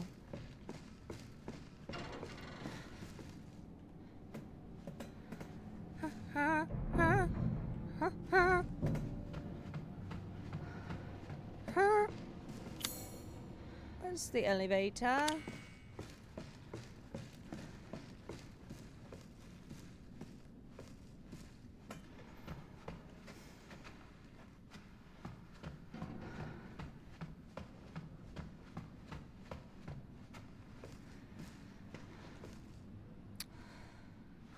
No! Shit! Fuck, I fucked up. That is not what I meant to do.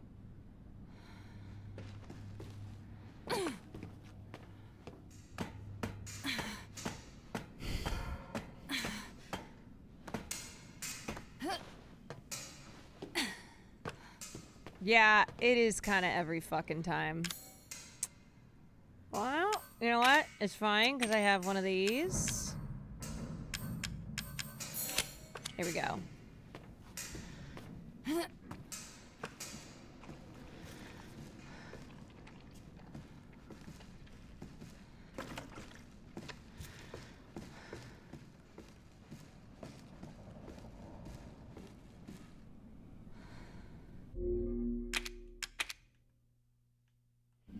What's the next game after this?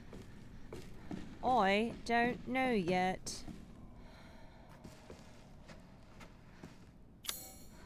Oh, I'm still only on 3. My bad. My B 444. That's where we gotta go.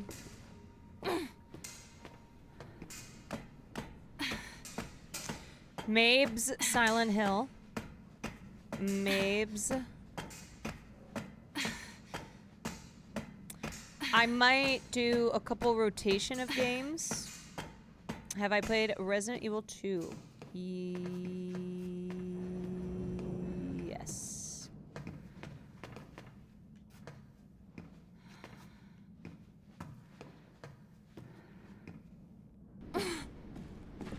Okay, girl, come on. Oh! Oh! Oh, you...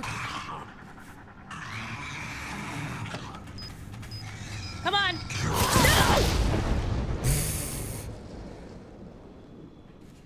Okay.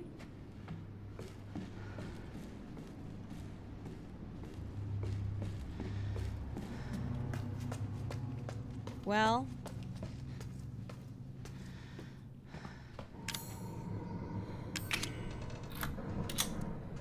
Don't even worry, because Mama's back.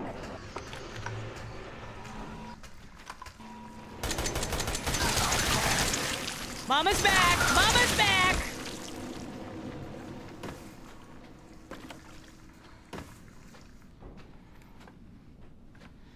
The boys are back in town. Go to the bottom level to save Ethan.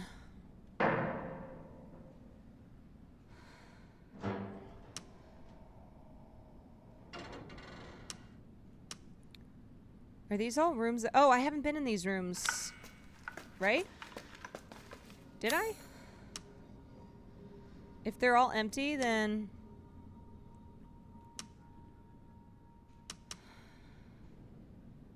Correct. Okay.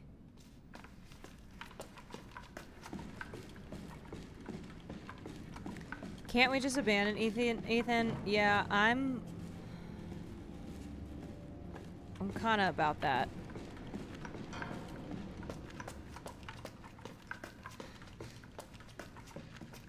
Snooze, you lose, you know?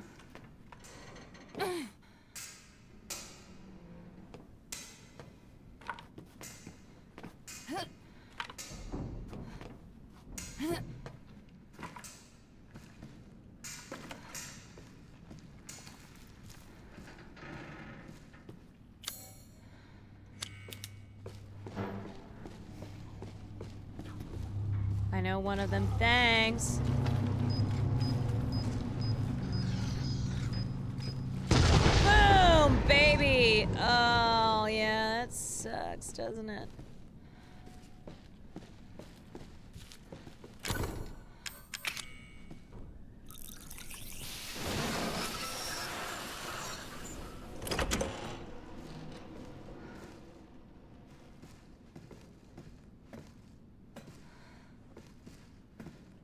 Okay.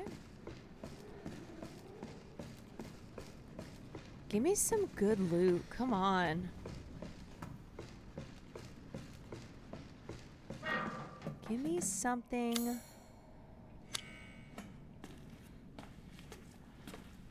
Give me something good. I bet one of those things is gonna pop out. One of those demons. Yes. Yes. Come on.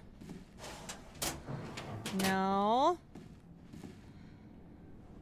Give me some stuff.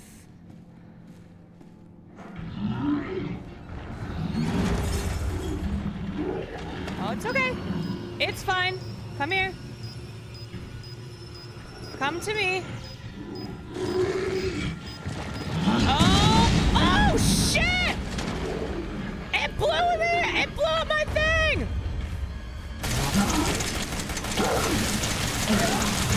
Oh my god! Oh, fuck!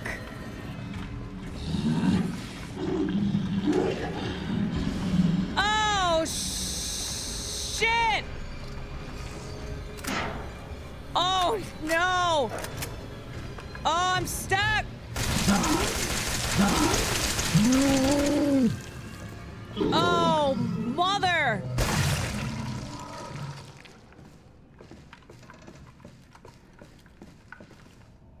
Wait, do I get my bomb back?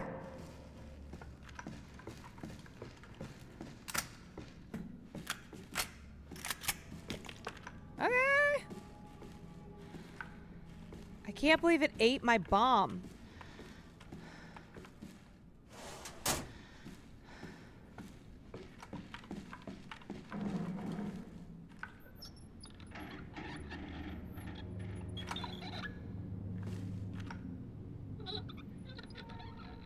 I didn't know we had an AK, period. Yeah. Yeah, we fucking do. Okay, power cable. I just unloaded my entire clip. Oh, classic. Classic. Okay, we're gonna go down to 1 and get some more supplies.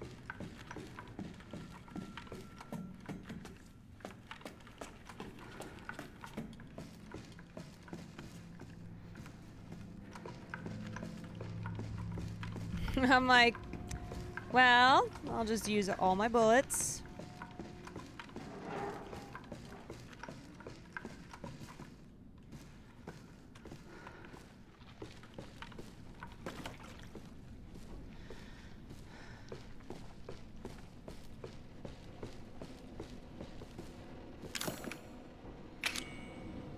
Okay.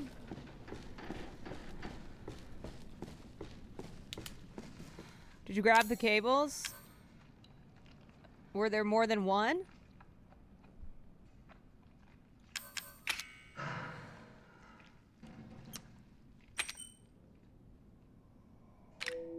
So I'm gonna say that for now.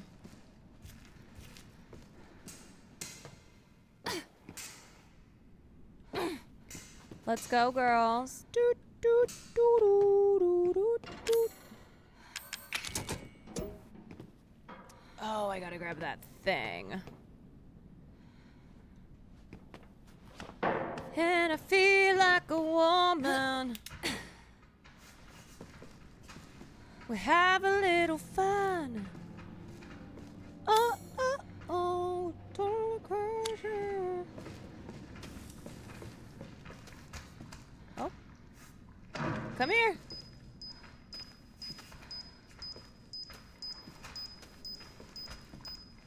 Hello. Oh, oh, oh, oh, shit, shit, shit, shit, shit, shit, shit, shit. Did I get him?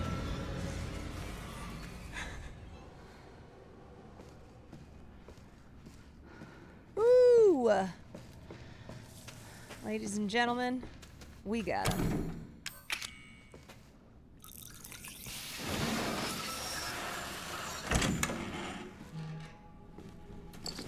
You can now carry more items. Great. Well, it'd be awesome if I could get some more items. More bombs. Totally crazy. Great. Okay. Let's do... If I mix this with this, does it give me... Oh, it's enhanced gun ammo. Fuck.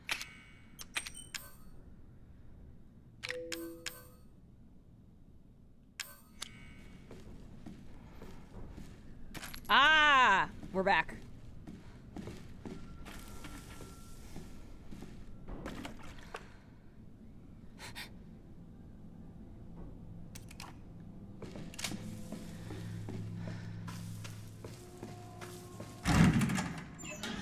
Okay, now I know I need to grab this thing. Totally crazy. You can't make machine gun ammo? Well, shh. Here, it.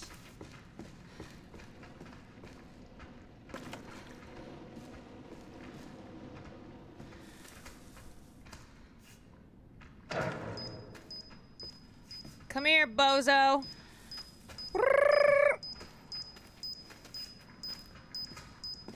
Come on. Come on. Ah!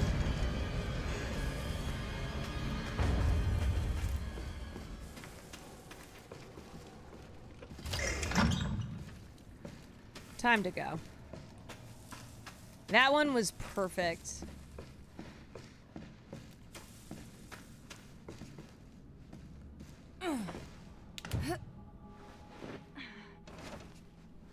This resident ain't big enough for the two of us.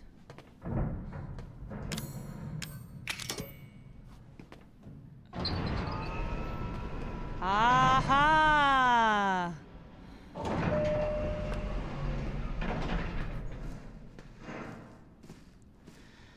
Okay, so, Ethan. First, I'm gonna go down to 1.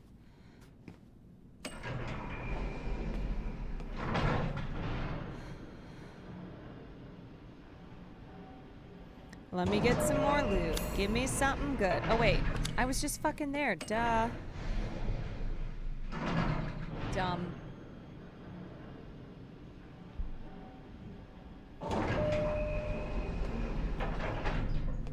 He's waiting. Ew.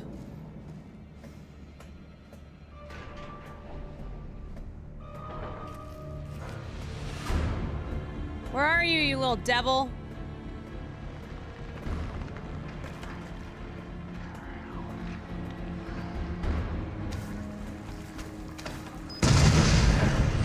Yep. Ain't nobody stopping me.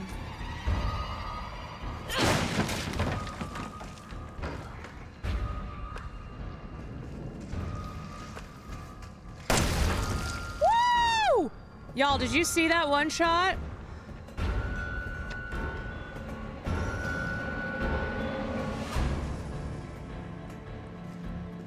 I'm goddamn Annie Oakley over here.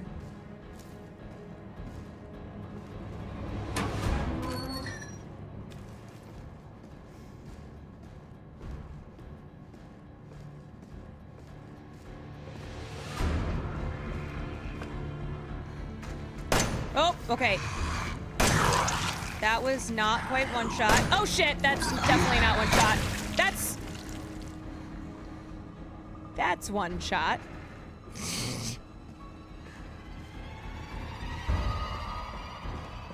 It's fine.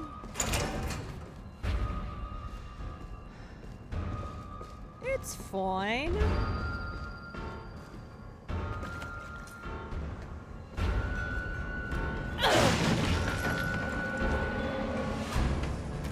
Oh, machine gun ammo. Oh my god. So many bombs. Oh, yes.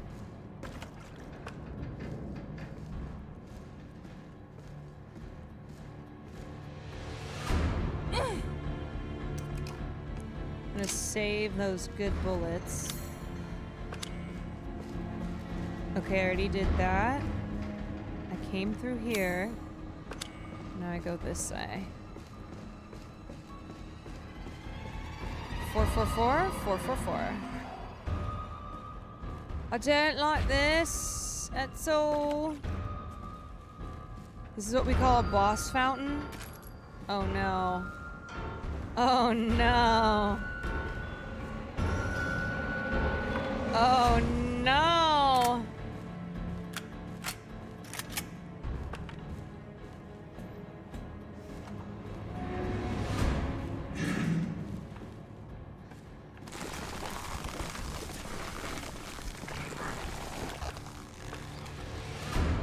Oh.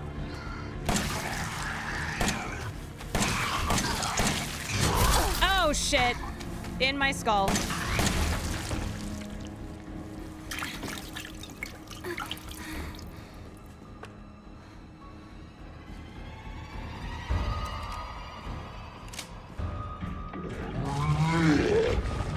Oh no!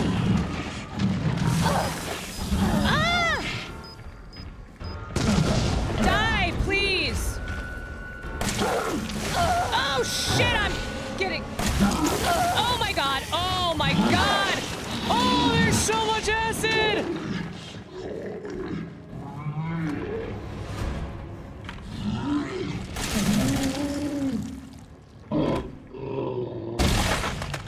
God! Bless!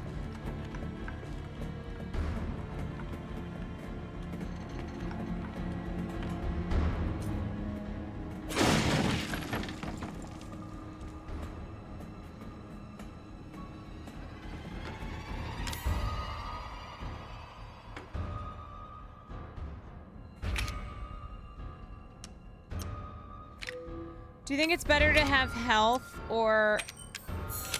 I don't know. Health or bullets?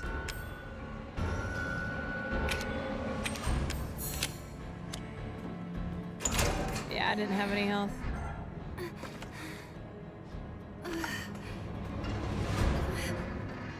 Am I dying or something? Why am I making these noises?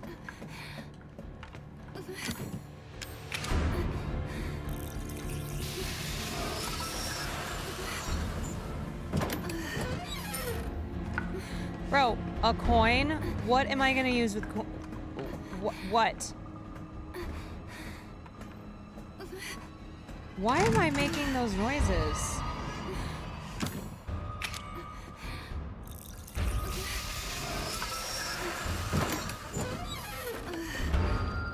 Okay, I got hella bombs. Oh, I'm infected.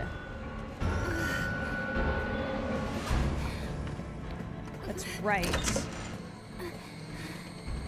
I'm gonna kill this little biatch. I need you to do something. Ethan! Ethan. Ethan! Ethan. Ethan, why? Hey, shh. I know. I'm not gonna hurt you. Hell, I never would have if I could have helped you. Oh my god, Daddy? What do you mean? I'm no killer, son. What? Neither is Marguerite, nor my boy Lucas, But you're backwoods hillbillies. or even How Zoe could this here. be? She did this. What? What the hell is she? No, what did she do to you? She infected us with her gift. That's what she calls it. I found her near a busted out tank in the bayou. Daddy's Everything good. changed after that. So she infects you and then she takes control? No. Not exactly, son. She just... Daddy's she forces her way good. into your mind, your soul. You can't fight back. You are connected to her. He tried to help her. Can't resist the urge to... Fuck that whole Evelyn. Oh, you're a different person after that. Just like Mia. So Mia sent me that message because of Evelyn. Listen, the girl just wants a family of her own. She's the key. All right? You find her and you stop her. Ethan. Free my family. Please. Okay, Daddy.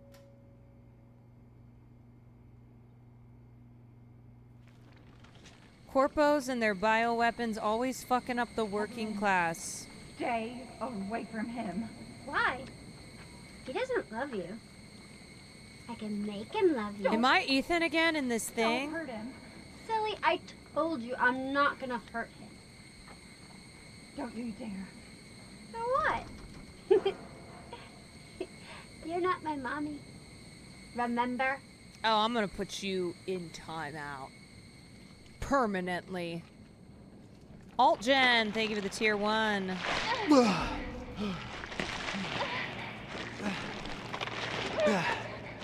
Ethan!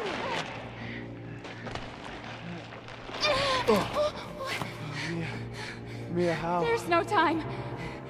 You have to get out of here and find her. Here, take this. What? What? Wait, what are you doing? What are you doing? Saving your life. You need to go. I won't be able to resist for much longer. No, Now go kill that little bitch. no. Wait! Mia! No! Can I have your gun? Bro, are you kidding me? Do I not have anything once again? Oh, I'm gonna end it all. Oh my god. Oh. Okay, you little bitch. Where the fuck are you? And where's my fucking gun? Where's my fucking shotty? Babe, can I please have your gun?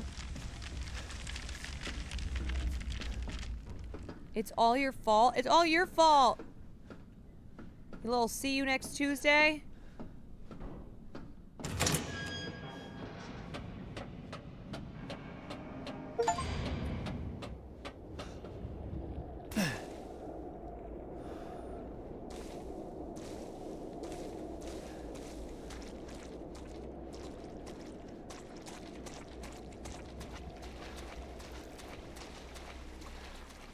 I cannot believe that once again I'm back here with nothing.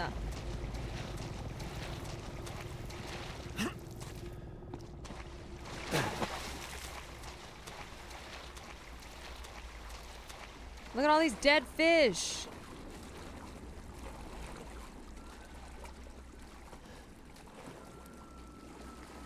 I thought Donald Trump said he was going to drain the swamp.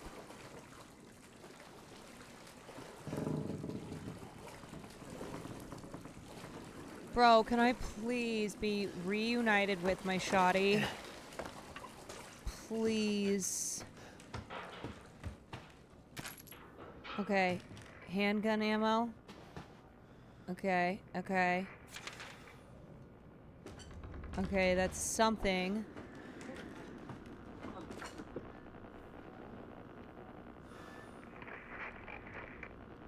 Are they watching? Are they watching us? Alpha 1, this is Bravo 1. Do you read? This is Alpha 1. Report. Did you find anything? Bro. A thorough search of the Baker property revealed 0 survivors. Repeat, 0 survivors. We did find evidence of a skirmish. Evelyn? Negative. However, we did find several encrypted messages from the Baker's son Lucas to an unknown third party. You can probably guess who that was. That's just great. We've had reports in the abandoned mine south of the property. I'm gonna go have a look. Abandoned Roger mines. that. We'll meet you at those coordinates. If Okay. you encounter Evelyn, orders are shoot to kill. Shoot Repeat, on sight. Shoot to kill. Wait, check this. Oh!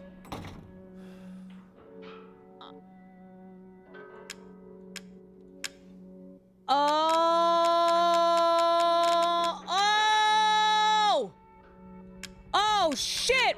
Yes! Oh my god, where is she? Oh, oh my baby! Oh, my baby! Oh my god. Oh, we're so fucking back, man. We're so back. Oh, shit. Oh my god, I could cry. I could cry. And I have Mia's shit. Fuck. Yes. Yes.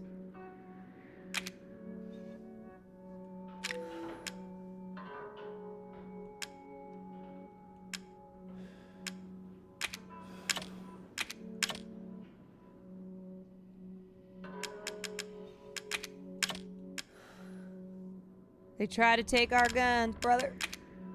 But we wouldn't let them.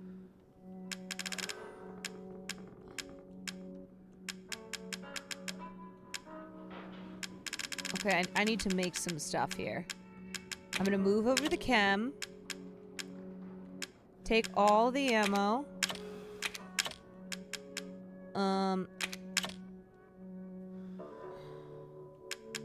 Let's do this. Okay. So, let me mix some shit up. Okay, so we got 2 of those. We got 2 of those. We got the herbs. We have so many guns now. I probably don't need this knife, huh?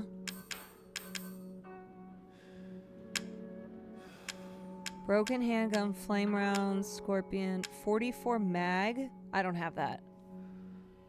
Right?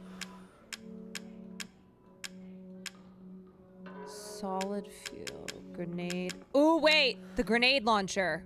Fuck!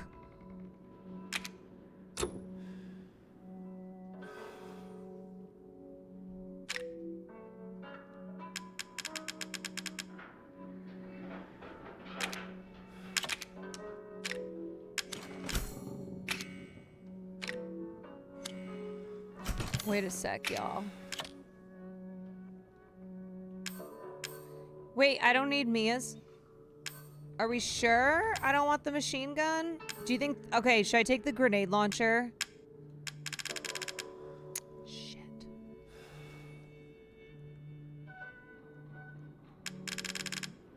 I don't know.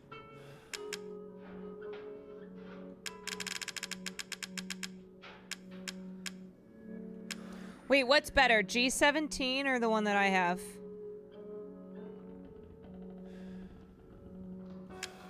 This one's mine, right?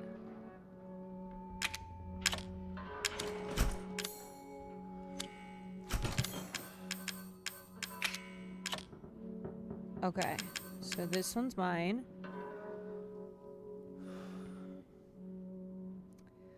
Dude, I'm gonna want that grenade launcher though.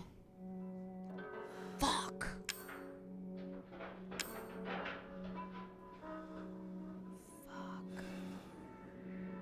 Oh, I can get rid of these.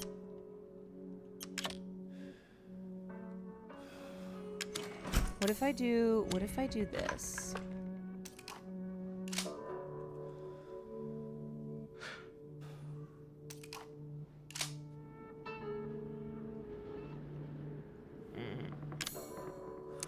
Okay, I think I have room.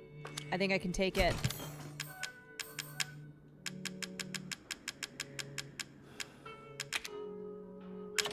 Yep. Yup. And then my flame rounds. Yup.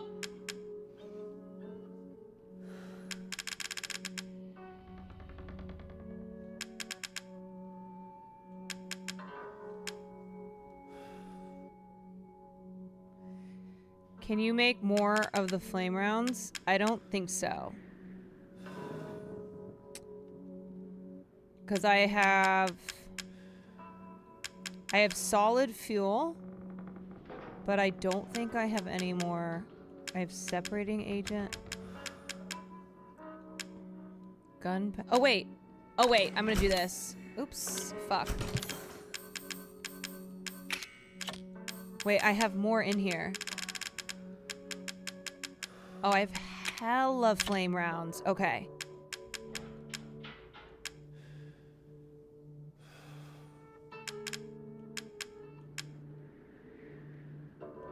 MPM. Okay. How do I switch this to be the grenade launcher? I think you're locked and loaded. I kind of am. Move. Oh, okay. I'm gonna move this.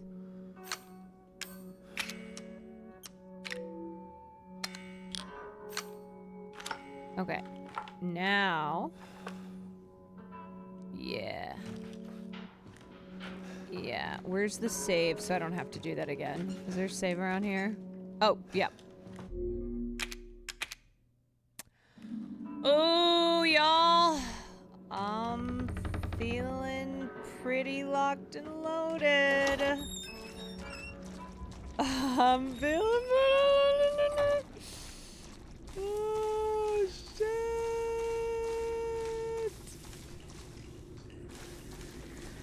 Yeah. Should I make one more health or no? Do you think we're good? I have 2 and I have 2. Because I can go get an herb and make one more.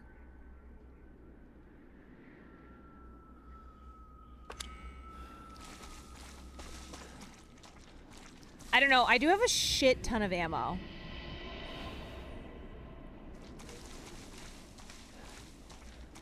I'll just do it. I'll just do it. Real quick. Real quick. Real quick. Let's just move. Let's move these. And this. And then give me... I'm pretty locked and loaded. Okay, come back over here. Yeah, but you can't aim. Fuck off. It's true. All right, sick. And now we go back. Then I'll be ready to go.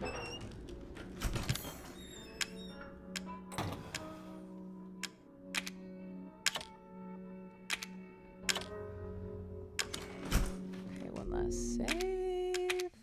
Woo!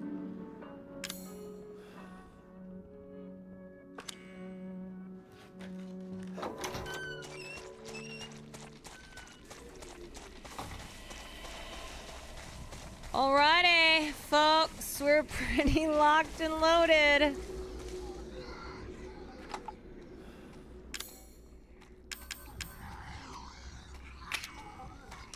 Shit. Fuck. Oh my god! Did I just use a grenade? Fuck!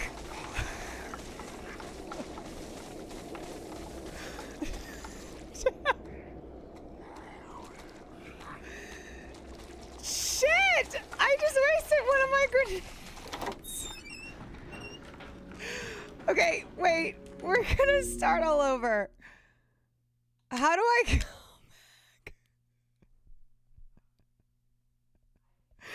I just used a fucking Is this the one?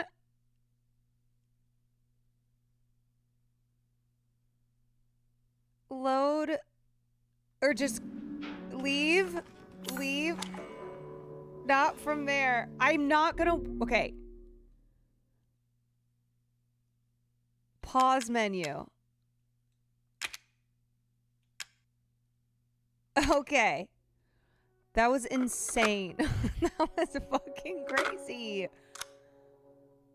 I can't believe I just used.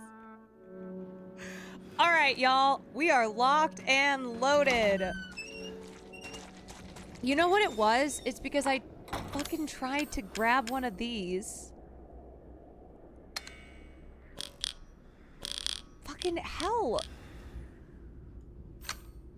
How do I use one of them?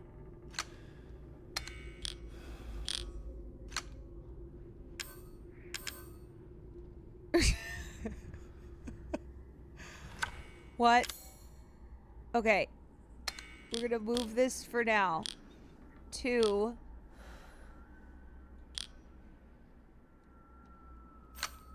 Okay.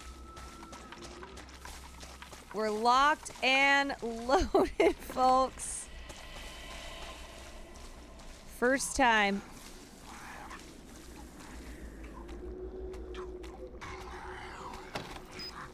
Come on. Come to daddy. Wait, what the hell? What?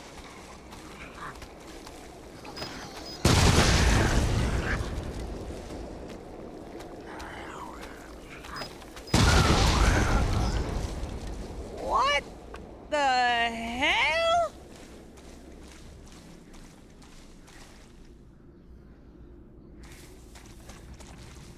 I only have 2 of those left. It's fine. I have the rocket launcher.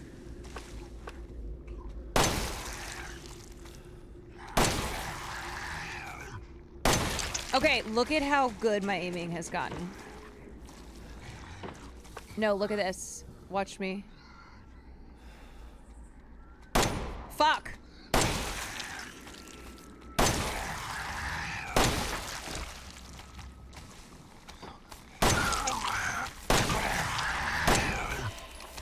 Shit! Oh, fuck!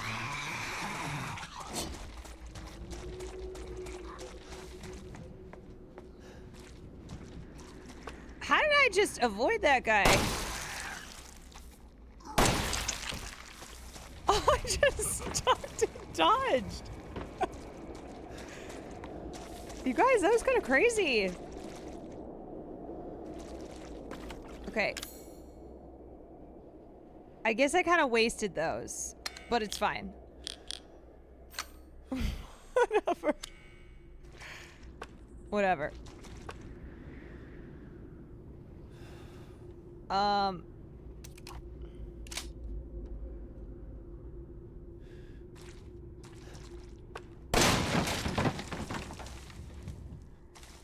All right. That was a waste of a bullet. Okay. Cool. How do I get in here?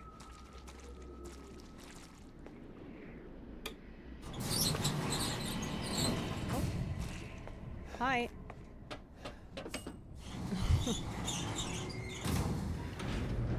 Dodged. Yeah, I really dodged, duck, dip, dive, and dodged. I don't know how I did that. I guess I did that. I guess. Woo!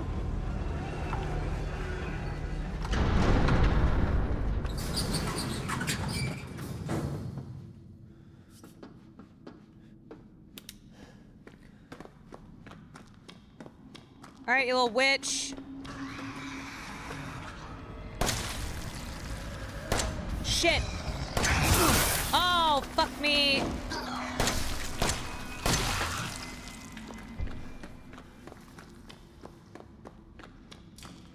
Oh.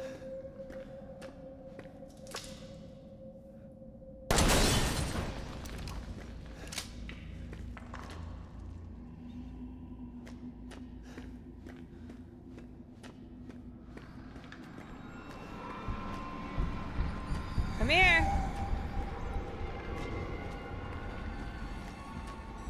Where are you? Oh! Oh! Oh shit!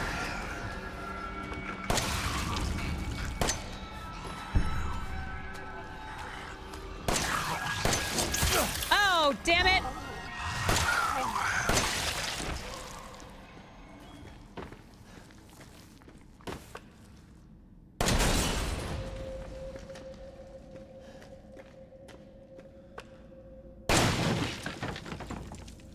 I don't even know why I'm bothering to try to open these. I don't have any room.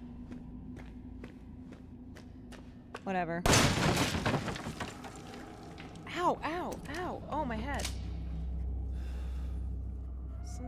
Something fitted. It would be nice to get some more shotgun ammo. I agree. Oh, boy! Who saw that? Who just watched me narrowly avoid?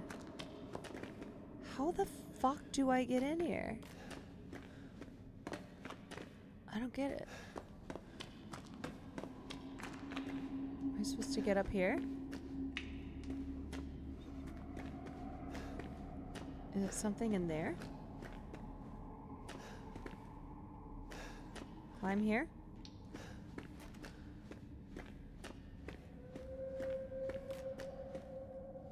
Do I have to clip that wire?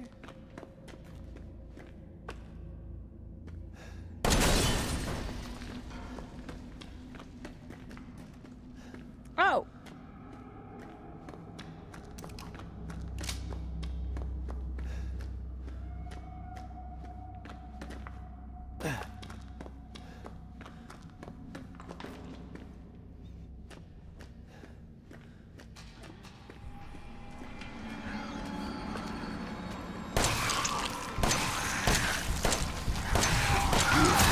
Fuck you! Fuck you!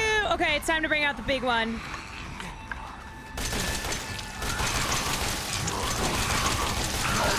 Fuck! Oh no, I'm dead! Oh shit! Oh no!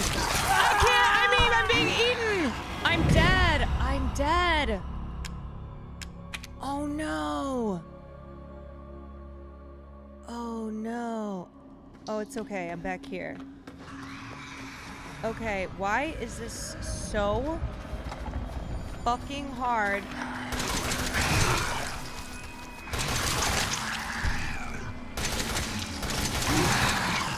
Why? Why won't you die?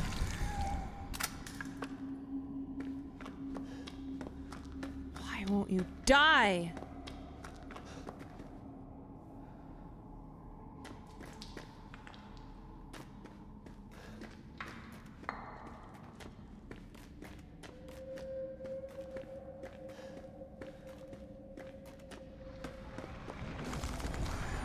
Okay, watch this. I'm gonna set a trap. Ready? Come here. Come here.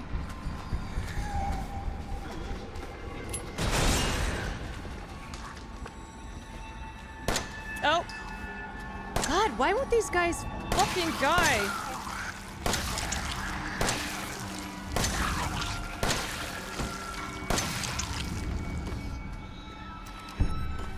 Shit, motherfucker!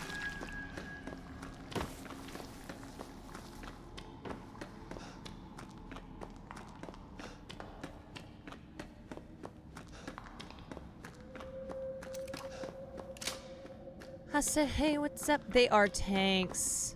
They are. Yeah, the lobster claw ones will.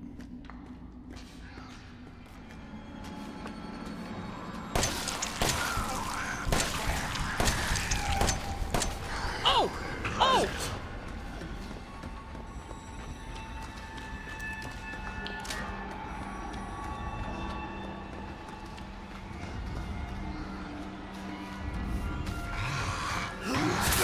Shit!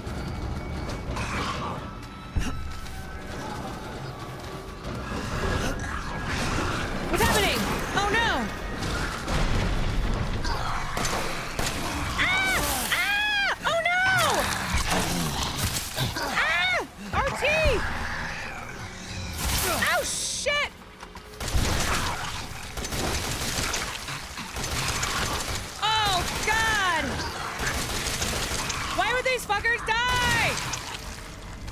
Oh no, I'm dead! Ah!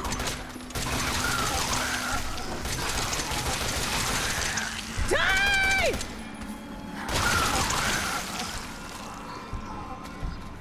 How? How? How are they still alive?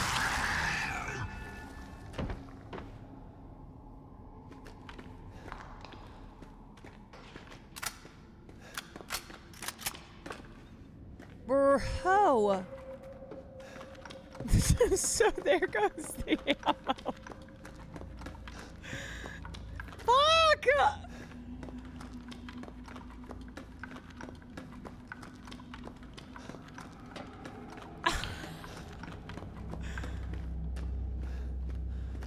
Damn, y'all.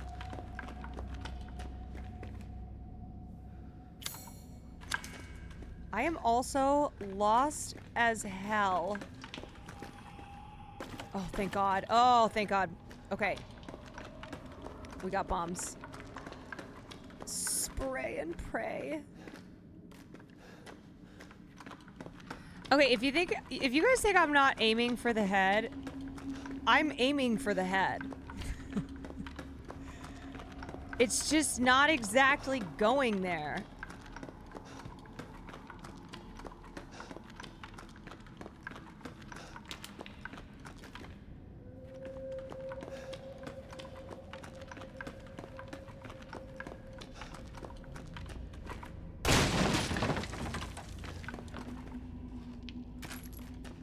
Okay, I got more machine gun ammo. There goes. Well, there goes the ammo. We got some back though. With the machine gun, shoot in short bursts. Oh! Fuck! I didn't even see that! That's crazy. Wow. Oh! Okay.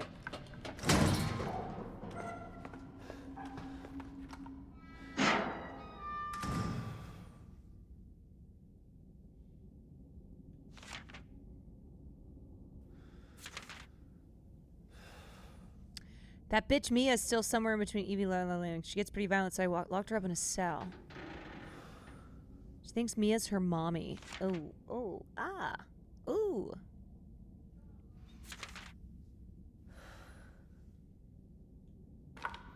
Ooh.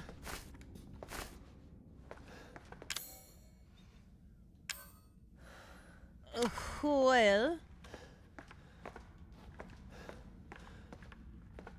You don't? Oh, shit. Steroids? Oh.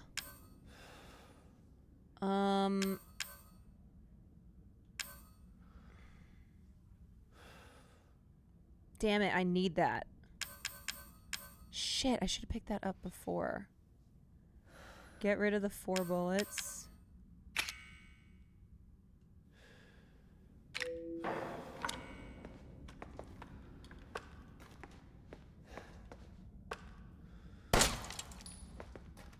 Okay, wait. Let me see if I can just use these bullets on anything. No. Damn it!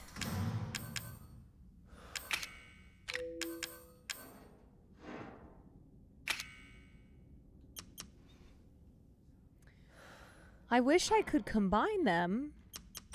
Can I not?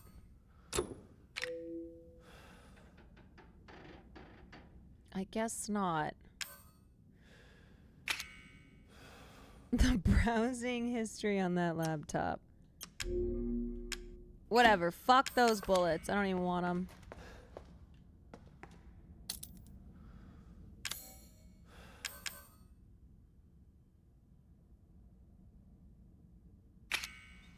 Should I use this right away? Or should I save it? It gives a full heal, right? Maybe I save it when I'm dying.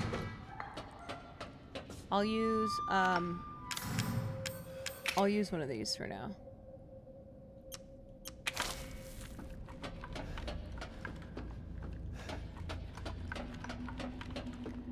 Okay, that didn't really do shit.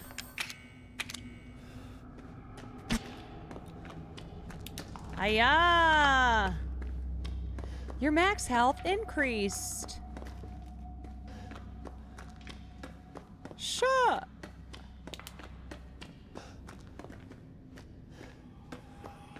Fuck, where am I? I don't know. I'm so lost. Did I go this way?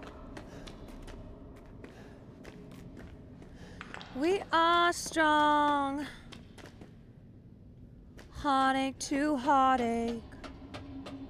We stand.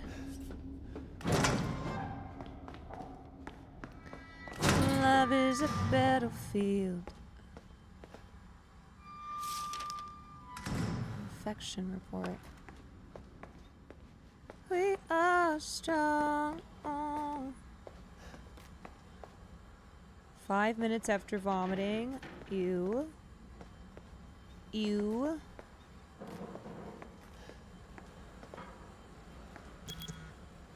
Honey to honey.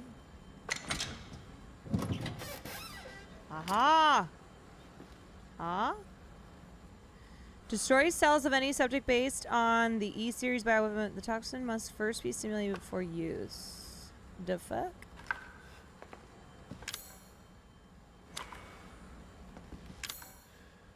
Oh!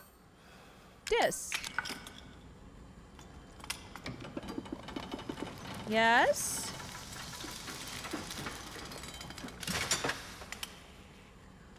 Oh. This is for that.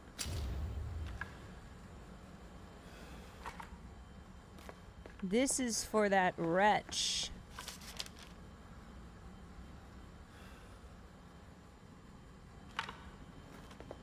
I'm gonna stick that in her skull.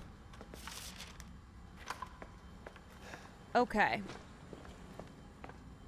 So now we're gonna go this way.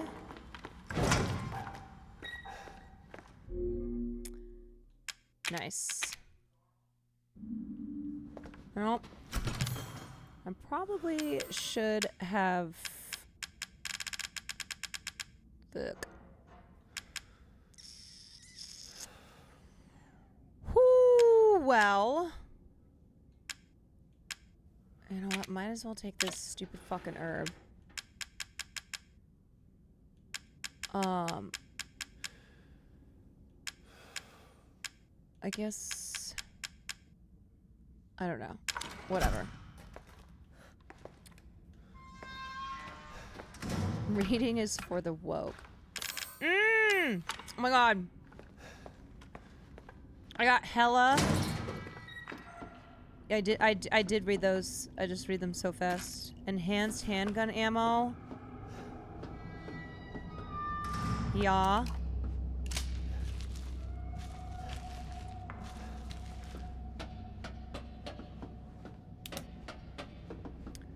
Wait a second. How do I get the fuck in here?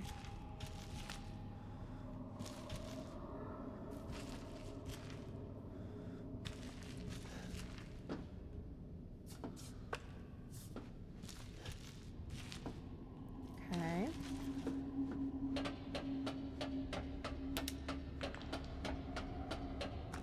Yeah, what's the pin?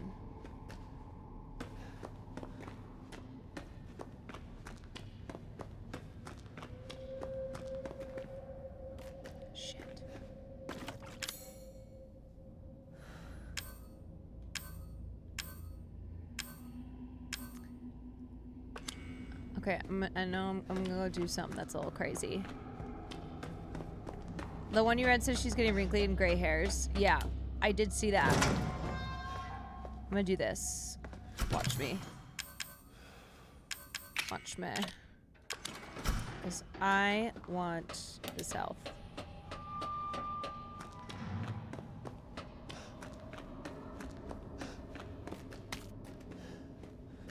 Boop.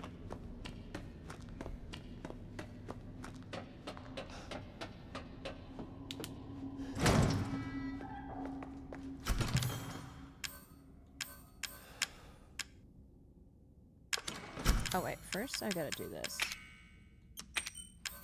Okay, okay, now we're cooking. Now we're cooking. And then we're gonna save. What's up, Armin935? Okay, you guys, where do I go now? Do I go out?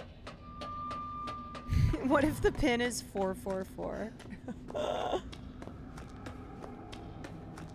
I think this door is new. I haven't seen this. This looks evil.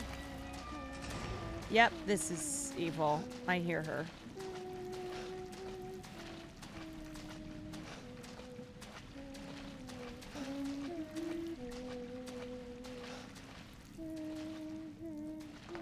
Why?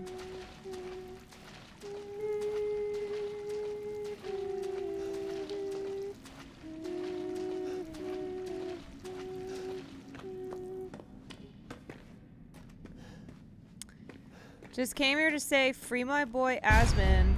Oh, yeah, I'm Mr. John Twitch. I'll get right on that. Here, I'll take care of this. Here, I'm gonna free you as well. Goodbye. Goodbye.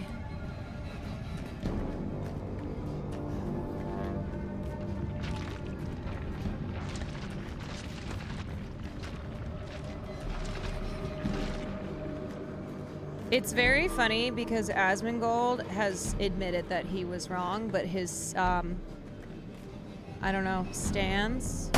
Oh, shit.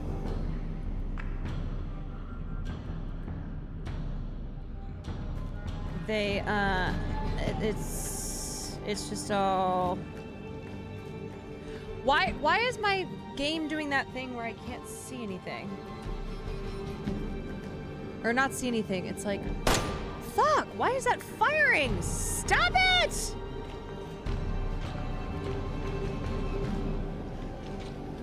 It's got like a white bar. Yeah, oh, I tapped off. How do I tab back in? Anyone know? Willy boy, thank you for the raid. Fuck. Shit, okay. This is a problem. See, I tried to click though. I tried to click and I got...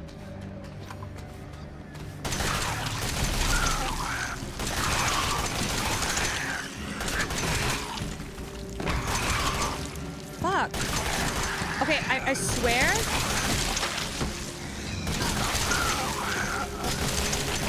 Oh my god, I swear I'm not like... I'm not that bad. It's this gun. Okay, that was me. That was me. Okay. Okay, I think I did not hit a single... Cool. Cool. How do I get tab back into... See how it's got that white bar?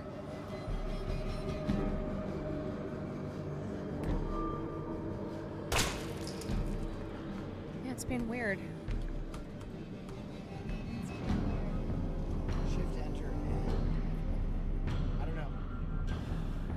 No, I can't. It's kind of distracting though. Earlier my okay, wait. Fuck.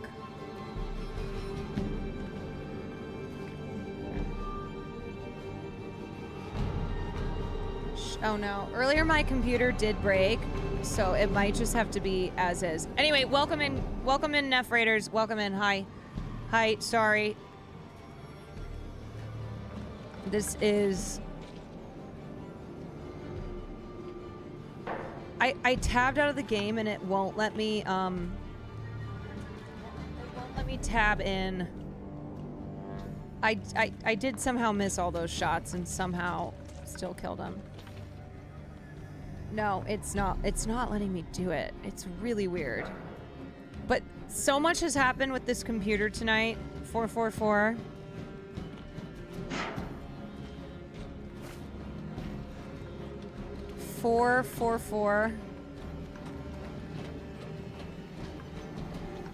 Oh my god.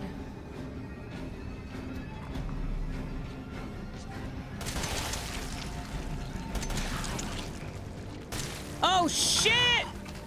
Oh, shit!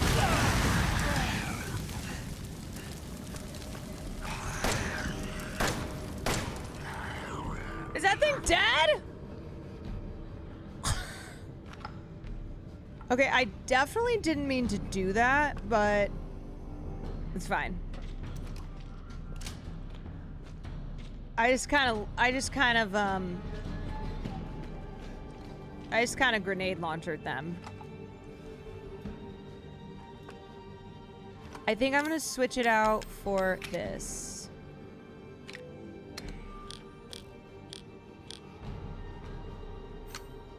I gotta be honest.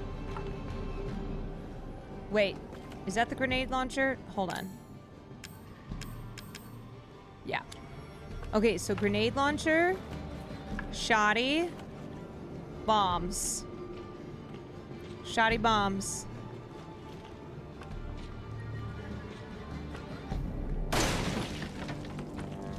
Yes! Oh my god. Thank fucking god, it's about time I got some more shotgun shells.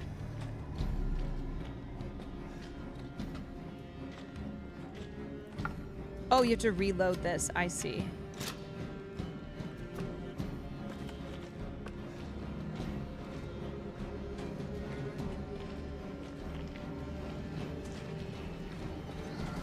Oh! Oh, shit! Ah! Ah, I'm dying! How? How is this guy still alive?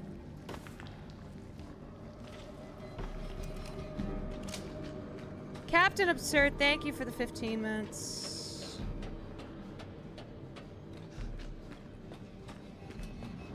Bro, where's this piece of shit? Okay, machine gun ammo. Machine gun ammo. Anonymous gifter, thank you so much for the 5. Oh, fucking, I didn't. Oh, that little devil. That little devil witch.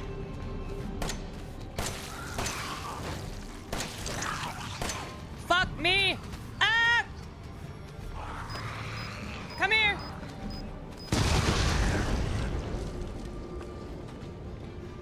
Oh my god, these guys just never end! Shit! Fuck! Okay, just go. Just go. Run. Run. Fuck! Shit balls! Oh! Oh no! Oh no, I died! Oh, I hate this so much! God, there's so much. Neuro rounds can stop enemies. Use this to your advantage. Press to switch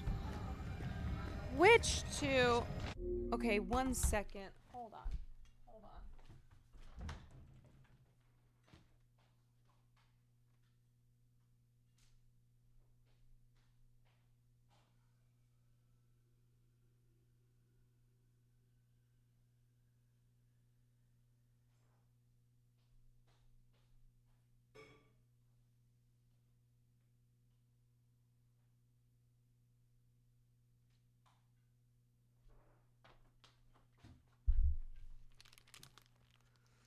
Okay, guys.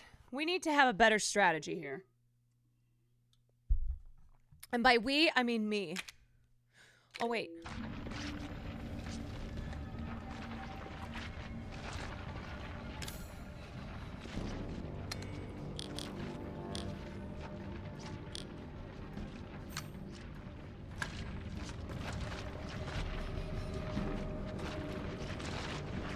Fuck. Okay, let them both come. Come here. Run.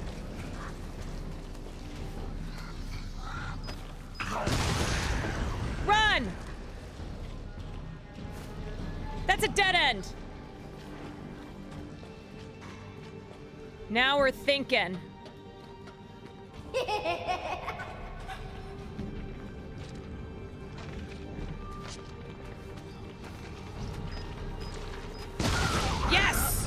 2 for 1. Bye.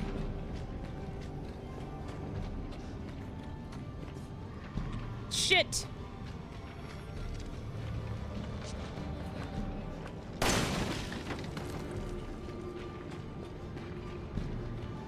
Oh. Okay. Let me know. Yes.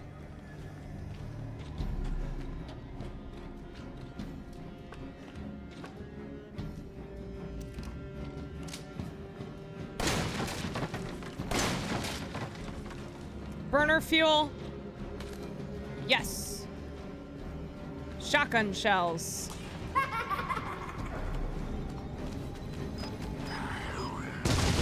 Boom, baby. How you like that?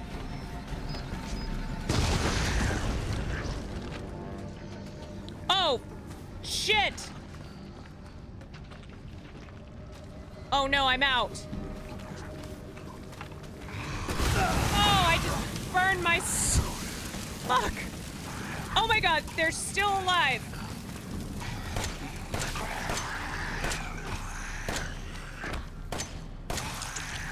Damn it.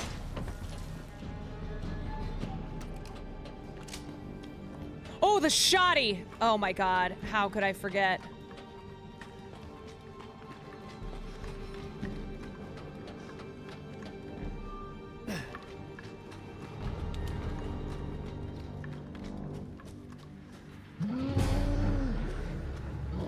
Okay, here's this monster. Ready? We're gonna shotgun this guy.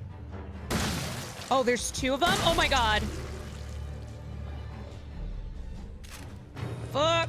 Oh, shite. Oh, I just got acided. Shit. Oh, fuck. Shit. Oh, boy. Oh, boy.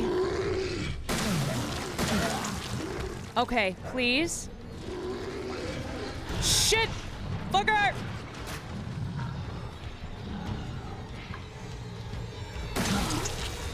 Please die.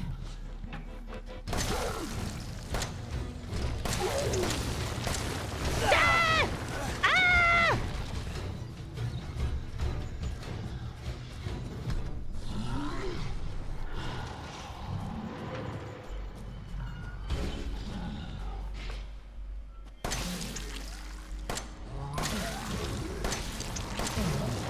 Shit! Oh my god, this acid is insane! Okay, run. Run! Shit! Go!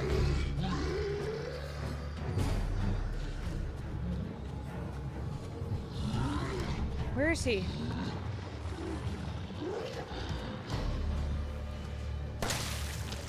Please die. Fuck this!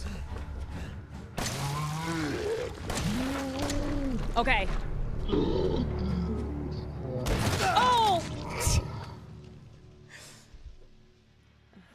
All right. Nice.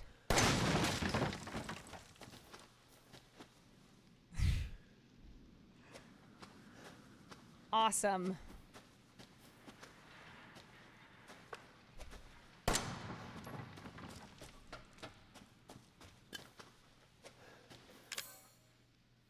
Holy moly, you guys. That was cray-cray.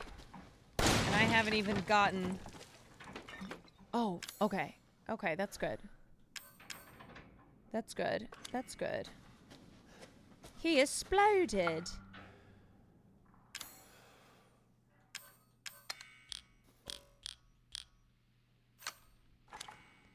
He exploded.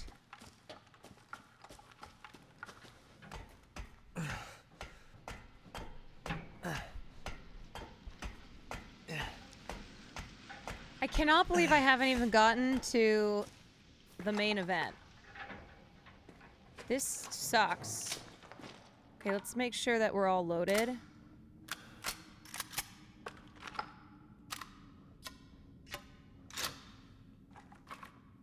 Oh, sucks. Okay.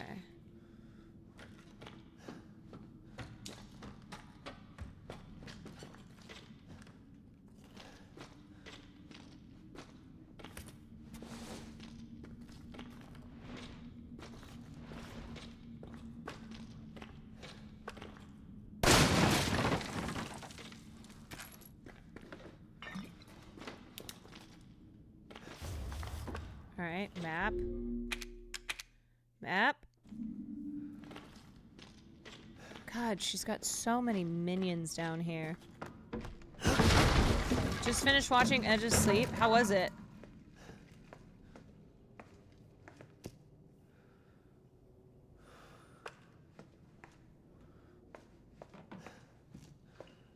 I'm sure it's it. Oh, you son of a bitch. It's not here.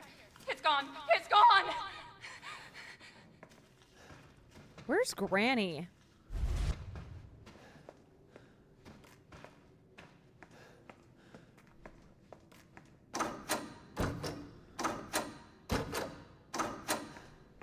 Okay.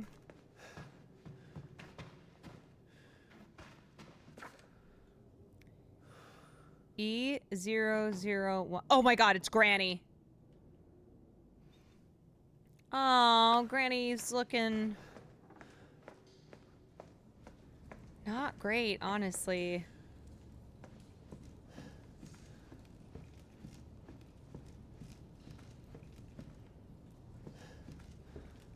Granny is the final boss. She's been here all along.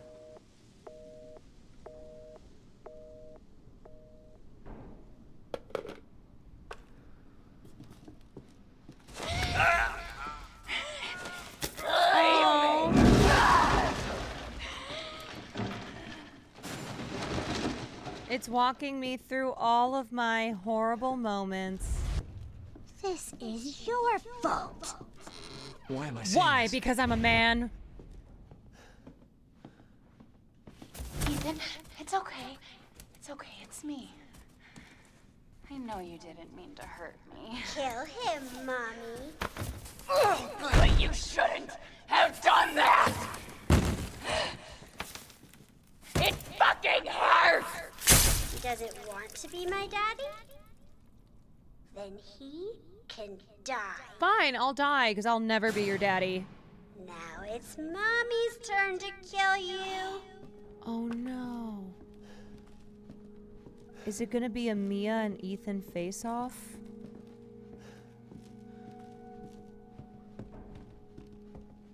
And who's Granny? Granny is the devil. Help!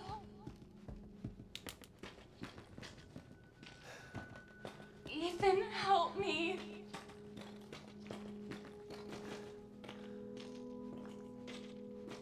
How? I don't know where you are. Granny is... Granny was president.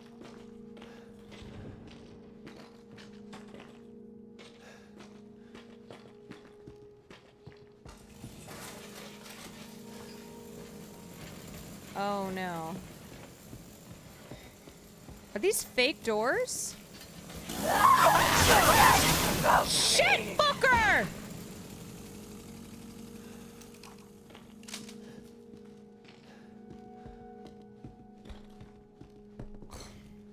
Jesus. Where the fuck are you? Yeah, where the fuck are you? What are these fake doors?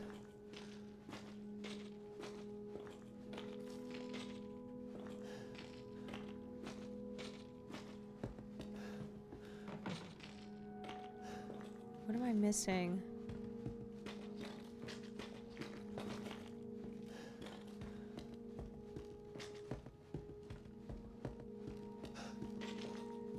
I can't see shit.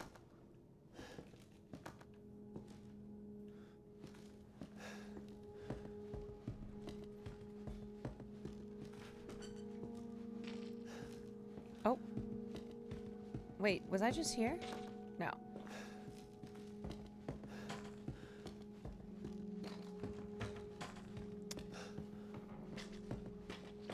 This dude is good with gaming. Cool. So everybody in my chat, if you would do me a favor and just go leave. Oh, here we go. It's got to be up here. If you go leave and watch whatever random streamer that is. Cool? Because fuck me, obviously.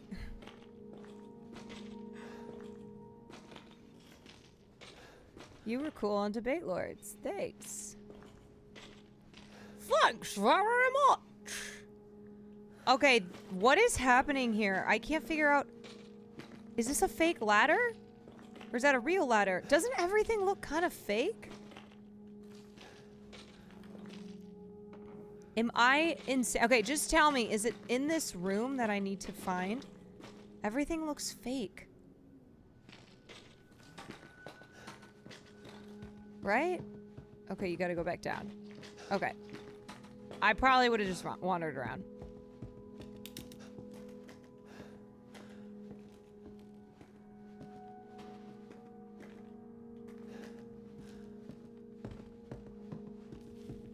Oh my god. This little devil creature. You're gonna be one of us. Little And devil then creature. You'll play nicely. I'm not playing. No! Get that away from me! Want your help! Fuck, is she actually killing me? Ah! Am I dying for real? What is this? Should I shoot it? It all has to come down. I know, I cannot tell what is real.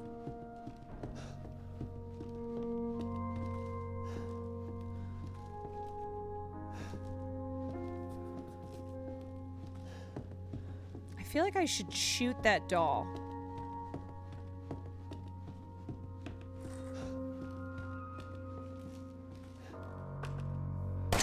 Okay, that didn't work.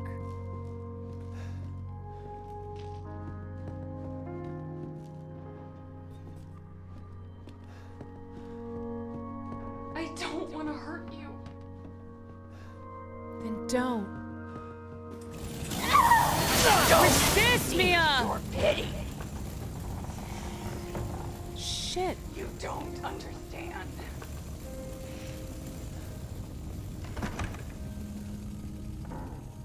Like, am I supposed to let her stab me? I cannot tell.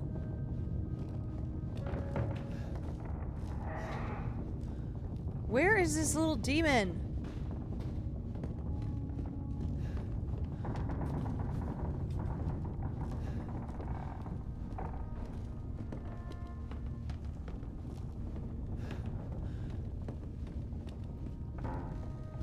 Alright, this whole house is falling apart, man.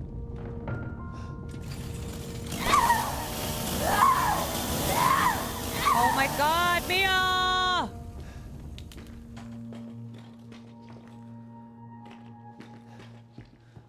Get away! No, I don't think I will.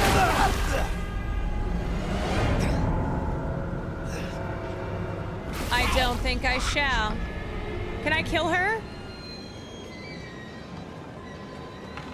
Get away! Oh shit! Leave me alone! Ah! Oh, you dumb! Oh boy.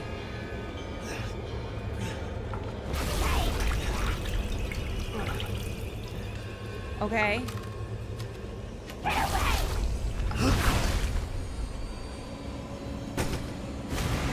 Is that like doing anything?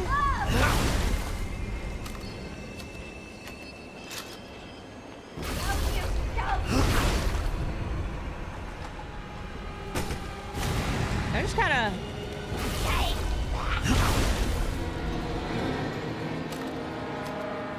Wait, Wait, that's not doing anything? Shit. You guys. Leave me alone! No, that wasn't doing anything. No, you don't! Oh no. This is hard. Okay. Oh, I'm dead. I'm dead. Okay, that was hard. You just have to block and get... Okay, okay. Okay. Get away! Like that? Okay. Okay, well, I'm dead, so... Shit!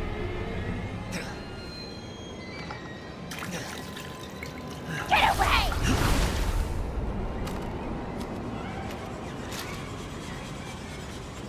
Leave me alone! Why can I not get close to her? Fuck! Okay, now can I shoot her? I don't know what to do! Stop! No! Oh, I see. No! Giggle Goblin, thank you so much for the 10. Oh, I see. You. She's Granny! What does everyone hate me? She's Granny! Goodbye. She's Jimmy Carter. Goodbye, Evelyn. It hurts! It hurts! It hurts! Good. Damn you! Damn you all to hell!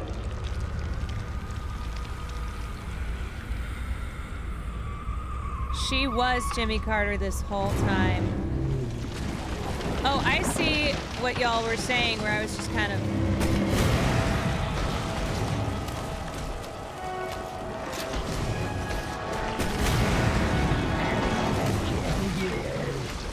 Oh my God, Granny! Should I just like fucking lay into her?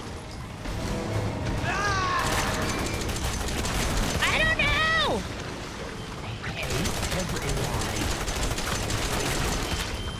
Shit! Oh no!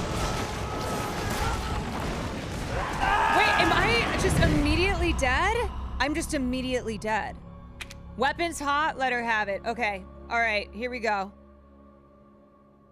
We're just laying in. We're just laying in, keep shooting. Okay. Because she just gets closer. Okay, here we go. Here we go, y'all. We're gonna mag dump. We're gonna mag dump. It hurts! Damn you! Damn you all to hell!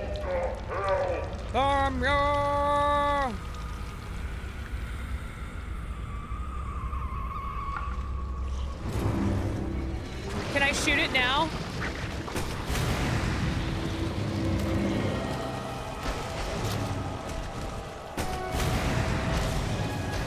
Stop it! Okay, we're just lighting it. We're lighting into her. Oh my God!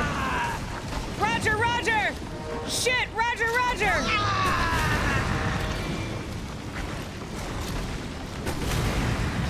Shit! Shit, Granny!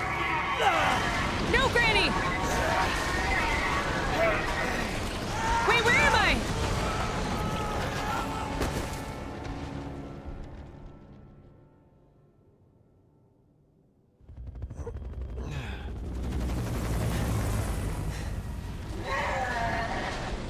Oh my God, we're outside?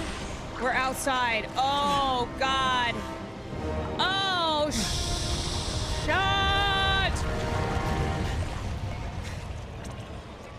Oh, shit! Shit! You're just a little boy. Oh no, how do I move? I can't move. Oh no! Dude,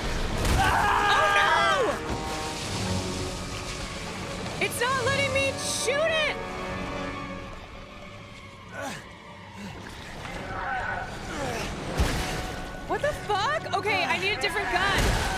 I just wanted a band-aid.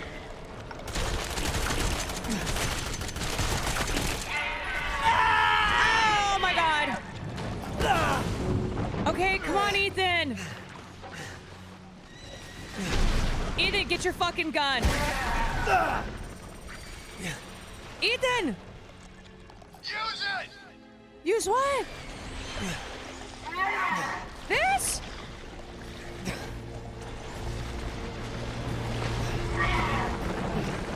Playtime's over. Playtime's over, bitch. Where's her head? I cannot see. Die, Granny, die! No, I miss. Oh, shit.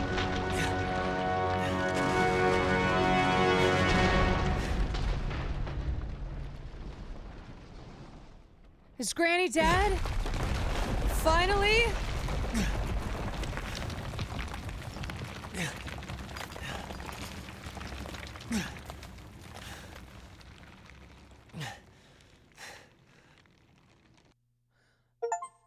Is that it?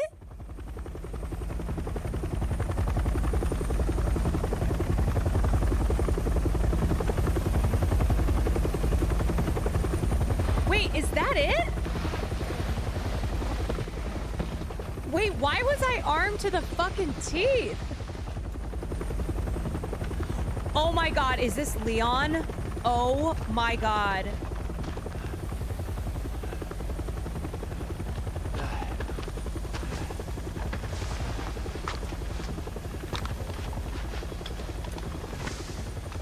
I'm Redfield. Glad we found you. The fuck took you guys so long? Wait, who's he?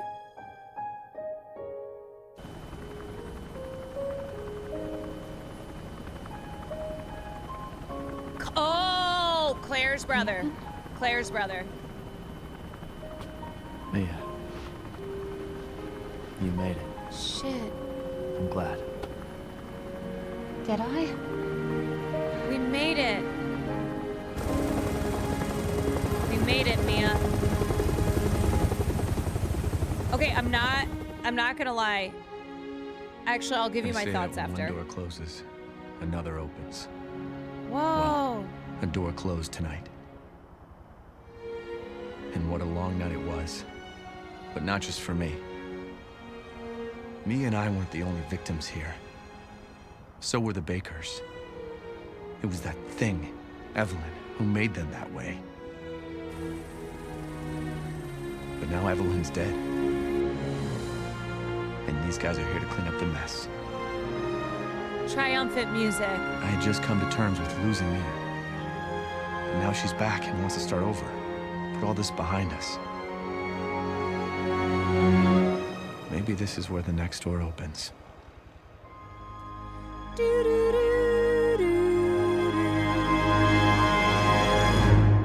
Wow. Wow. Okay. Oh, cutscene. Bum bum bum bum.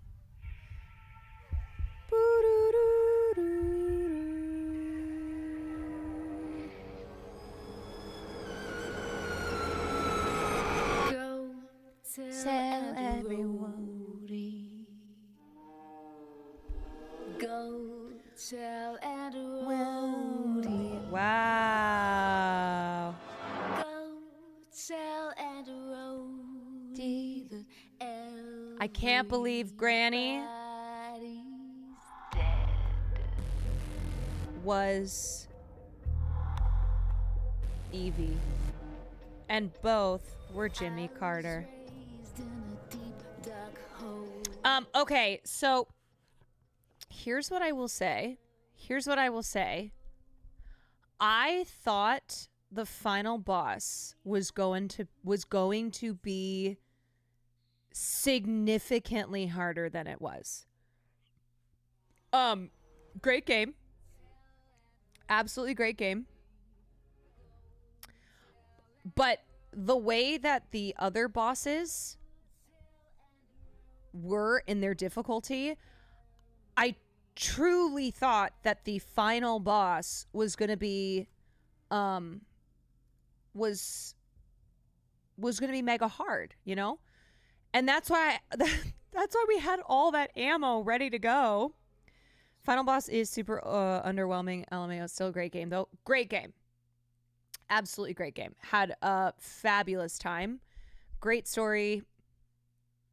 Really, really great. I'm just very surprised. Daddy seemed more like a final boss. Daddy was really hard. Mammy and her Biyassi, that was hard. That was so much harder than the final boss was. I mean, I did have the grenade launcher, so I lit her ass up, but I don't know. I kind of felt silly having as much ammo as I had. Resident Evil 8 continues the story and fixes the bosses big time. Interesting, because I do remember, was it 4? That's with Leon, or not. No, what's the one with the villagers? The villagers is 4, right? Yeah. And that is Leon. Okay. That one I remember the I remember the bosses in that being difficult. I mean, the bear traps alone. The bear traps alone were really, really hard. Cool. But I had a great time. I did. It was a great game. It was a little shaky at the end, but very polished very well in RE8. Everything else was great, though. You know, the puzzles are fun. They're frustrating, but they're fun. Village will also bring in the internet's favorite boss. Wait, who's the internet's favorite boss? I played 2. I played 4, and then I played 7 just now.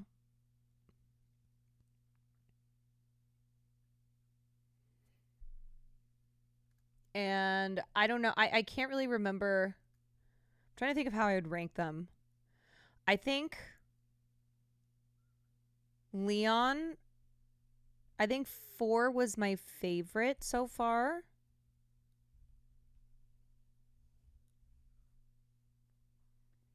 Oh, big titty vampire mommy. Tall vamp. Okay. I see. I understand. You did great and you kicked ass. Thanks. I just always feel a sense of accomplishment when I have finished a game, you know? It feels good. Feels good to finish a game. All right, y'all. I am going to get out of here, but first, let me find someone for us to raid. Okay.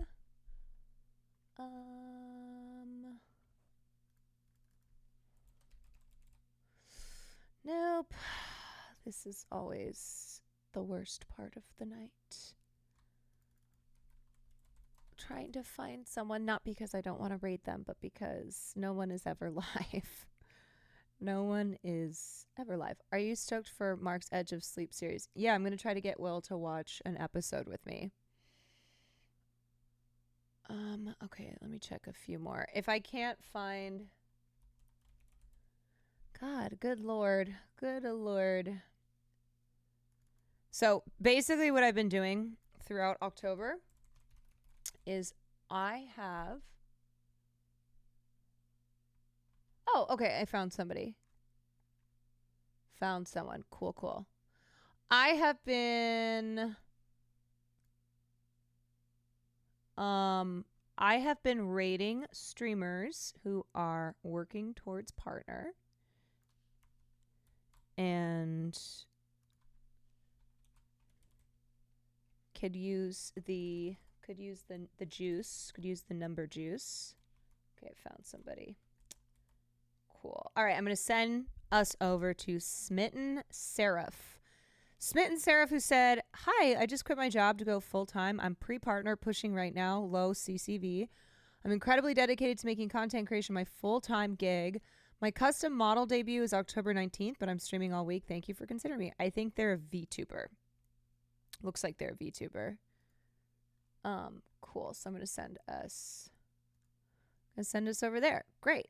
Thank you. Thank you so much, everybody, for joining me tonight. That's a great stream. Great community. We beat a game. It's always nice to end a stream with having beaten a game. And so I got to figure out what I'm playing next. Maybe Silent Hill 2. Maybe I'm mix and match and you know, juggle a couple games at once. We'll see. I don't know. We will decide. Tomorrow, I think I'll be live. I think so. I have an event all day, but I think I should be able to make it back in time to stream.